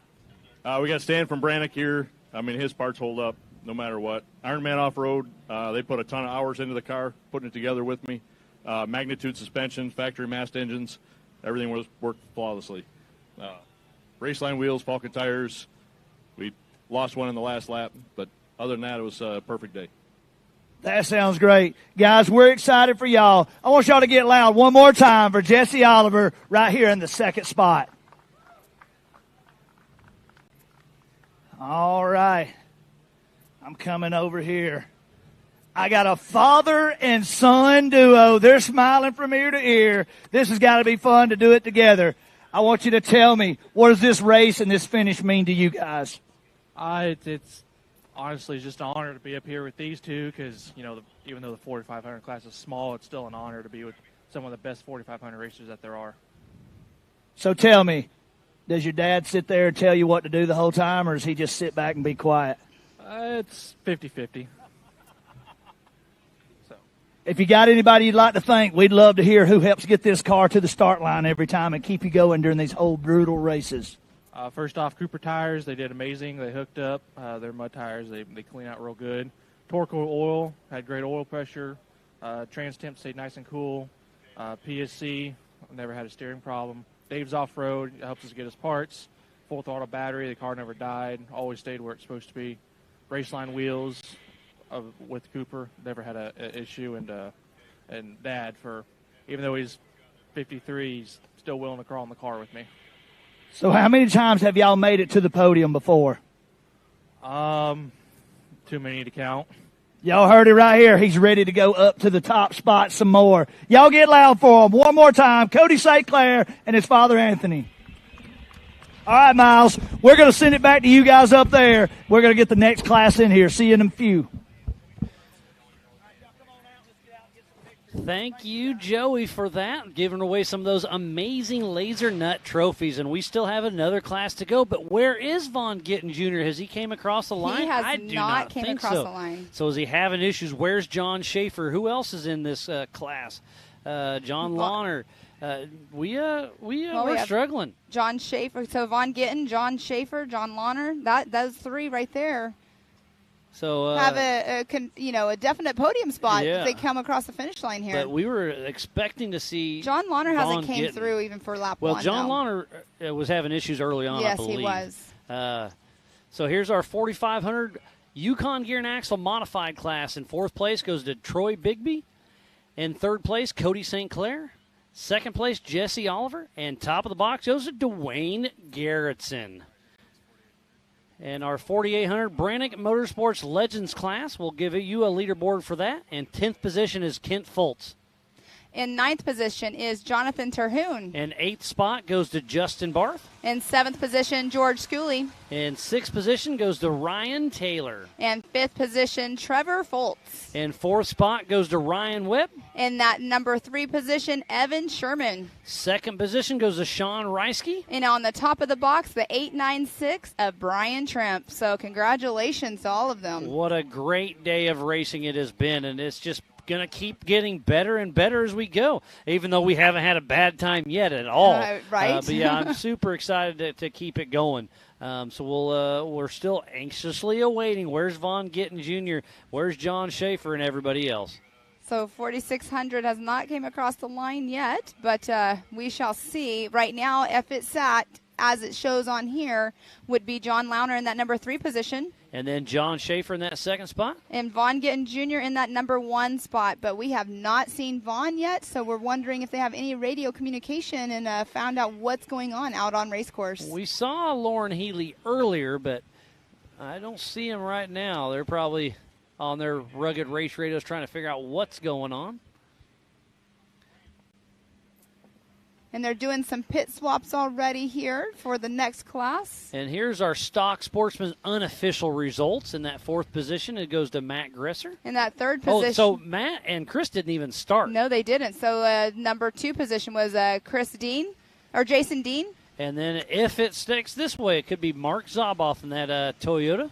Well, we shall see what happens here, who actually comes across the line.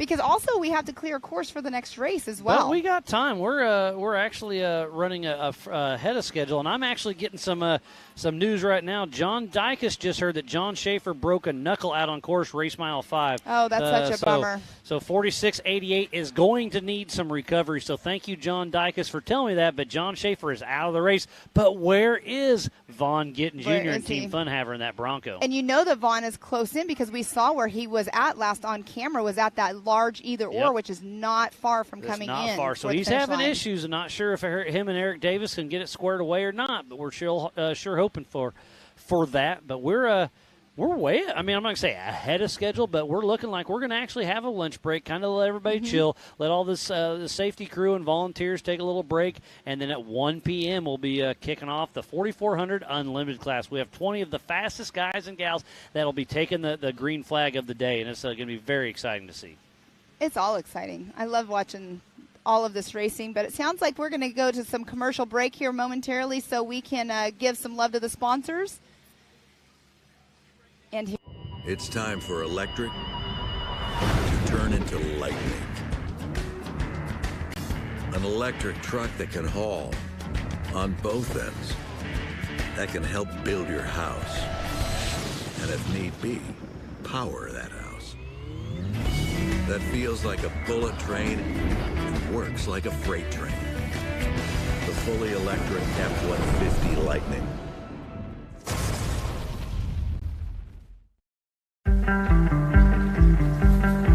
I need it so bad. It's not just a hobby.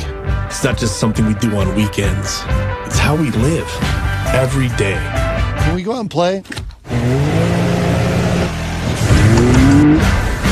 I needed to try. Needed to fall. I needed love. I'm flying away. I need never get old. 4WP is more than a store. We're truck and Jeep experts and have been for over 50 years. From wheel and tire upgrades to full custom builds, 4WP has you covered. Whether you want to order the best parts online or shop in store, do the work yourself or get it done by a pro, all roads lead to 4WP. Do your rig right. Shop online or find your store at 4WP.com.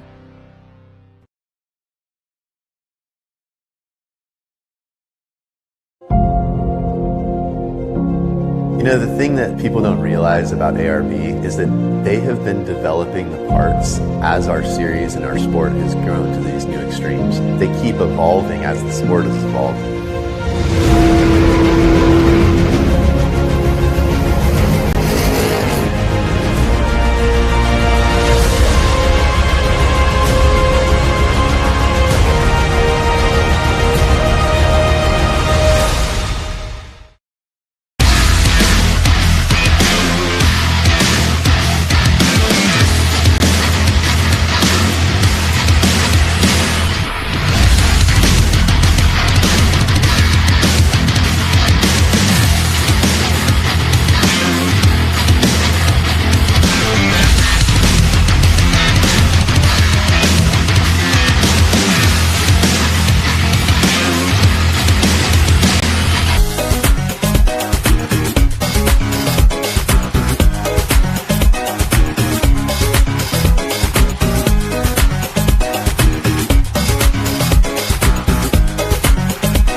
Race technology.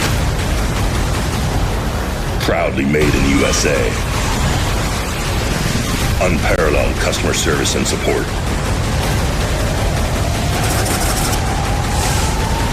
The choice of champions. King Shocks. The leader in off-road shock technology. Welcome back to the 2022 Rush Off-Road Anniversary Bash featuring Ultra 4 and American Pro Rock presented by Mid-America Outdoors. It sounds like Joey's got the stock Sportsman's guys rounded up, so we'll throw it back down to him and give away some more of those Laser Nut trophies. All right, Miles, I appreciate it. I'm down here in the winner's circle, standing here with my man. He's wearing a Brannick Motorsports shirt. Jason Den and his son. I want you to tell me, what is this moment like to share with your son? Oh, it was awesome. First podium with my son driving with me. Jason we had to Dean, winch on maybe? one of the big mud hills back there, and I got onto him a little bit, but he did good. He did a good job.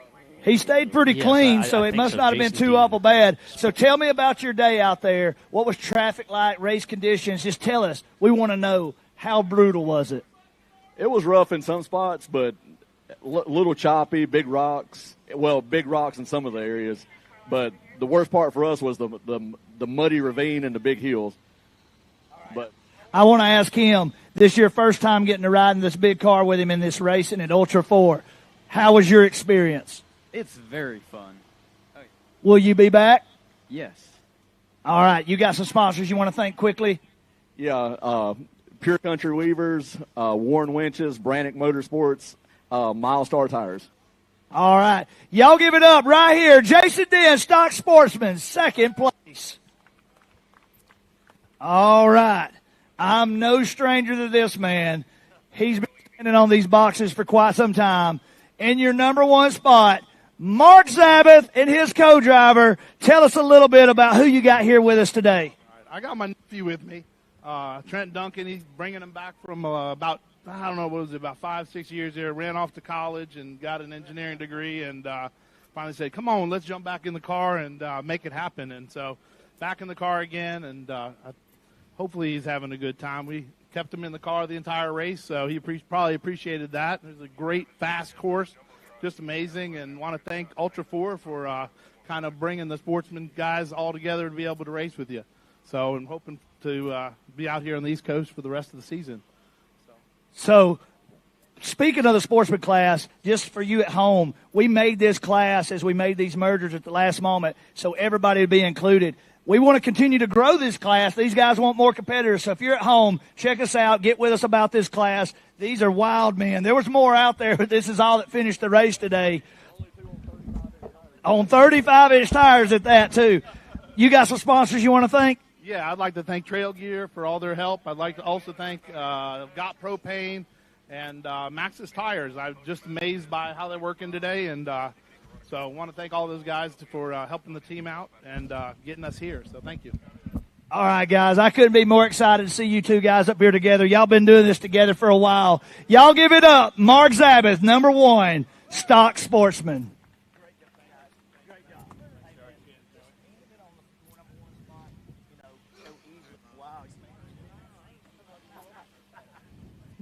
Back to you, Miles. Well, thank you, Joey, for giving away some more of those amazing Laser Nut trophies. The Stock Sportsman class, like I said, it's new to the sport, but we hope to see it grow. It's cool to see because just like Joey said, we want everybody to be able to race. And it's just kind of like a good old boy farm truck because you can bring that out here, pass all the safety and tech, and come out here and play with us at Ultra 4 Racing. Exactly. It's been a lot of fun to see. We still have some trophies to give away for the 4600 Spider Track stock class. We have a few more to go, and then we'll kind of wind down and regroup, and then at 1 p.m. Eastern time, we'll do the 4400 Unlimited class. But it's been a great day of racing thus far, and it's only going to get better. So it sounds like we're going to give away some more trophies here in a little bit. But while we wait on that to get reset, we'll be right back after this.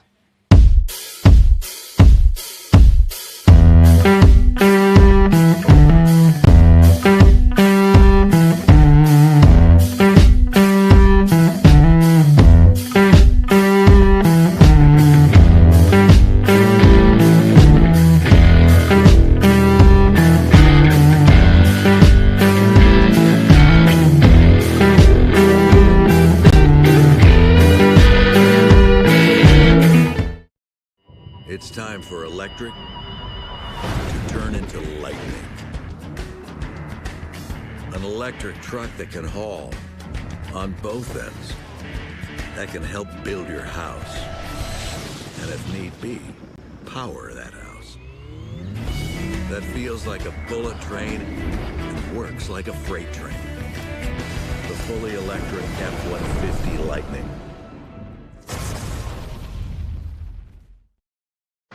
Ford WP is more than a store. We're truck and Jeep experts and have been for over 50 years. From wheel and tire upgrades to full custom builds, Ford WP has you covered. Whether you want to order the best parts online or shop in store, do the work yourself or get it done by a pro, all roads lead to Ford WP. Do your rig right. Shop online or find your store at FordWP.com.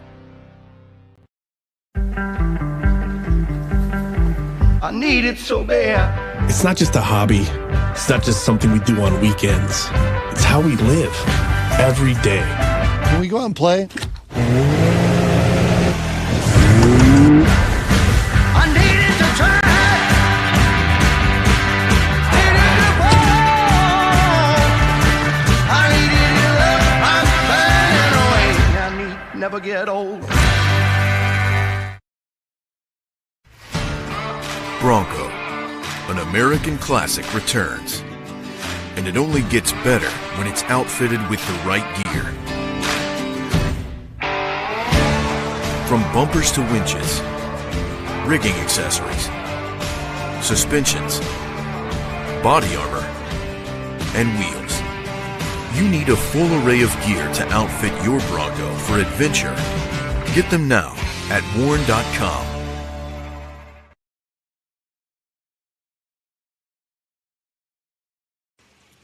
Welcome back. We are live in the Nitto studio, but we got one more class to give away. So, Joey, let's give away some more of those LaserNet trophies. Go ahead, buddy.